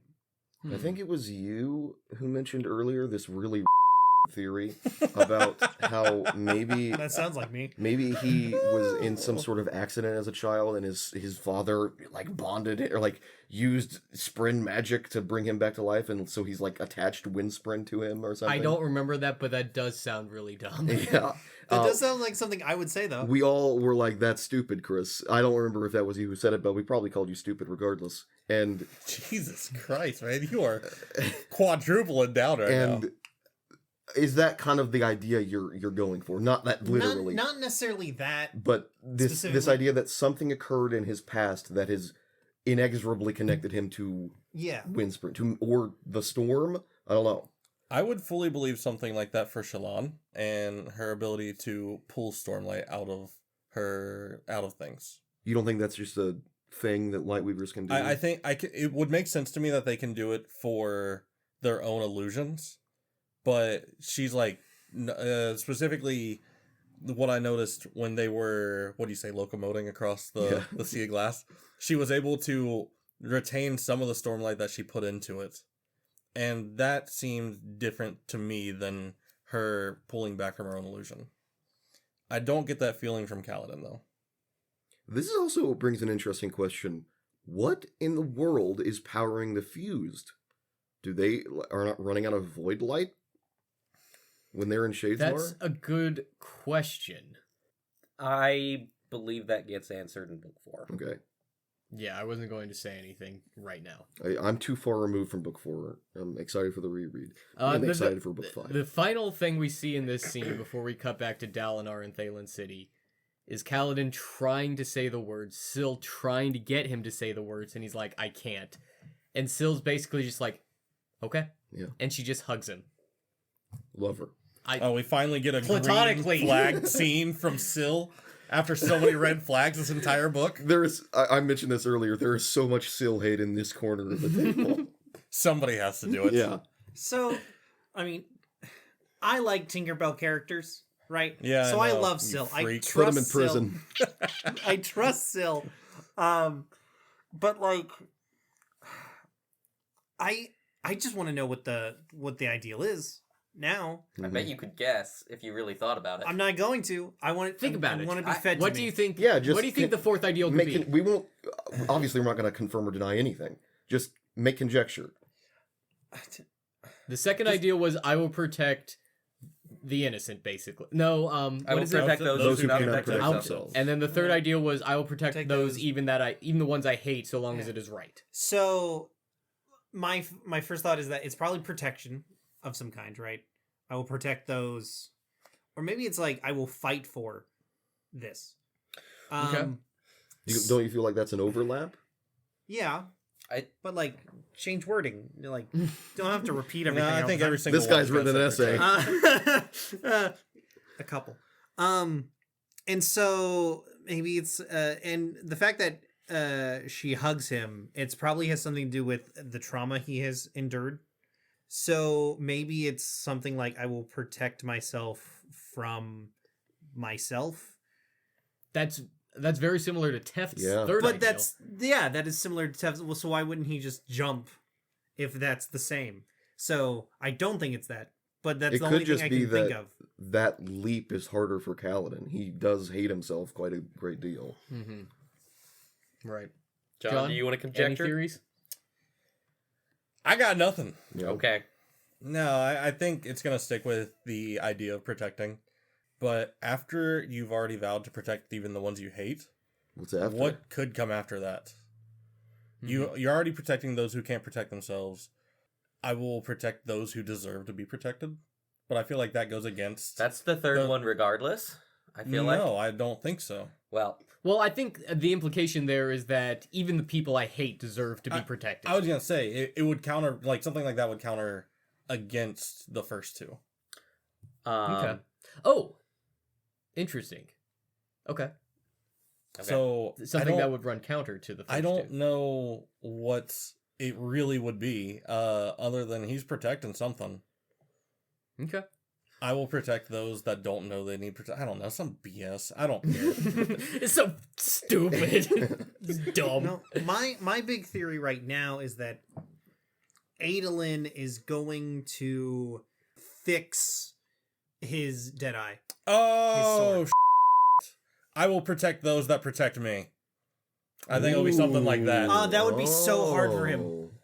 Because he's like, I do like that I have a lot. to go on my own. I Yeah, have to protect he's- others. Yeah. He can't let himself. Yep. He has to rely on others. He rock has to be that the one. hard. He has to be the one in front of everybody. Yeah. He can't stand shoulder to shoulder. I Interesting. That would be a very so that would be a hard. very good lesson for Kaladin to learn. Love that conjecture. Interesting that you want Adolin to heal his dead eyes. Like, is that what you think will happen, or what you really, really hope happens? A bit of both. Whoa. Okay. With the interactions that happen in part 4 and 5, and now he's like realizing that he's been swinging a dead body around, Mm-hmm. and This is a good causing trip so for much Adolin, bloodshed. honestly. Yeah, A lot of perspective occurred for Oh Adolin. yeah, let's talk about Adolin for a second here. Just because he's such a good boy. He really is. This is except for the one time, but Yeah. Well, it's like no. He was a good boy. He protect. He sees this was not group protecting. falling apart, and he is doing his damnedest to keep everybody on their feet and moving forwards. And nobody is doing that for him. Yes. yeah, But It's- we mentioned this earlier. That is just something it can't help but read, but it's like not in the book. Mhm. Like the book calls no attention to the fact that he is by himself. I think maybe not to get reductive about this, but I feel like that is Adolin's purpose, not just in the book, but I think that's his like raison d'etre. yeah. Like this is what Adolin can do. Yeah, in comparison to everyone else, Adolin, at the very least on the surface level, isn't special. Mhm. But Not compared to Kaladin and Shallan, Yeah, to a they're lesser extent even Literally the Azure. second cousin. Superheroes. right, and Adolin's just a dude, Like, hey, dude, think about But the he's the- short end of the stick that this man got. but he's still the one that manages to get them through Shadesmar. Like, And Adolin's cool. Like he accepts that he is not Yeah. a superhero. I mean, I think it's the Captain America effect, where we just have like a. oh, is that why I like him so much? I think so. I mean, I don't like Captain America, and I love Adolin, so who knows? But Captain America is normal, A normal big air guy, quotes. yeah. He can just get shot in the head and die. But like the Hulk or Thor or Iron Man, who's wearing a suit, can't. Shalon. Shalon. Sorry. And but despite that, if you were to take Adolin out of the picture, Captain America out of the picture, the team does not function. It falls apart. what I'm Which is loving. sorry, I'm so sorry, Chris. No, go ahead. Which also adds to that he is like sort of developing his dad's like military brilliance. So like his dad doesn't have to be the one on the floor. Yeah. And oh man, wow, What- Aelin just got running for favorite character. Adolin is absolutely one of my favorite characters. Top 3. Definitely. What it seems like is that he is used to being alone. Adolin? Yes. Hmm. So I get this impression from when he's a child and he's like, because dad's off to war. It's just me and mom, Mhm. right? From very young. And so he's Doesn't like, even acknowledge Redarin is also there. Me and my pregnant yet. mom. you know, Me and young my brother. pregnant mom. He gets to a point where he's like, I crave this attention so much, I'm going to become the perfect little soldier. Hmm. But then even then, his father's going through things, and I fault him for it, but I can't. And so he's still kind of on his own, and so he has to Adolin had to grow up fast. yeah. And Yeah. so he also had to be like a father figure for Renarin. So he's always been alone. No one's been on his level with him. He doesn't go to the full extent of like a martyr, but he understands like I have to be the adult here. I have to be the one to shoulder the burdens of everybody else. At least is how it's presented as well. With that in mind, he's great at this. Yeah. He is like, he just understands Rinnerin. He just gets him, and is such a good brother to him. At least for my eye. Maybe you guys have a different opinion. No, I agree. And he's a great son. He's the son Tybalt wishes he could be. He is great. He is just he's like maintaining healthy relationship with Shallan. And he's a great friend to Kaladin. He's just kind of nailing it. It's like, what I like is like Kaladin does not want to like Adolin, but he's just so charming and personable that he can't help it. Yeah. And I love that about Adolin. In the midst of all this, he did commit a murder. Yes, it was small character flaw here. The only difference between that and what Sadius did to them was the number of people involved in the circumstances it was in. His one character flaw that we're talking about is genuinely, and everything that we just talked about, how great of a character he is, or great of a person he is what makes me think he could become Odium's champion. Oh, So how interesting. far A he could dark horse fall. candidate. Yeah, I was just thinking he's gonna break. So he is full on the guy who will sit there and listen to everything you have to say. He's helping every single person out, but he's just absorbing it all. There's nowhere for him to release it to. He is, what is that term that he is the rock. Yeah, And the rock doesn't have someone to yell at. like Maybe Odium could be his well that he screams into. exactly. Possibly. And we've already seen him snap and just murk Sadius when and it's so like it happens at the end of the book, so there's all this other stuff that you think about, and it's like, oh yeah, he did kill Sadius, huh? But then you just move on from it, and you don't really think about it all that often. Like, I don't want you Definitely to a be dark right. horse. This will be devastating to me. oh, it hurt me too. Yeah.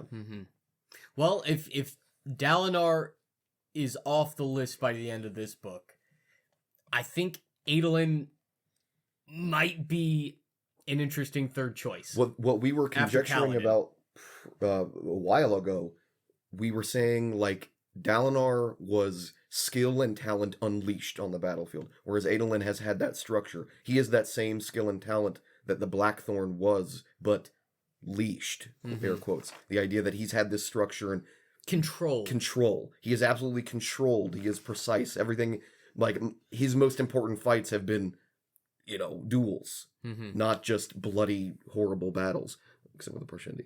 Regardless.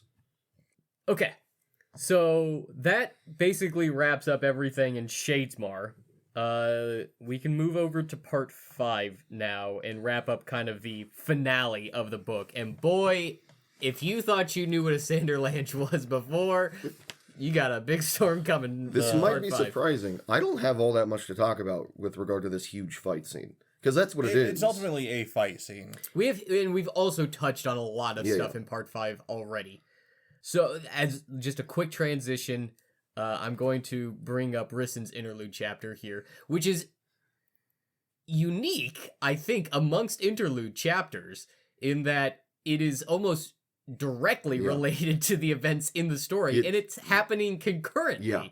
Like provably concurrently. Like there's kind of been the assumption, the implication that all of the others have been happening Yeah. around the same time. The closest thing we have to that is the Ardents decrypting the Dawn Chant Right. at the beginning of the book. Earlier in the book. And that kind of coincides. Yeah, but nothing. It's not so clearly direct like this. yeah.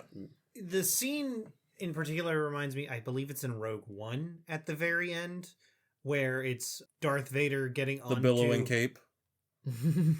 gets onto the ship and starts murking people, and that directly leads into episode 4. Oh, I Yeah. see what you Oh, mean. right. sure. Okay. And so Rissen's chapter, like, it happens, like, some big explosion thing gets stolen, and then immediately we're back to Dalinar, and we're seeing, like, the infused results of that. taking, yeah. Right. I'm not ashamed to admit this. I said this in an earlier episode we did. That Risen, on my first read of the book 1, in that Risen interlude, she was best girl. I'm not ashamed to admit that I was so, on my first read of book 3, was so scared in this scene that this crippled woman Was done for. was about to die. And I'm like, no, please, I love you. Please don't. How will you continue being my wife if Yes. you're dead? She needs to become a squire And then, so that she can take in some stormlight and get her And- legs back. Like, what's his name? and then Because we didn't talk about we him. get some world building again in the gemstone that we find there, and also Larkins. Yeah. Yep. It They took in can- void light. Do we They can think? take in any kind of light. Well, it seems. do we think? I've asked this prior to the podcast that. So Cheery starts talking. Mhm. Do we think that is because she took in? I think Cheery's a girl. Whatever. Cheery took in so much stormlight out of that big gym, or because she took in that void light. What was she saying? I don't. She just like said her name. I don't remember. She did. She just said something very simple. But the point is, it seems like she's gaining sentience. So this goes into my theory about the bug lady. Okay. Okay, that they are not different species.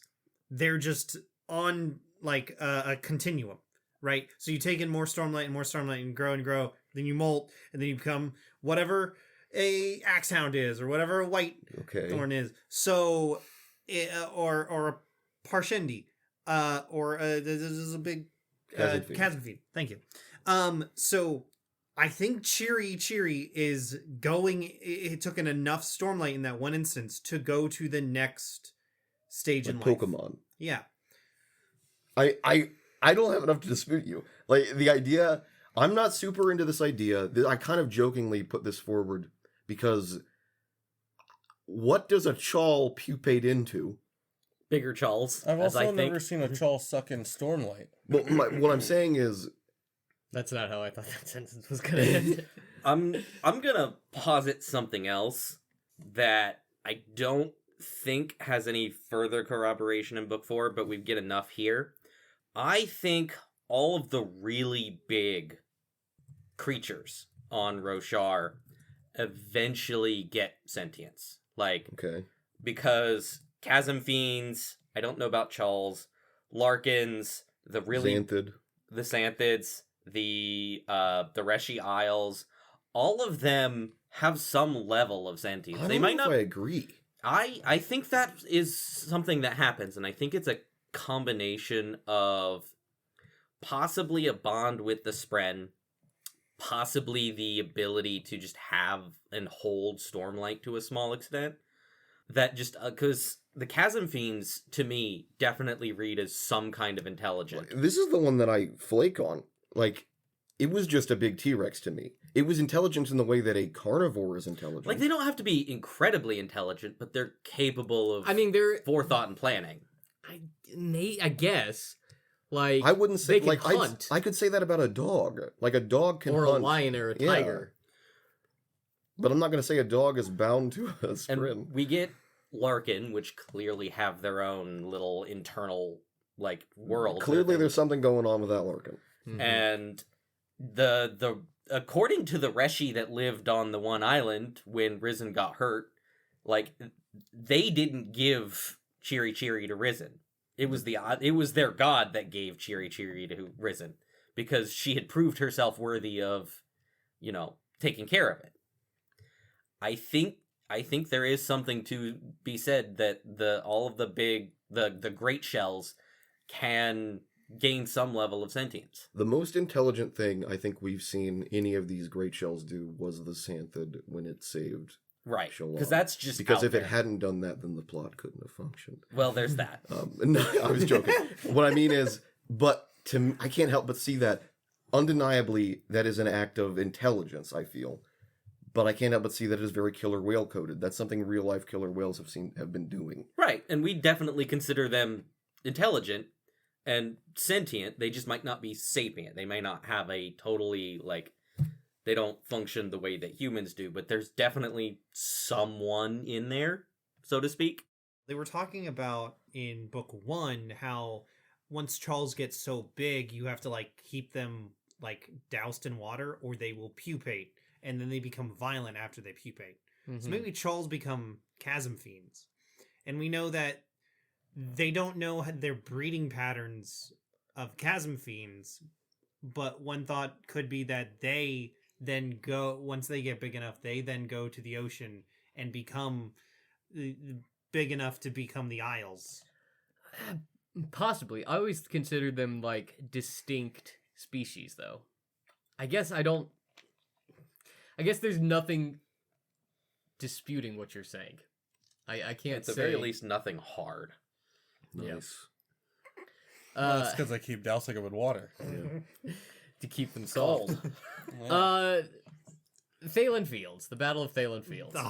So The perpendicularity. Oh wait, it doesn't open yet. it hasn't No. opened yet. So Dalinar believes that Odium is going to strike at Thalen City, and Odium does. He brings an army of Voidbringers, and then Do we remember what exactly it is that brings him to this conclusion? Everybody is gung ho that they're going to attack Alethkar or Yakaved. And then Dalinar is like, no, that's just what they want us to think. Yeah. And then his masterful Art of War mastermind is like, no, they're going to strike somewhere else. And then they choose Thalen City, which was actually where the fight was going to be. So I believe they all sail in on the boats. I think that might be what tipped him off. Was Yeah. why would they need Why boats? would they steal the Navy? Why would they need boats?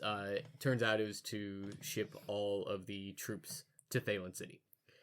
We get this showdown between Odium and Dalinar at the Battle of Thalen Fields, and it's just, it's so good. Dalinar gets the kicked out of him, and he's about to just give up and die. And he sees a solitary glory spren in his hand. I killed those children. And I'm by the people of Rathos. it was me, Dalinar, influencing you. And we get so many banger one-liners from Dalinar here. I hate The Rise of Skywalker because when on the reread, I couldn't help but be like, I've been every voice inside your head. Yeah. and Palpatine. yeah. That's a great action term. Look out, he's Palpatine. He's sheeving. He's sheeving hard. Look out, he's got a sheave. That's good. You cannot have my pain. If I must fall, I will rise each time a better man. What's the other one? If I didn't change, I couldn't be somebody better. If I was still that man. Journey for Destination. My favorite line. It's not the first step. It's always the next step. That's the most important. Like, Oh, God, yes! What is a hypocrite if it's not a man just trying to change? yep. So many great lines. And then he literally opens up a rift to God so that his wife can can forgive him. Cue the Avengers music as they're all lining up. This is by far, and it's because of the punctuation that we get with Navani, at least to me, by far the scene in the whole Thalen Fields that I think about the most is her, Navani exultant, crying happy as the glory spinner or sailing past her. I can just see it so perfectly in my head. I love Navani. Oh, Yeah. That's my man. It's Yeah. just like this solitary pillar of light off in the distance. You can't even see Dalinar. He's just a tiny little shadow at the very end. And just black and red clouds swirling around in the distance around this pillar. And the just stream of Spren. Yeah. And and the other his description of Odium after he rises, he's like, he looks so small. Has he always looked that small? Which is in contrast to when Odium pulled him into one of the visions, and he was enormous. Immensity. yeah. And then it's funny that you bring up the Avengers, John, because that's the exact thing that I clocked as well. Is this is the Avengers Assemble moment Yeah. You see, when they come through the perpendicularity. it's beautiful. Something just occurred to me when you were talking about him being small, because when they showcase Odium in the visions and stuff, they're always talking about the power. Mm-hmm. But in this one particular instance, when it's Dalinar exultant, and Odium he's just a man, Yeah. and it's just this is Rey's being like, I messed up. I do I like did that. not calculate this. Yeah. It's the like first the time we see any kind of The power can't help you here. Yeah. Because this was the hubris of man that messed this up. Yeah. I think this is the first scene where we see any kind of humility or fragility from Odium. Like, this is the first time he flinches. And it is, like, I think this is the first... I can't think of another scene where all of these characters are at the same place at the same time. You got Dalinar, you got Kaladin, you got Shallan, you got Adolin, Yasna, Renarin, Zeth, Lift, all of our knights. I gotta love Lift. And Venli. There's also there's there. a whole bunch that leads up to this the big climax of Thalen Fields. I love all the little character interactions we get between like Lift and Dalinar and Lift and Zeth. Mm-hmm. That incredibly touching scene between Renarin and Yasna. Yep. Adolin's running around there. It's like one of the 2 times Yasna feels like a human. You want to Yep. Right. You want to talk about we've already brought Captain America, so I'm going to keep doing it. You want to talk about a real Captain America moment in Avengers Endgame style? It's just Dalinar facing down everything, because I just now remembered that the Thalen City people dipped. Mm-hmm. Yeah. And like so did the people of Azir. Azir, yeah. Azir's just And then they gone. realized that Lift is not there anymore. And little dude's like, nah, well, we kind of got to go back for her, right? Guys.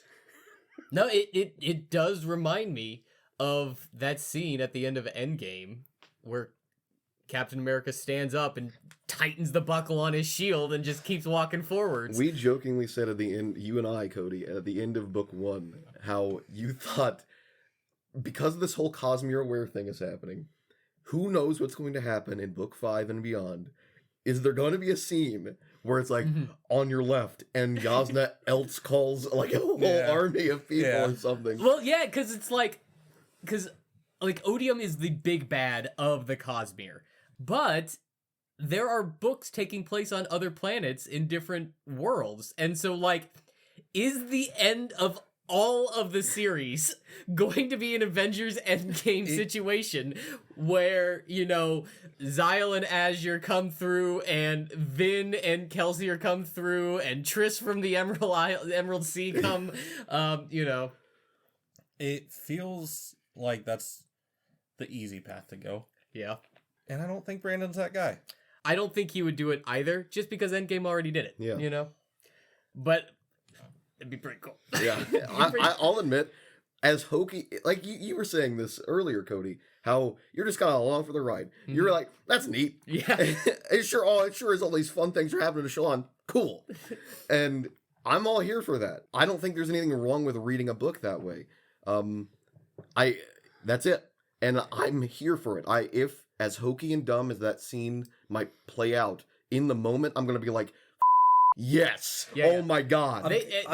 Hitchcock, I think, called this the refrigerator test, Mm-hmm. where it doesn't matter if it doesn't make sense when you get up at 11 o'clock at night and walk to the refrigerator and you're drinking milk out of the carton and you're like, wait a second. Doesn't matter then. Mm-hmm. If you bought it when you were watching the movie, it worked. Mm-hmm. Right. And I think just because they already did it in another form of media doesn't mean that it's not worth doing, because the parts of a story that it is composed for are still part of the story you're telling, and it's still a valid writing technique, it's still a valid scene.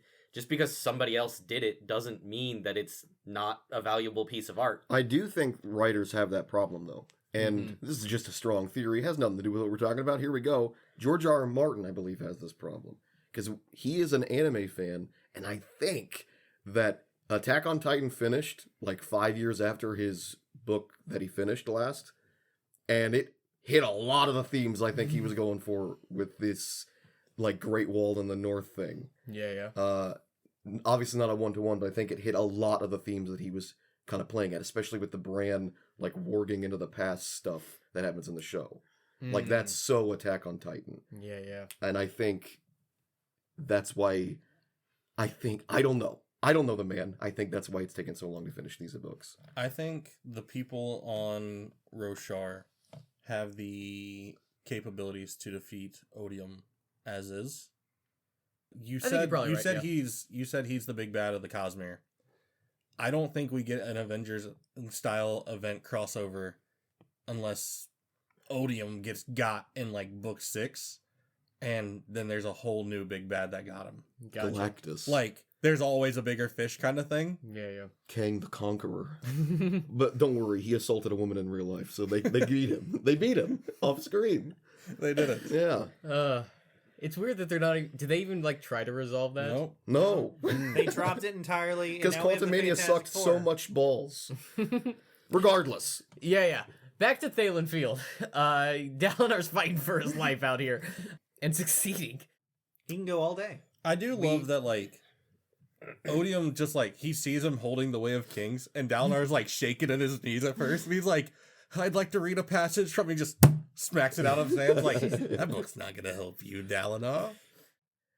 Is there anything anybody else wants to talk about for Thalen Fields? Because we got some neat world building stuff.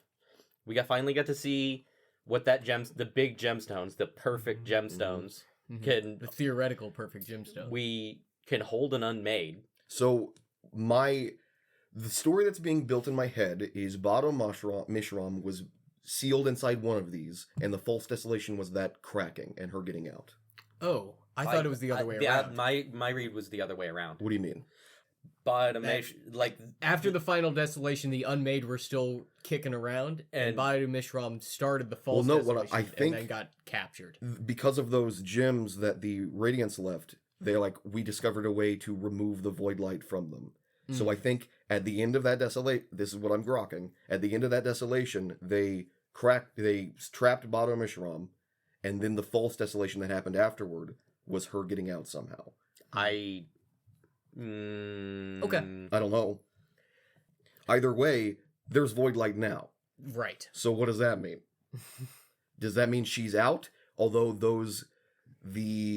that same passage in the epigraphs mentioned that Bada Mishram had that ability that Odium had. Like, I can't remember the wording, but it was like she did the thing that Odium could already do. But then it's like, then why isn't Odium doing it? that's why I think it's the other way around. I think that she was just around doing things and started the false desolation, and it was the Radiance capturing her that really set everything involving the Recreants into motion. But how does that track? I'd have to go back and reread it. Like, how does her being removed from the picture make the Recreants happen? What I'm saying is, I think these are unrelated events. because the Recreants happens after the final desolation, or the last desolation. Mhm. So, my understanding, again, these aren't events that are expressly stated. The story that was built in my head, like I said, was they beat the desolation, but the unmade are still out. And the way they defeated the last desolation was removing the void light from the bad guys by sealing Bado Mishram. So, town is in Braze. Then Bado Mishram somehow escapes these bounds that they mentioned in whatever, causes the false desolation, because nothing is actually returned. She is just bringing void light to some of the Pershendi, I don't know, and somehow that gets solved, and I don't know how that at all involves the Recreants. I don't think it does either. Hmm. Bit of a tangent. Regardless. Sure. I don't really have all that much to say about it. It's just a big fight scene. It kicks ass. It's It was awesome. We got our giant whales in the form of the giant rock monsters. Oh, yeah. We get to see some Leviathans in Shadesmar from the Shadesmar group right before the fight. Oh yeah, We see things like that are probably the Unmade. We see whatever a Thunderclast is on Shadesmar's side. Yeah. Mm-hmm. I think there's at least two big things in the Sea of Beads. What do we One of think which about... is Nergal, which is the Thrill, and then there's something else there that we never get anything for. What do we think about these Thunderclasts? Like, the implication is there's just something buried there that then a Spren, whatever this Void Spren, whatever it is, zips into the ground and goes into. It really gave me War of the Worlds vibes. Okay, yeah. Hell yeah. I think it's. I don't think there's anything there specifically. Are I think they forming it there in Yeah, the moment? I think they're just inhabiting the Earth there and take over that particular. Oh, And they just have an idea of like they exist as this thing when they are That's in the fair. physical Yeah, world. Like a thunderclass is just I wasn't sure how to read it. this kind of spren embodied in the physical world as a shortcut. I wouldn't be surprised if, like, it's just reuse, like they do with the Parshendi bodies. Yeah. Like, I wouldn't be surprised if, like, they can just continuously come back and re-inhabit it, and as they do, whatever pieces got cut off of it, I think just they're- reform I from the think earth they're around it. similar to the fused, but not quite the same thing. I mean, hell, I'll go a step further. These are like stone monsters. Maybe it's literally the fossil of something that is extinct. Possibly. Oh, Possibly. The last remnants of some kind of spren from before humans showed up. who knows? They are extremely different from everything else in Odium's army. Yeah. The The only not difference is it seems like they are inhabited by. Well, some kind of what's also spread. interesting is they're extremely different from everything in Odium's army, and yet these enemies are what Shardplate and Shard Blades were designed to combat against. Yeah. We even see Kellic fighting, or well, seeing dead ones in the very, very first chapter. Right. And I think he doesn't he mention that the Shard Blades right there were, I can't remember. Somebody mentions the Shard Blades were meant to fight monsters of stone. Right. That's definitely a Aelin theme. Was asking his sword. So is this what you were meant to fight? Yeah, against? he's in this book, and in the first book, Dalinar was like, Yeah. why he was. That's like a theme, a question he keeps asking himself. Why have we been granted this power with these amazing shard plate and shard blades when, like, the warriors of the world get this and the farmers don't? Like look at how much work I'm able to do with a hammer and just this suit. Yeah. That kind of thing. And so he's definitely asking himself these kinds of questions, like, what are these for? Something moving away slightly. I do want to talk about Teft's chapters during the finale, just because it's the culmination of his whole arc throughout these 3 books. Is during the battle of Thalen Fields, Teft is back at Irithyr with the rest of Bridge 4, and the honor blade that they were trying to protect gets stolen, presumably from That Dustbringer. the Dustbringer that Taravangian had, whose name is escaping me right now. Malara. Malara. Thank you. That might be right.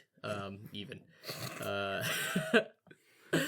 And he sees Rock is almost dead, and another person dies, another one is almost dead, and he realizes that he's responsible for this because he sold his coat in the market. And the only thing he can think to do is just run away from it all. And it's kind of like cutting back and forth between what's happening in Thalen versus, what was it? Malada? Malada. Well, it was almost right. It wasn't, though. It's like a typo. R and T are right next to each other. And he like trips, and I can see this whole scene so perfectly in my head, where he just trips and he's just like lying there on the ground, and his spren walks into frame and like starts talking to him. He's like, you have to say the words, Teft. And he doesn't want to. He's like, go find somebody else, somebody who deserves to be a Knight Radiant. And she's like, no, you're the one that deserves to be, because you're so broken. This has just been story time with Cody. Yeah. I was just sitting here imagining the whole, like, dreamy-eyed, imagining it. I can see it in my eye. Why is this happening with Teft so often? Where I can just cinematically see the way it lays out. Like you said, he's rushing away from the pain, and he falls on the ground, and the camera just sits on him. And then you see her, like, ethereal visage appear. You don't see her face, just her, like, bottom half. And you see her, like, she says those things, and she kneels down and then lifts him up.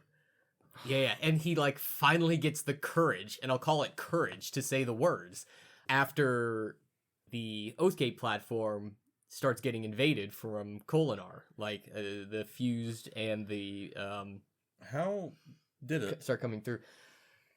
So my guess is that the Unmade that was controlling the Oathgate in Kholinar Jean not? opened it. Okay. I was under the impression it was Malada. Oh, That's the impression I got. Because Malada but- does... Oh no! I misunderstood what you were saying. Yes, it was I think it was definitely Malada that opened it, but They said that it was locked prior and that they couldn't use it. I think Ja and Not Unlocked it. unlocked Okay. it when the time was right. Because Regardless, she had said that presumably Odium told her, like, make it so that they can't, like, it sucks them into Shadesmar or whatever. She was the reason that happened. hmm And presumably she could unlock it or undo that kind of thing. yeah, diffuse the booby trap. Yeah.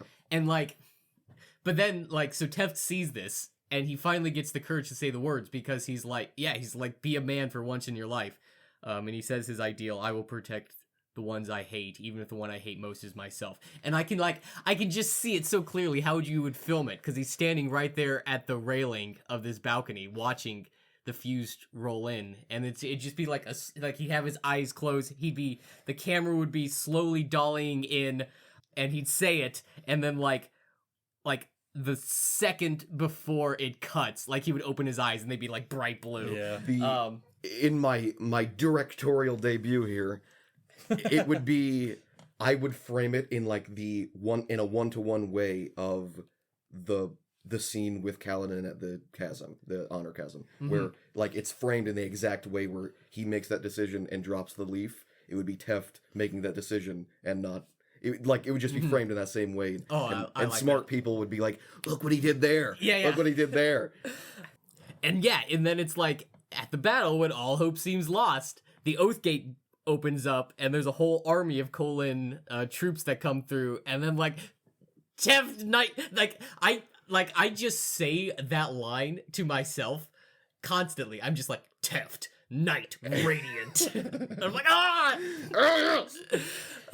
My one complaint. My one complaint, it's not about Teft. It's about the scene as a whole. You've mentioned this. He like talks about the text of the book is like, my friends were dying. I heard them dying. Yeah. And then it's just everybody's okay. It's people that you didn't really know. Yeah. And I feel like we're too deep. We're too deep in for that to be the case. I know everybody. Should have killed This Brock's is- kids. This is the this is the end of Avengers. Like, stop thinking. It took 5 parts and 1,000 pages for Cody's teaser for me from the last book to finally take place. Dual shard blade. Amaram, dual shard blade wearer. Yep. I was like, really? This is the guy we're getting a dual shard blade? This is what you did to me, huh? I'd rather it be like Shallan or some bull. I'd rather it be like, I was hoping Kaladin. Kaladin was like the guy for me. But then like, or Adolin. I want to see Adolin do it. Or Dalinar. Amaram. Amaram was doing some crazy body horror stuff. Yeah. He was. Like, Do we describe him to Saren at the end of Mass Effect? Yeah. Yeah. Absolutely. But Can you like, put a picture in? Because I don't know who that is. Yeah, I already put a picture of a lightning elemental from Magic the Gathering. Nice. All right. so that was cool. Yeah. It didn't feel like all that much closure to me for That him was getting to neat. kill Amaram because he wasn't even the one who did it. Mm-hmm. It was rock. Maybe that's kind of the point. Is Kaladin? He doesn't really mention this all that much. I don't think he does. But like, it would be just Kaladin's luck to finally get this one thing he's been wanting and be like, oh, that wasn't satisfying at all. Yeah. Oh, I guess I'm still this broken mess. Yeah. That would be very Kaladin. But He had that heartfelt talk with Teft after everything was done, where Teft's like, I don't feel any better. And he's like, yeah. Kind of stays that way. Do you think Teft feels better? I hope he does. I don't think he does. I think it's one of those things where at the very he maybe he doesn't feel better, but at the very least he can see that there can be times that he will. It's Right, not right. it's you I'll never be fixed, but at the very least I can see life for the good times and not just dwell on the bad. It's him saying the words to me. It's not respite. It's not rest, but it is hope for those things. That the future can be better, which I think both Kaladin and Teft have struggled with. Mhm. I think they are They're the poster boys. they're so present all the time because they don't want to see what's going to happen next. That's almost like a a darker side to the idea of journey before destination. I'm living in the present because I'm dreading what Yeah. comes after. Mhm. I am struggling to formulate my words for a different view on Teft that I have. I feel like we see that Teft is so heavily set in his depression that he just doesn't want to act at all. Mhm. He'd rather just grovel in that discomfort than anything else. Sure. Because it's And- familiar to him. Yeah. He can be pushed to do anything else. Him asking that question to Kaladin makes me think he will never swear the fourth ideal.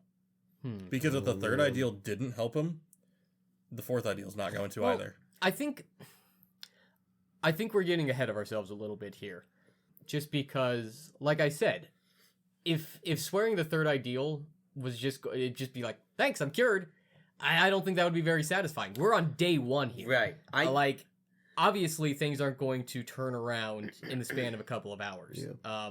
But I think Kaladin having that conversation with Teft gives him the realization, like, it's not going to happen overnight, man. I think the reason I- that And that's okay. my brain goes to that direction is because of how hard it was for Kaladin to say the fourth ideal. So that implies that it has to mean something in, like, tangibly, right? It's like something you believe. It's something that you, in that moment when he said the third ideal, Kaladin, he didn't want to save before then. He did not want to save Elokar, but he could not let himself in that moment. He believed, I will save even those I hate. And so he did. Right. So it makes me go down that path of, not necessarily that I'm fixed, but it makes me go on this has to, surely this means something for Teft. I hope it does. Because, like, it just to think about that idea in the process of recovery, like letting go of your hate, letting go of anger, and all of these negative emotions, like, that's part of the healing process, and it's not going to happen immediately, but it is going to benefit you. I agree. Here's where you're wrong. No, I'm not going to tell you you're wrong. But I think Teft is not going to see it that way at all. Yeah. Because he's already so far in that spot. We shall see. My thing I've always seen with all of these is because their journey as knights is not about getting fixed. That will not happen.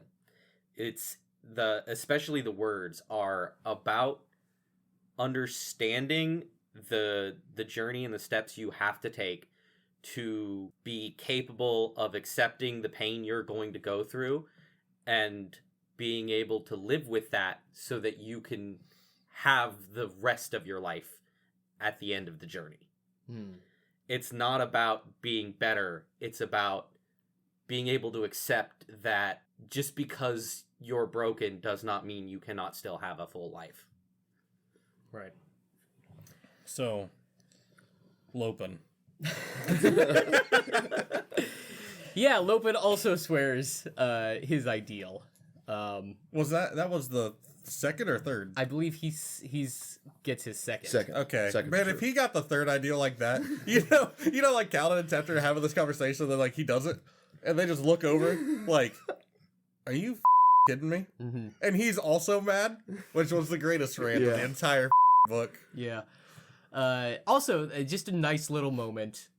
The will they, won't they love triangle between Shallan, Adolin, and Kaladin finally gets resolved here. Thruple. Yeah, they're going in together into a little polycule.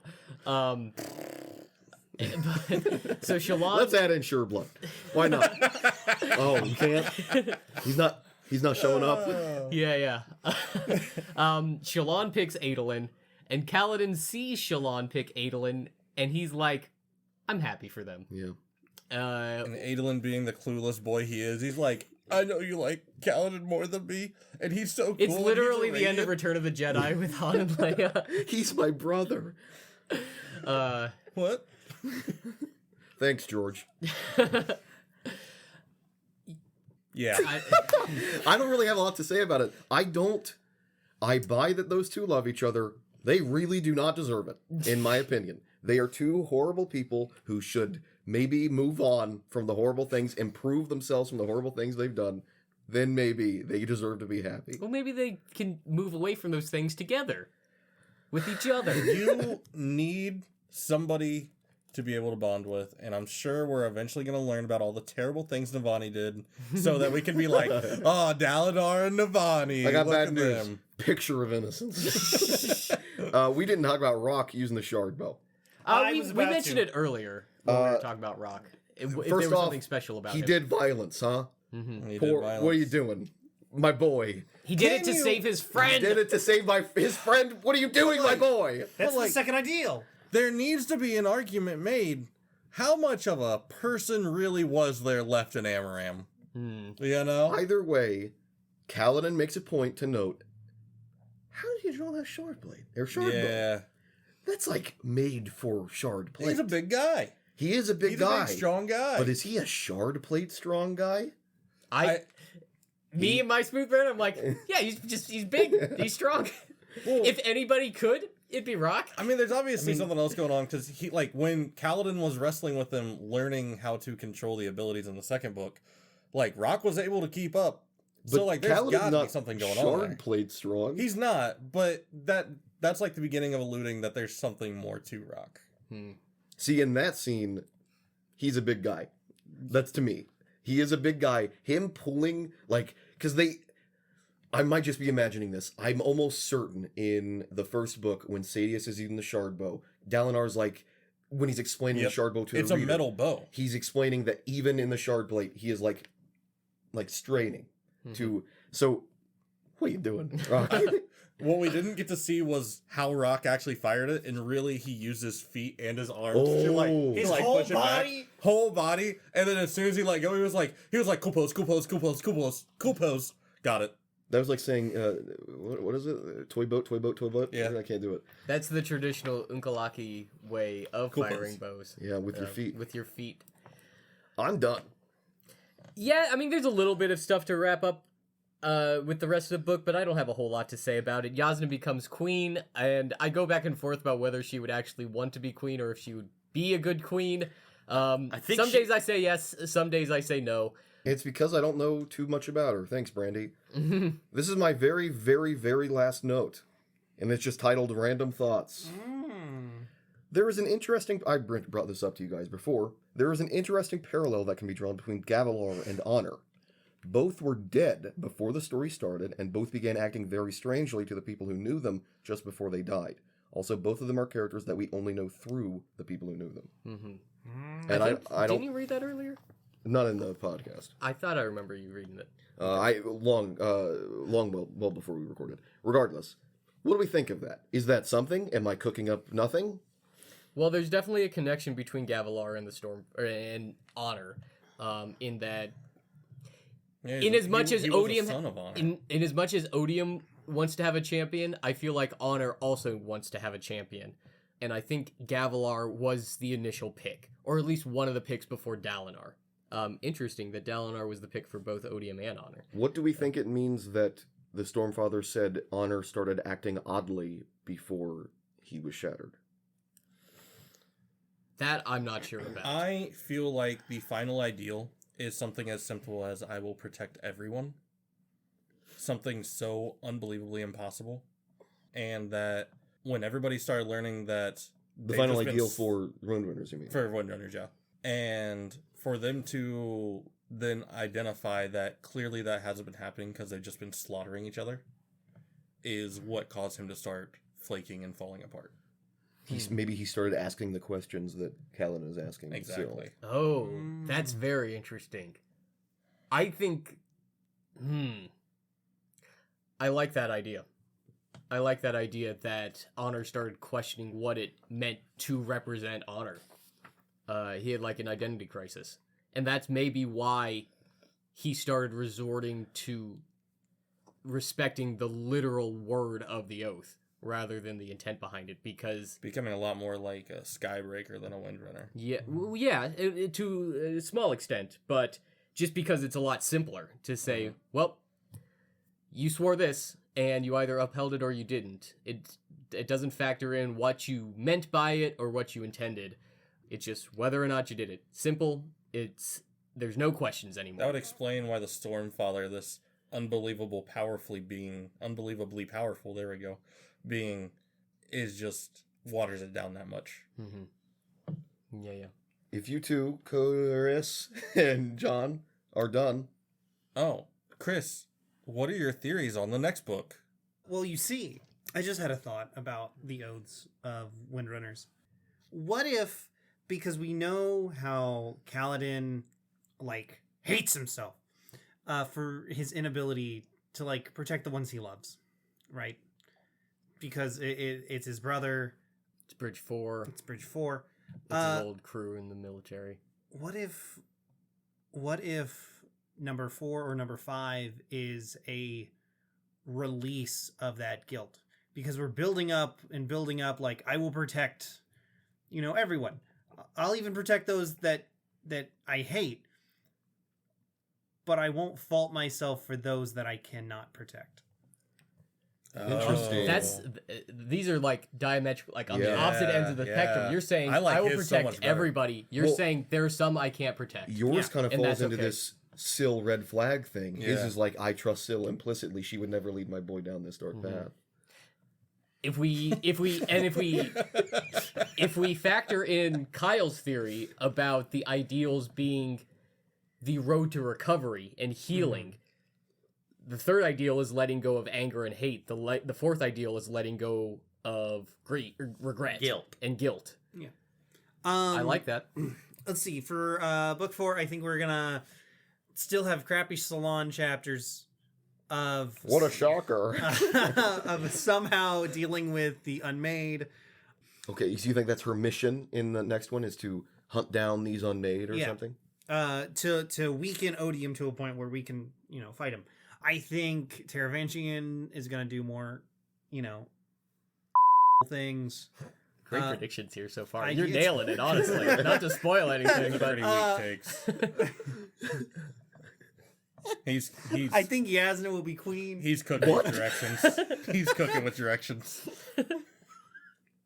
I think we're gonna fishing the box out of the trash can because you threw it away. Like, what's the next step? 100%. I would like to see us go to a place we Haven't been in a while, or just haven't seen much. I would love to be in Shin.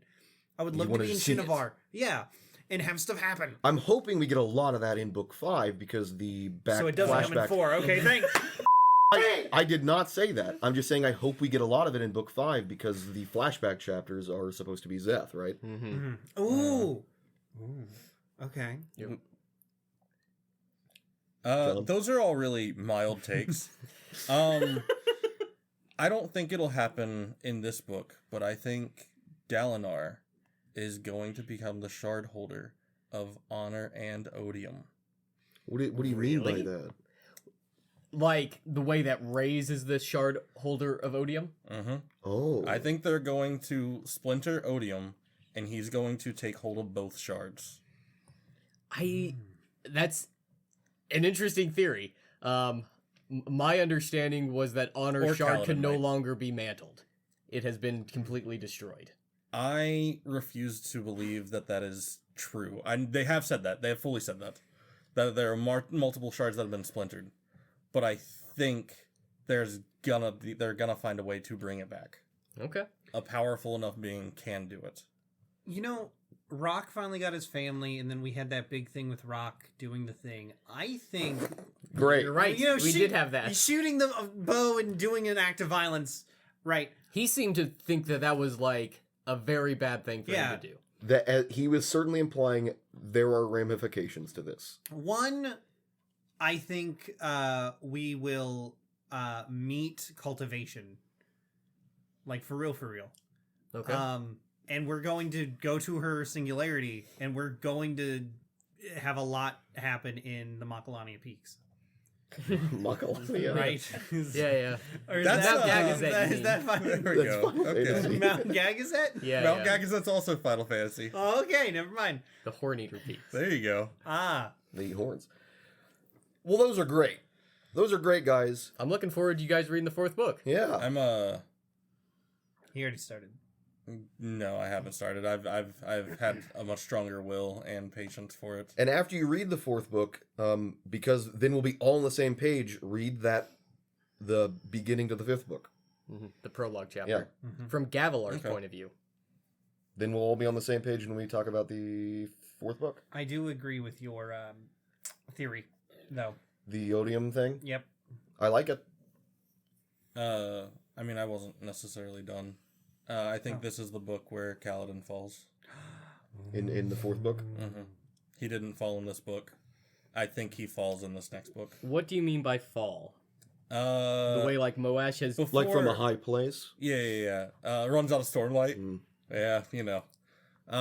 No, it's back to the rubber banding effect.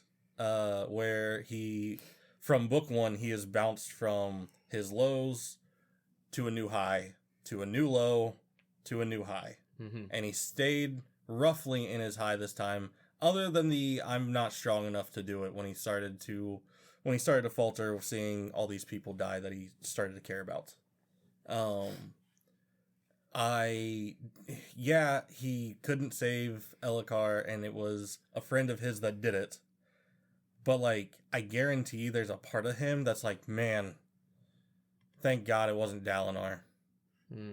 Or, like, thank God it's not Scar or Teft or Rock. Like, thank God it's not one of these guys who have stayed loyal to me. Like, something like that.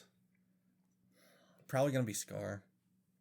You're thinking Scar's somebody probably from gonna die. You think someone from Bridge Force is gonna die? Yeah, or Drehi. How painful would it be? He would never kill the good one. How painful would it be? You're right. God damn it! You're right. That means it's got to be Scar. How painful would it be for him to know that those two swore the next ideal while looking at him as the one they needed to protect, just to watch them die, and he was helpless doing it? Yeah. That is your fan fiction that they swore the ideals. And let's it's be totally clear. right. You. It's totally right. It's so right. But that being said, like, I fully believe that even though he falls, he's going to rebound harder. The rubber band doesn't snap on this next fall. Oh, okay. But Gotcha. it's going to Higher heights to go to. Herald, baby. Okay, and this is- Yezrian's gone. This is the one. Yezrian's gone. If I wanted anybody to be a herald, it's goddamn Kaladin. And this is the fall that will leap him to the. Yes. Okay. Fully. I think And by then the the end of rubber the band will series, snap. Yes. Okay. I think fully by the end of the series, he becomes a herald. Cool. If- All Yeah. right, Chris. I'm ready to go. That's all I got. Okay. Top 3 characters. Aelin, BuzzFeed. Zeth, and I already forget her Shalon. name. Eshonai. Oh, Ah. she's dead. Best Well- 3 characters. Moresh and I in book 4. Yeah, unfortunately. All these are reminders for how she's already not in my life anymore.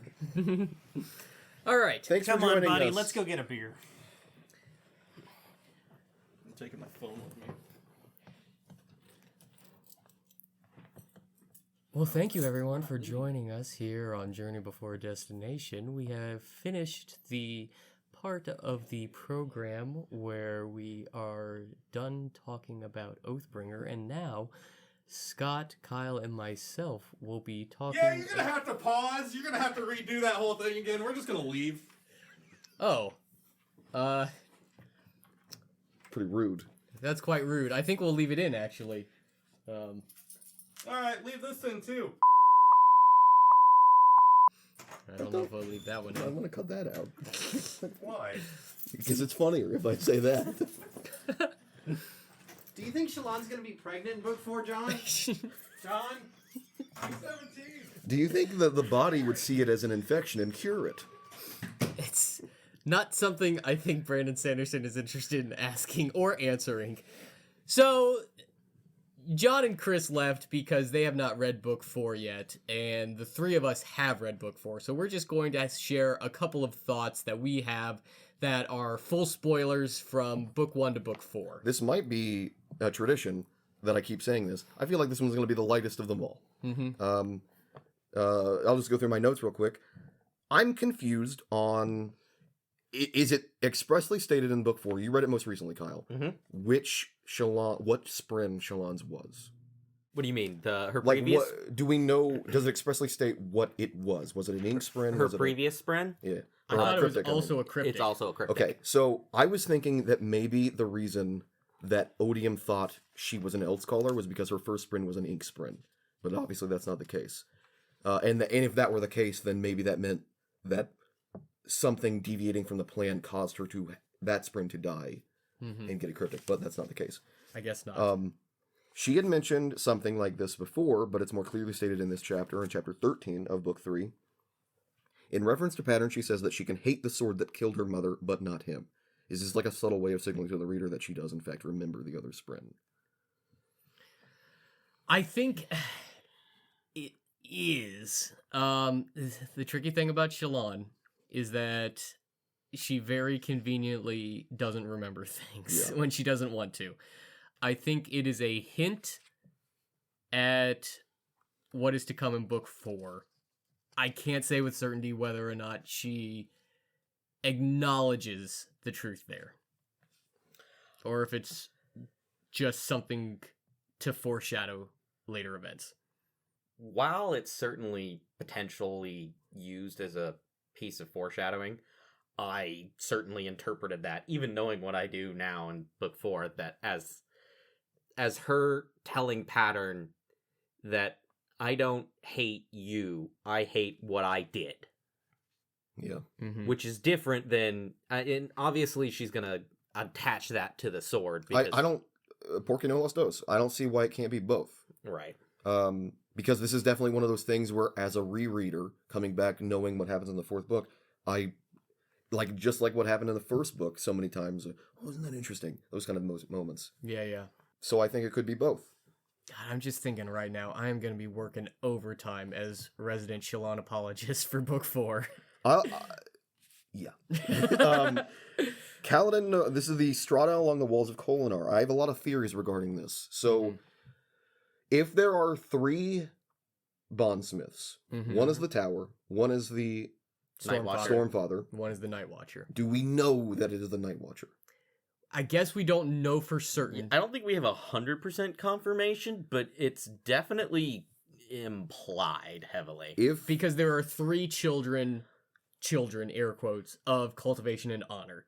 The Stormfather, the Night Watcher, and the Tower. If the strata along the walls of Kholinar, there are 2 possibilities I see. That has to mean something. Why is Kaladin pointing it out? Why is the reader getting this pointed out? Right, it's very clearly comparing it to the strata in Irithiru, even if it's not explicit. Number 1, the Tower maybe can, connect to these other Oath Gates in a way that, they can run those cities just as well as they run the Tower. That's interesting. Or, Maybe. for some reason, Kholinar is the 3rd one. We haven't really seen an exploration of any of the other cities in the same way with those Oath Gates, so I don't know. But I think it could be 2 different things. It could either be what you said, in that there can be communication between the Tower and the cities that are connected to it by Oathgate. That would make a lot of sense in a pre-Span-Reed society. That would be a big benefit. Or it could imply that there used to be 4 bondsmith. Or any number more. The Spren that inhabited Kholinar is dead. Or dormant. Or any number of things. it could be something. Obviously, it could be a little bit of a misdirect in suggesting that the foundations and building of Kholinar were done in the same way that Urithiru was, by the original singers. I don't using know. the Dawn Chant. I don't know if Kholinar or Urithiru were built by the singers. Urithiru was not, but Kholinar was certainly built, like the pattern was there, like the cymatics. Right. Yeah. Kholinar, most of the big cities were built that way by the singers originally, using stone shaping or We what forgot have to you. talk about. Because I'll mention it now. Benley sees visions of them building using, the ability to meld stone. Okay, so maybe the strata is just a consequence of that, building cities in that way. Like, the singers originally helped build Urithiru. Well, I don't know about that, because in the fourth book, the sibling travels through the strata, like it's looking at people through the strata. Right. Well, yeah. Yeah.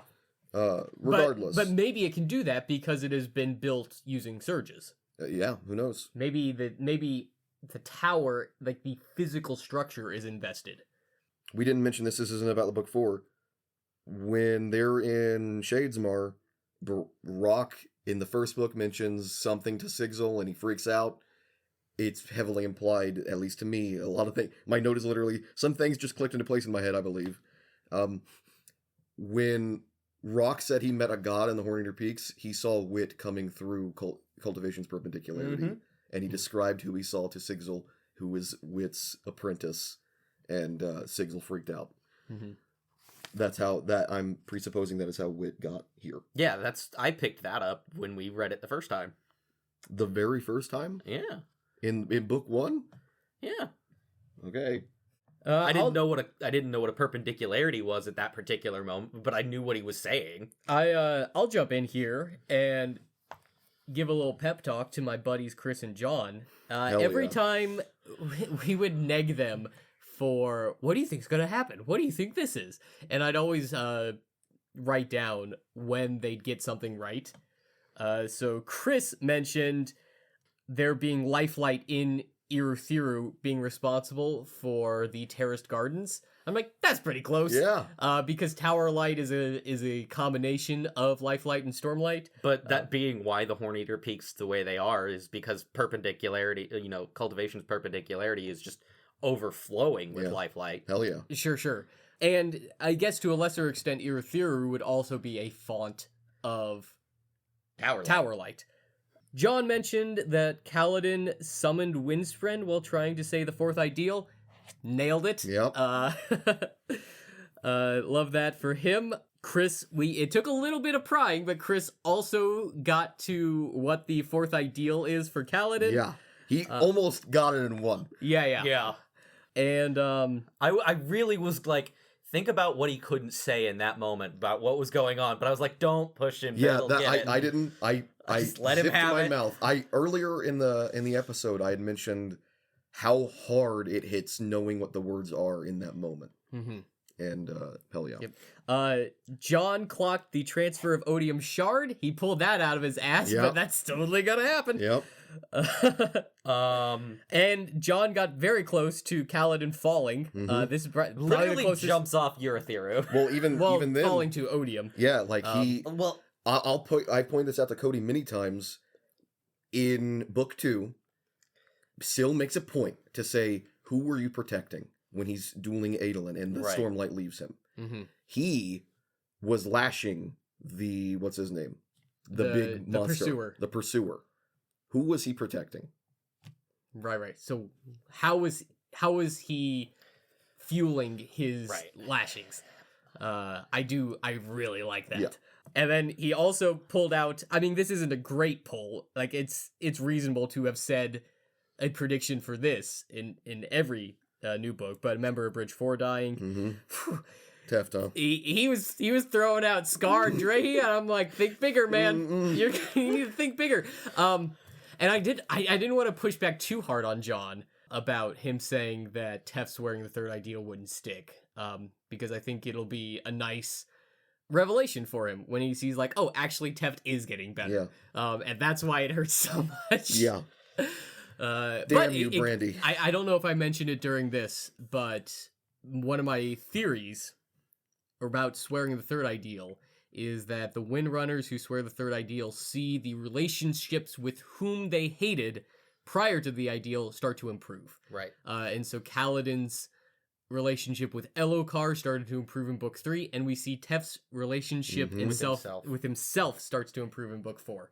Just a neat little thing I noticed, and it goes back to that healing process. I really letting go like of that anger. I really like John's metaphor of the rubber band effect Yeah. that Kaladin keeps It reminds going me of the way I visualize Joel in The Last of Us. through. I really like the way he puts it there, because in that particular moment, the weight pushing him down is when he swears the fourth ideal is Teft's death. And the very real, almost overwhelming probability of Lyran's death. And it is, I love the depicted metaphor that John has so clearly put on display of him falling with that and being able to let go of the weight so that the rubber band doesn't snap and he is able to bring Lyran up Man. with him. Oh, I love that. Really like that. So when we get to it in the next one, John, that's all on you. He's gonna be listening to this. I know. You did. I love you. You did. You're a backstabbing son of a. This was the last note that I had, and then I'll lead into my big.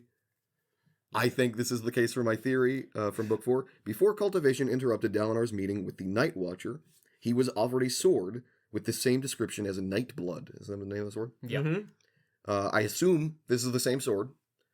This makes me think that cultivation's plan was kind of improv, because that sword is integral to Ray's being supplanted. Correct. And if it's being offered so readily, then it feels like it might not have been part of this other plan with Taravangian. Well, it's possible that Dalinar went before Taravangian. I guess. And so she just needed the sword to get into one of their hands. So, I think the reason that I am right is because I think that is literally what we see at the end with Wit. Wit goes into that room, he goes to a place to speak with who he thinks is Ray's. It's actually Taravangian. And he has a whole scene with him. He's like being Wit, he's being mocking and chiding. And Taravangian says something about but what if I do? And then like the scene resets. Mm-hmm. And Wit like has a moment of deja vu, but then kind of waves it off. He knows something's wrong, but he can't nail it. And he just does the scene again. I think he changed the plan. I have a little bit more information. What my understanding of that was that Wit, and this is more knowledge about Wit than anything. Wit is so old that his memories he's not able to keep everything all at once. And so he stores his memories in investiture. And basically Taravangian just yoinks them. Interesting. So Wit repeats it because he doesn't remember everything that just happened. So this is not unprecedented in the Cosmere. In the Mistborn series, which I believe Wit has been to this planet, there is a... Well, Mistborn is where Hoyd is? Yes. Well, Hoyd is his master. Right. There's Hoyd's in everything. Well, what I'm saying is I don't know if Wit is capable of ferochemy, and it's been a little while since I read the book, but I'm pretty sure the way ferochemy works is you can store physical attributes of yourself in invested objects. Okay. Based on the metal they're made out of, I believe. And I believe one of them is you can store memories. I don't know that that's what's going on with Wit. I don't have 100% confirmation either way on if he can or not. I think it's implied he can do one or the other, either ferochemy or hemalurgy, but I don't know which one. Why do you know this? I read stuff that I shouldn't. God dang it. Now you've infected me. Don't worry about it. You'll get to the books. It's just something. He picks stuff up. And I don't believe it's those. I think it's from a different series.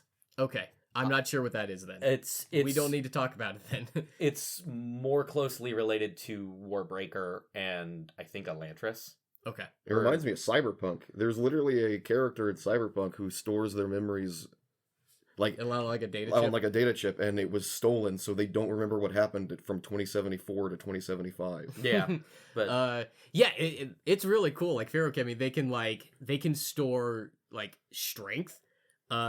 So they just like get really weak for like a week, but then they can use a week's worth of strength. That is all so in a anime. Single, or they can store age, where they can age themselves for like a period of time, and then they'll get younger afterwards. Interesting. Yeah. This is my daily reminder to go read Mistborn. Yeah, I want to read them all. yeah, because I've got a bunch of other ones that I'm gonna get to after this. Jess has been reading all of these as well. She just got through Oathbringer here shortly. She's about to finish it. She's already done Edge Dancer. I'm gonna read Dawn Shard here very shortly. So she's having a good time with those. Mm-hmm. Do we have anything for our final section here? I think basically everything that I would want to say I've said in previous videos. It's unfortunate that the fourth book. I love the fourth book. It just really does bring not a lot to the table. And just so my one thing that I get to say about the fourth book is Gavilar and whatever he was. Oh yeah, Yeah. we wanted to bring up the thing from the fifth book's prologue. Oh, you asked yes. me to bring up this, write this and note down. also, what was the note? Thing that happens in the fifth So book's prologue. he is holding Dalinar when he's confronting Odium is holding the words of Way of Kings. And Gavilar in that fifth prologue is asking the Stormfather, like, trying to get as much information as he can out of him. And he's like insinuating, but the words are in here, right? So one of the words that I say in here is the words I need to say. And Stormfather's like, so that is implying to me that he's holding it like it's a Bible. That book seems to have real power if it contains the words that a bondsmith needs to say. I think Venli, however, showcases that it's not just a matter of knowing the words. Oh yeah, absolutely. You have to believe and live the words. I think that says a lot about Gavilar. right. that he's trying to get in on a technicality. Yeah, Which I think wouldn't work. absolutely. My read on that is that I think it's almost for certain that the first ideal is written in the Way of Kings. And so that's the words that he needs to say. But You don't think he's further along than that in that prologue? I don't think so. Your questioning of what was going on with Honor and why he changed there at the end, I think is elaborated on in the fourth book. Honor was just as connected to the Oath Pact as the Heralds. And so when they were, being tortured, he was taking their pain as well, and he went crazy, just like the rest of them. I see. Well, why then? They were all going crazy. See, I think and they had all quit. something that's cooking in my So head is they didn't break the pact. The pact is still there. They assumed that they would break it. Or they made assumptions that I don't think came true. So I think what's actually happening, obviously he's not okay, Honor, but I think what might be really happening is, like we said right at the end there, he's starting to ask himself these questions because they did that and the pact didn't break. Mm-hmm. They're like lawyering themselves around it.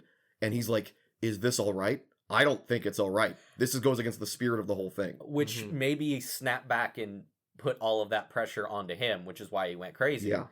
But then the vessel, Tanavast, did get killed. So Honor itself is splintered, but not gone. Obviously, all of the power of Honor, which is the shard, is the Spren. So, the Stormfather, all the different Spren, those are all pieces of Honor. Sure. And like they say, Honor lives on in the hearts of men. So I think it's just a matter of somebody being able to take up the mantle is definitely doable. It's just a matter of being able to pull all of that together again. I don't know if there's precedent for it. Yeah. We'll see what happens. Mm-hmm. That's all I got. Yeah. I feel great. Yeah. I'm glad we finally finished this up. Here's a little meta spoiler.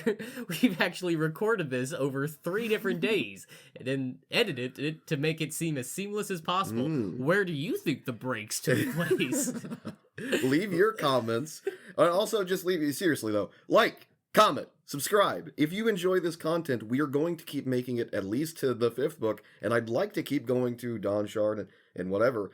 Because I just want to read the 5th book. Dawn Shard's only like 171 pages. That's only like 3 months for John. I could devour that in an afternoon. I know. Like, I read Edge Dancer over the course of like 12 hours. So, if you like this stuff, we're going to keep making it. I'd like to do other stuff. I think this is a great time to say it at the end of the video. Now that I have access to this computer that I can edit on, I think I'm just going to do something. I'm just gonna do stuff. Cool. So look forward to that. I'm gonna do stuff. Bye. Goodbye. Goodbye. It's the end.